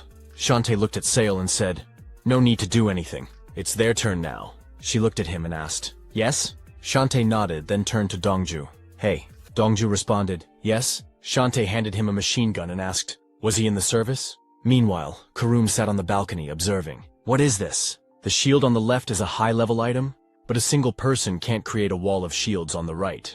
The priestess replied, "It's probably the ability of the support, that idiot who wanted to deal with the executive." Karum turned sharply. "That idiot is a support?" The priestess lowered her head. "Yes, with the ability to create weapons," Karum added, "and the ability to control contaminated mana." He stared at her. "What will she do?" The priestess stepped closer. "With what?" Second wave. 300 zombies, 200 skeletons, and 100 ghouls. The monsters burst from the gate, advancing. Karum muttered, "With the gate. Didn't she plan to release all the monsters at once and kill them?" The priestess answered, "When the system activated, it was too late. Her child opened the gate, but she can no longer control it." Karum narrowed his eyes. "Maybe they'll let them go. After all, their goal is the islands, not them." The priestess replied bitterly, "She doesn't like this option, but it may work." Donju handed his phone to Seol and took the machine gun. "If they don't do anything useless, of course." The monsters charged. Hanjia pulled back her arrow, thinking, "Things are bad." Her mana is running low. She wasn't sure if she'd controlled her mana properly when fighting the trolls. Heron rushed to her side. "Let her hold on. She'll help," Hanjia admitted. "It's difficult, but she's the only ranged hunter." Heron frowned. "Who said that?" Hanjia blinked, confused. "Sorry?" Heron crossed her arms, activating a barrier. Hanjia gasped. "Heron, what is she?" Her eyes widened as a loud sound grew. She stopped clapping, but the noise persisted. Heron halted. "She's collecting the sound." She clenched her fist and swung. "Wave strike." The system window reported. Skill wave strike. After imposing the vibrations of the desired environment, an explosive mana attack occurs at a distance. The stronger the vibrations and mana, the more powerful the strike, can be executed with any body part. The monsters were flung back by the energy surge. Hanjia froze. "This is incredible. Much stronger than her attacks." "So this is an A-rank hunter?" Donju yelled. "He'll help too." Hanjia turned. "Excuse me?" Shin called out. "Take a break if you're tired. They can handle it." Hanjia snapped. "She didn't mean that?" "Seiyan, maybe he's still there, and they're just defending themselves." Shin countered. "There's also a chance he's already left. The guard went to save him, so the probability is higher." Donju's eyes widened. "The guard was there?" Hanjia paled. "What?" Shin turned. "Was she?" Donju pointed aside. "They found her body at the gate." Hanjia whispered in horror. "No way!" Shin pressed. "Were there no other bodies?" Donju answered. 3 security department members. He doesn't think the person they're looking for is dead." Hanjia cried in relief. "Thank God. We need to find him quickly." She suddenly froze. then pointed at the floor. Wait, wasn't there another person there? At this time, Elizabeth was walking along the railing. She looked down and heard, "Does he even understand what he is doing?" The guy held his hand out in front of him and asked why he was doing this. The man demanded, "Did he seriously not understand?" He angrily asked where his money was. The money he had lent him. He did not remember how many times he had already said that this money was to pay his mother's medical bills. The guy pursed his lips and said fearfully, "It just happened." So what? Let him threaten as much as he wants. He still has no money. Does he want to kill him and go to jail? And how will he pay for his mother's treatment? The man was squeezing the hilt of a bloody sword and asked, "Wow, is he going to behave like this until the end?" Let him not worry. His mother died yesterday, and he was going to kill him anyway. He just wanted to see if he could hide. The guy was clutching his stomach fearfully and asked, "What?" He begged him to wait. Elizabeth stretched and thought. She thought this world was quieter, but apparently there were more events happening here. All of a sudden, she turned around and looked at a boy walking down the street. Elizabeth quickly glanced around and said, "Okay." She jumped down and added, "It's good to exercise from time to time." Currently, Donju was looking around in fear and shouting, "Seol!" It looks like they took her. Shantae hit himself in the face with his hand and screamed in horror. "He was distracted and forgot." Shin asked what happened. Shantae looked at him and said, "It's all that monster. It uses gates and portals." Shin asked, "Gates and portals?" He looked at the small portal and thought, so that's how the priestess disappeared. Hanjia stretched out her hand and suggested that they split up and find her, as did Kwan Sayan. The protagonist remained silent in response. He asked, "Do they really have to look for Kwan Sayan?" Hanjia widened her eyes and asked, "What?" Shin looked at her and said, "There's a high probability that Kwan Sayan has already gotten out. In that case, they will only waste their time looking for him." Hanjia asked, "What if he hasn't gotten out?" "No one has gotten out since then. How can they be sure?" Shin remembered Jun's image and spoke. "The guard said that they have skills designed for rescue. The islands of the endless sky are an isolated space that depends on one gate, and there have been cases of their instability.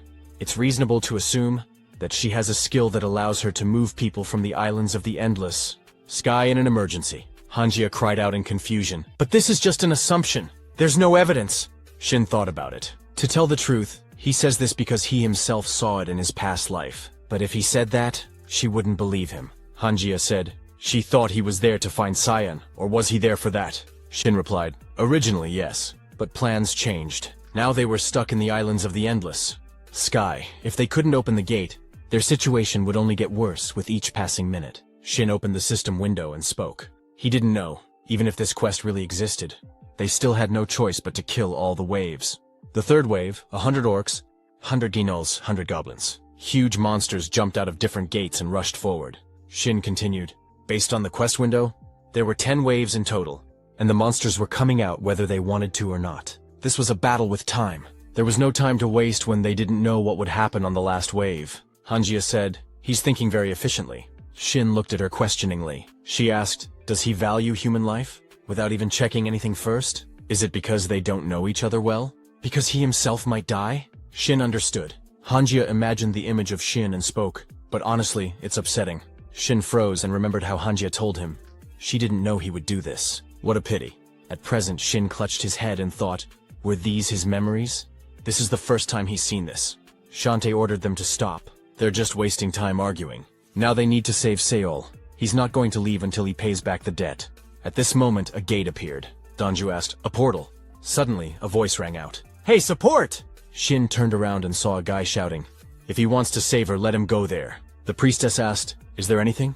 Karum looked at the screen of his phone and answered, "No." He stopped the recording and erased everything. "Besides, what difference does it make?" The priestess said, "Okay, otherwise," she thought about what would happen if they filmed it. Seol sat on a chair in front of the huge monster and begged for mercy. "Please don't kill her." The priestess frowned and opened the system window. She said, if the video remained and they decided to analyze it, they'd be in trouble. They were already in trouble because the system was activated. She looked at the guy and asked, "Did he ask what the task was?" Kurum answered, "Yes, the reward would be the exit, as they expected. Then they don't need her." Seol's eyes widened in fear. The monster put his hand on her head and she fearfully asked, "Wait." She couldn't see their faces. "Please don't let them kill her." The priestess leaned her elbows on the table and said, "How much noise she makes." Kurum suggested, "Let's use her somehow." The priestess looked at him questioningly. Kurum took off her mask and said, "She thought she wanted to kill that support. The priestess looked at her and asked, "She just didn't want to kill her?" "Okay, let her do as she wants," Kurum replied. "Thank you for understanding." He thought about it. To be honest, he also wanted to settle something with him. In the present, a portal appeared near Shin. Donju said, "It looks like a trap." "Is it okay?" Shantae clenched his jaw and said, "But there are no other ways to save Sail." Donju looked at him and said, "Yes." Shantae turned around and declared, "They can't waste any more time. She and Donju have nothing to worry about. There's a man fighting hundreds of monsters alone. We need to help her quickly." Heron was fighting the monsters at that moment. The system window reported, the fourth wave, 80 orc warriors, 100 goblin archers, 20 skeleton knights, 150 skeleton warriors, and 100 skeleton archers. Heron put her hands forward and said, "Just not the archers." Shin walked towards the portal. Hanjia said, "Shin, no need. It's because of her." He turned around and said, "It's okay. It's not her fault." He raised his head and thought, he didn't expect this, but he had to show them his abilities someday. They would act according to plan. Shin turned around and asked, "A warrior?" Shantae answered, "Is he?" "His name is Li Shantae." Shin created an energy weapon and told him to take it. Shantae replied, "But he already had a weapon." Shin ordered, "Throw it into the portal in a minute." Shantae asked, "What?" Shin turned around and asked, "Can he promise him one last thing?" He used the plat skill. He stepped through the portal. The priestess said, "He really came."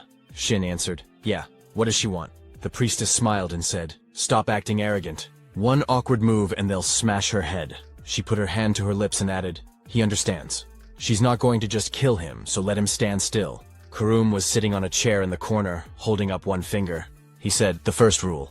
Junhan screamed. He started punching the ice and shouted, "What is this? Let him out!" Shantae looked at the portal and remembered Shin's words. "Let him throw it into the portal." He swung and thought, "I guess it's time." Shantae threw the swords into the portal. Shin thought, he had a strange feeling ever since he left the islands of the endless sky. Kurum said, "The third rule. He will tell them everything he remembers." Did he understand?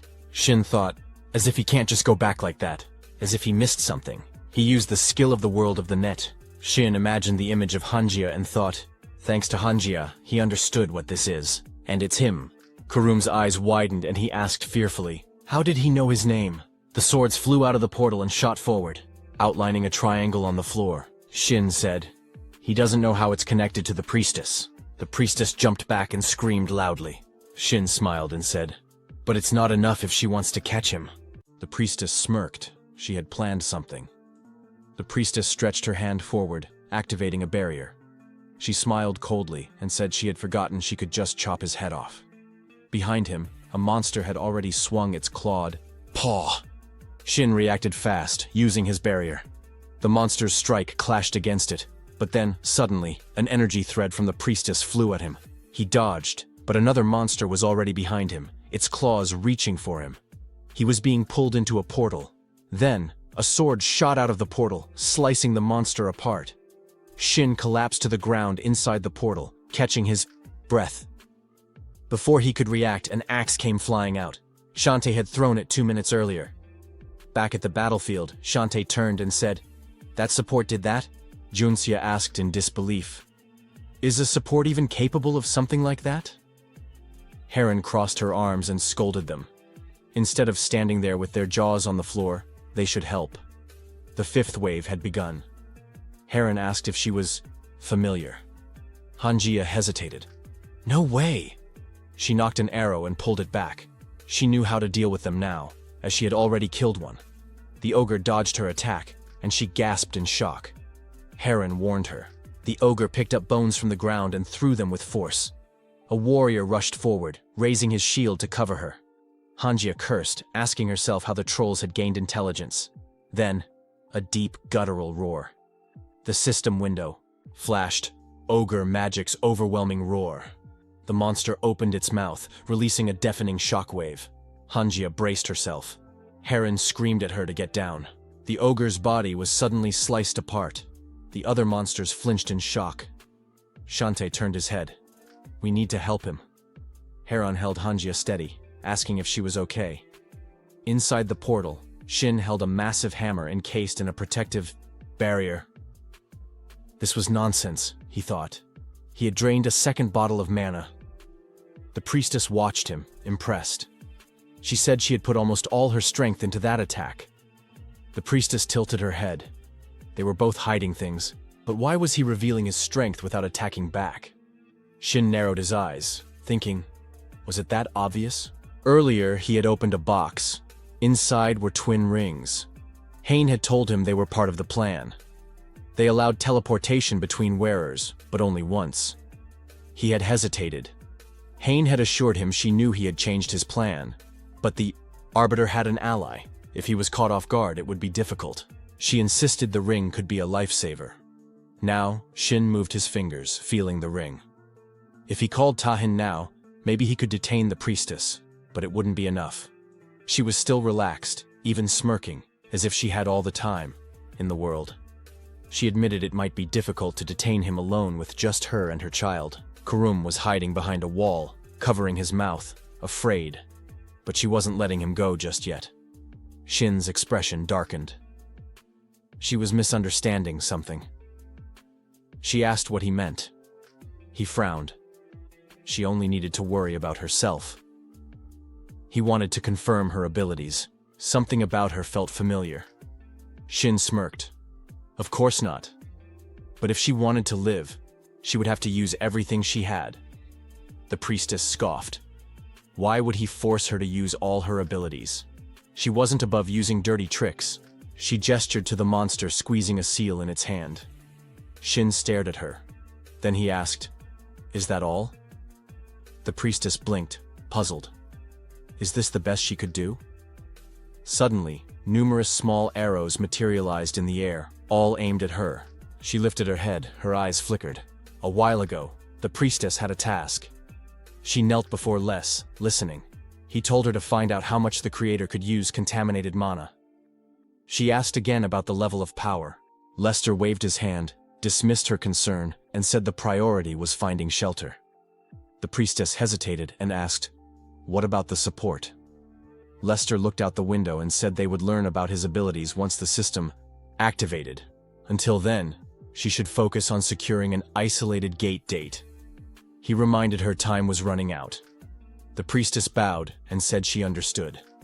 Now, the priestess frowned, deep in thought. She had expected this to be an opportunity to learn more about him.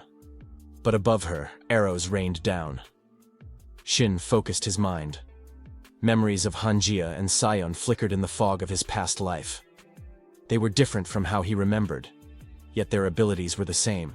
And this priestess's techniques, the divine-powered hammer, the barrier, he had seen these before. But where? He needed to press her. She might change tactics.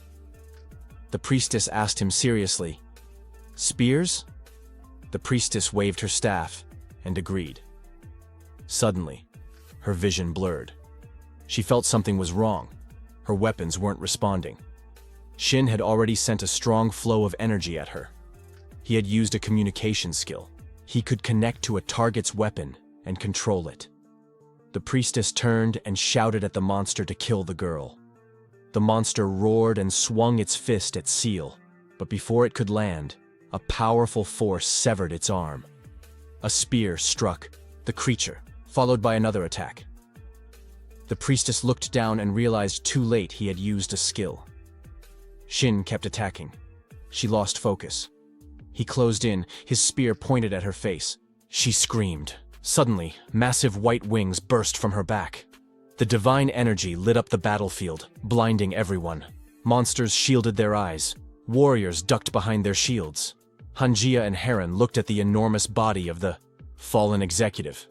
The priestess was spreading her emotions uncontrollably. She looked at her hands, confused. She hadn't meant to activate the skill. Shin narrowed his eyes. So it was the priestess's anchor skill, a perfect chance to kill her. Then, behind him, something shifted. An explosion burst forward. Shin barely covered himself. A massive stream of energy came from the portal, piercing the executive's body. Lester stepped through. He said she was in a hurry, priestess, using something unprepared. The priestess looked down nervously. Lester turned his gaze to Shin. So this was the creator she had been talking about. Shin stared at him. The mana coming from him was overwhelming. Contaminated mana flooded the air. Lester smirked and said he told her to focus on securing a shelter, yet she had used the hermit and the test sample. Energy swirled in front of his face. He muttered, "Still lost." The executive's body twisted into black threads, drawn back into the portal. Lester sighed and asked the priestess, "So she released a dog that didn't even recognize its owner?" The priestess lowered her head. The executive disappeared, completely. Lester turned his eyes back to Shin, smirked and said, "It looks like he hadn't even used contaminated mana yet." He tilted his head. What does he know about contaminated mana? Elsewhere, Donju aimed his machine gun and asked, "Why were the monsters acting so strangely?" Hanjia replied she didn't know. Monsters suddenly rushed at them. Donju screamed, "These ones are moving differently!" He fired at their heads. Heron asked if it was his ability. Donju shook his head. It was the squad leader's weapon. The system window displayed elemental enchantment, explosive bullets. They detonated on impact. Hanjia said, "I'm sorry I got injured." Heron nodded. She looked toward Junyong and said, "It would be really helpful if he woke up." Donju sighed. He would hold off the enemies as long as possible until the squad leader returned with Seal. Heron scanned the battlefield and asked, "Where did he go?" Meanwhile, Shin stood across from Les in the ruined space. Shantae arrived. Shantae's expression darkened. "Where is she? Tell me now." Shin stretched his hand forward. Seal was surrounded by spears. Lester glanced at her. Lester smirked and said, "His comrade used her as bait." Shantae turned to Shin and demanded, "Is that true?" Lester explained, "Because of the priestess's orders, he had to restrain her. It made her the perfect target." The priestess had been waiting for Shin to slip, waiting for his attention to lapse so she could strike. Shantae screamed angrily, "You used a civilian!" Lester chuckled and said, "I like this guy. I would offer him a chance. Would he help me with a plan?" Suddenly, a gun barrel was pressed against his face. Shantae growled and called them sick idiots. "I don't know what you're planning, but—" Junyo stepped in before he could finish. Shantae's body glowed with energy. He started dissolving into the air, disappearing before their eyes. His axe fell to the floor, and Shin asked why he had done that.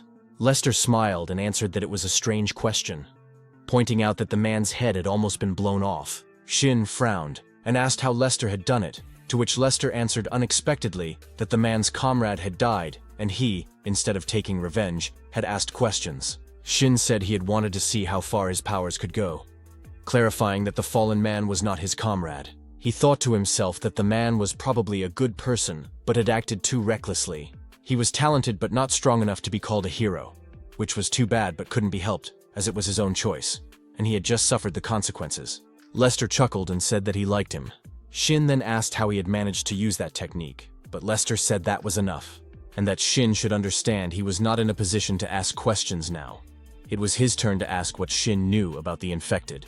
Lester fell silent, looked away, chuckled, and clenched his palm before stating that apparently he had been wrong. Shin looked at him, puzzled, and Lester swung his hand, declaring that first they needed to deal with the annoying kids. Shin thought, "No," and turned around in fear to see Lester swing his sword and order, "Down!" A large energy flow rushed through the room and cut the monsters' bodies. Dongju asked in surprise what he had said, and Hanjia grabbed him, pulling them both to the floor as the monsters continued to die. A warrior put a shield in front of himself and screamed loudly before an explosion sounded. After a while, Hanjia asked what had just happened, and Haran answered that it had flown out from Shin's side, then turned to see the warrior's body cut in half. Dongju looked around, asking just what was going on, and Lester stretched out his hand, saying he had assembled this gate because he needed it but could no longer control it, so there was no point. Shin thought that you couldn't even think about fighting, wondering if Lester could do this even with contaminated mana, and concluded there was nothing he could do at all. He squeezed a flask, thinking he first needed to replenish his mana deficiency. After emptying it, he noted this was the third bottle, and that the potions would become less effective with addiction symptoms starting to appear.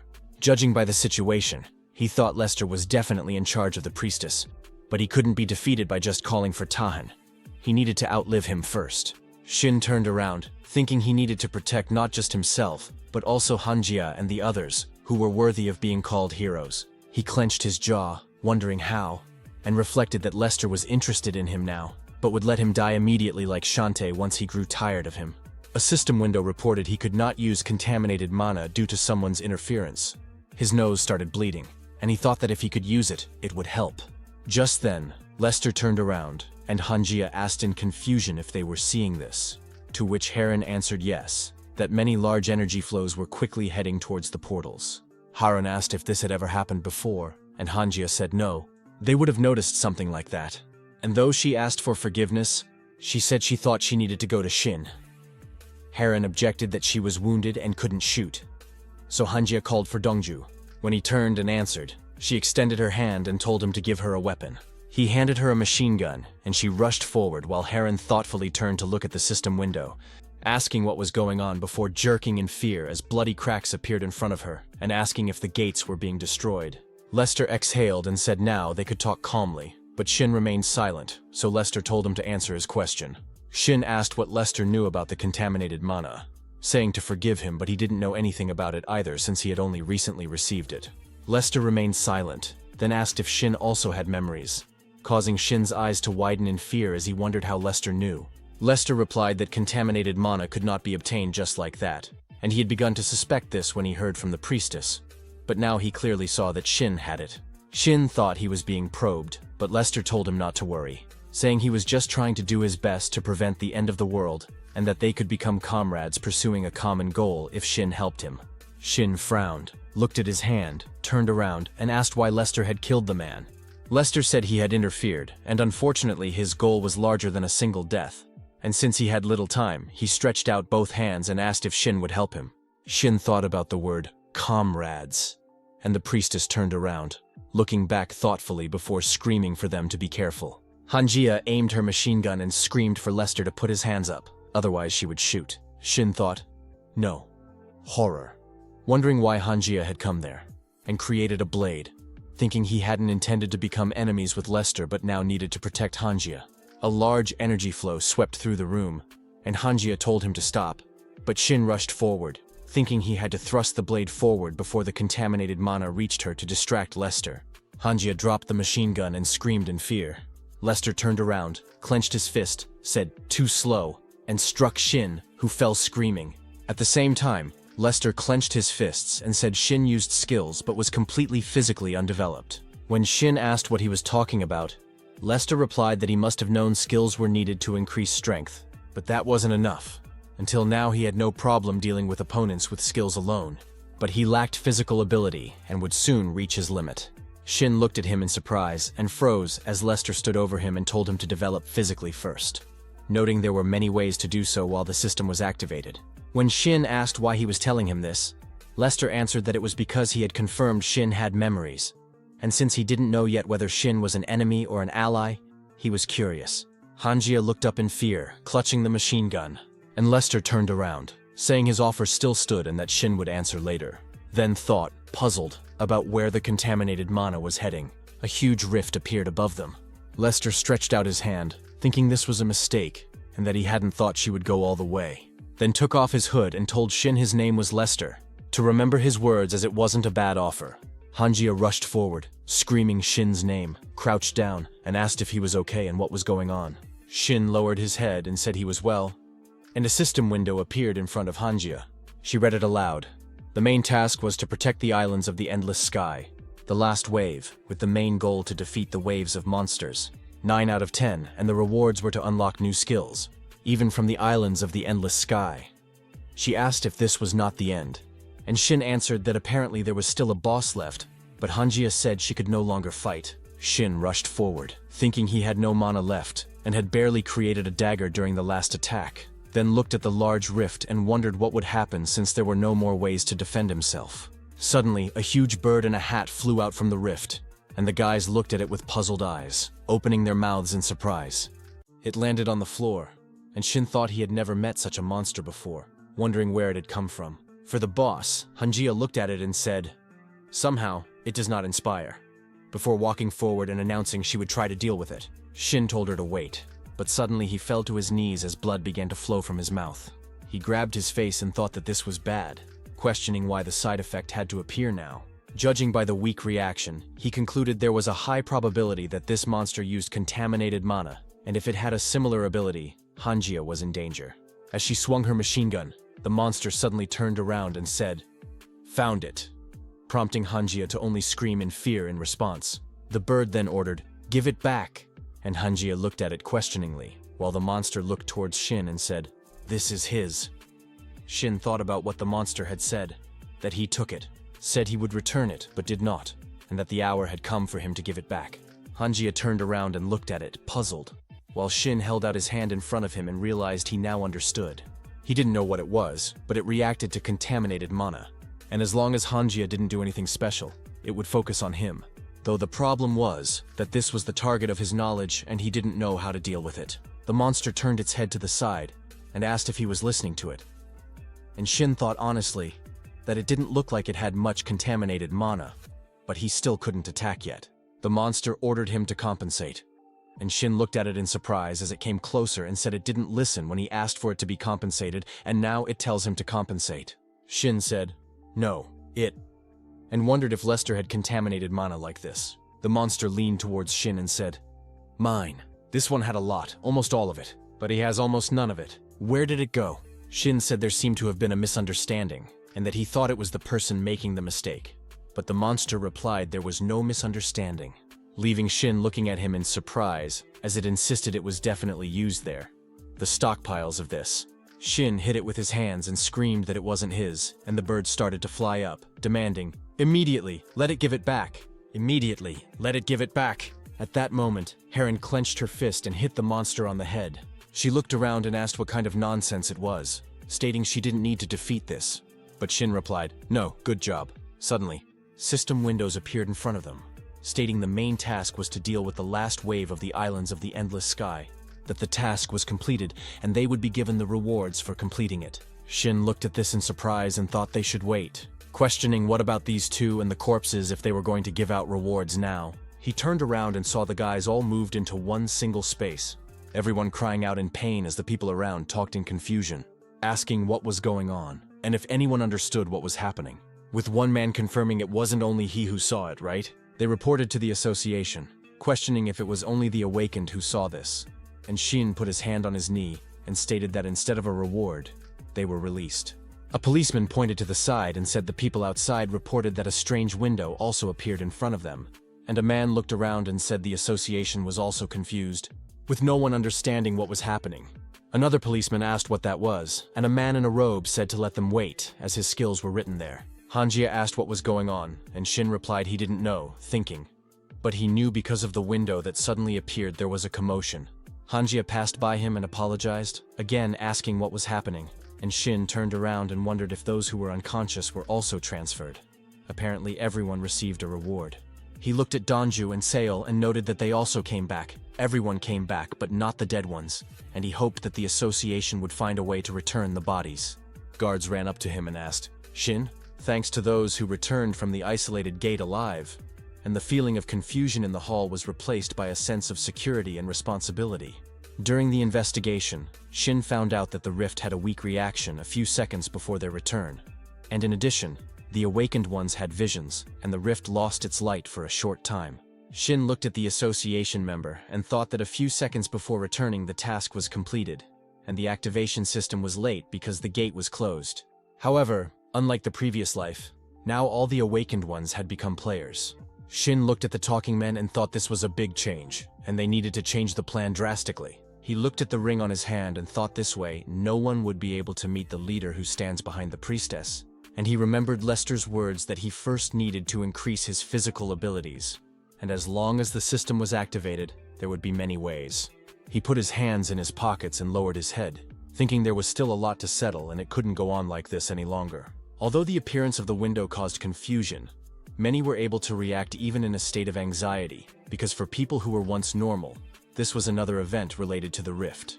According to the news, only those who were awakened saw visions, presumably related to the rift, and some said that the rift would one day lead to the end of the world. But these were a minority. The Skeleton Guild was naturally disbanded due to the death of its leader, the A-rank sorcerer Lint, and during the investigation some illegal activities were discovered, including illegal dungeon raids, unregistered goods, and theft. The guild members testified that most of the profits were sent to Li Xin's wife and daughter in America.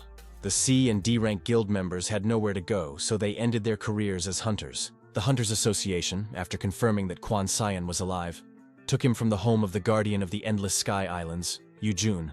Quan Xian and the others had talked about an awakened woman using dark energy, and the association was currently investigating her whereabouts.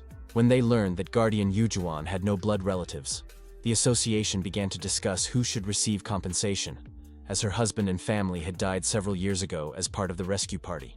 Donju sat on a chair in front of So's bed and said that was all they know for now, and Soil smiled and thanked him.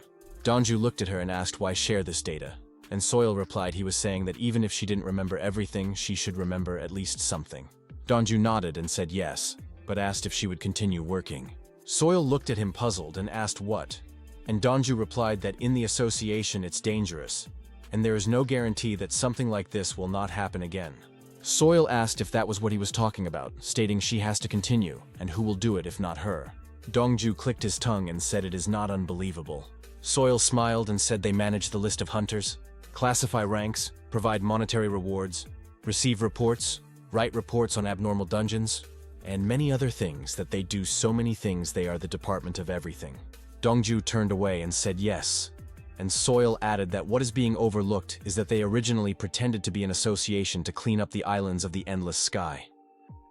Dongju looked at her carefully, and Soil said she will look, and doesn't he think that there is someone behind the villains? Like gangsters, a large corporation, or national intelligence?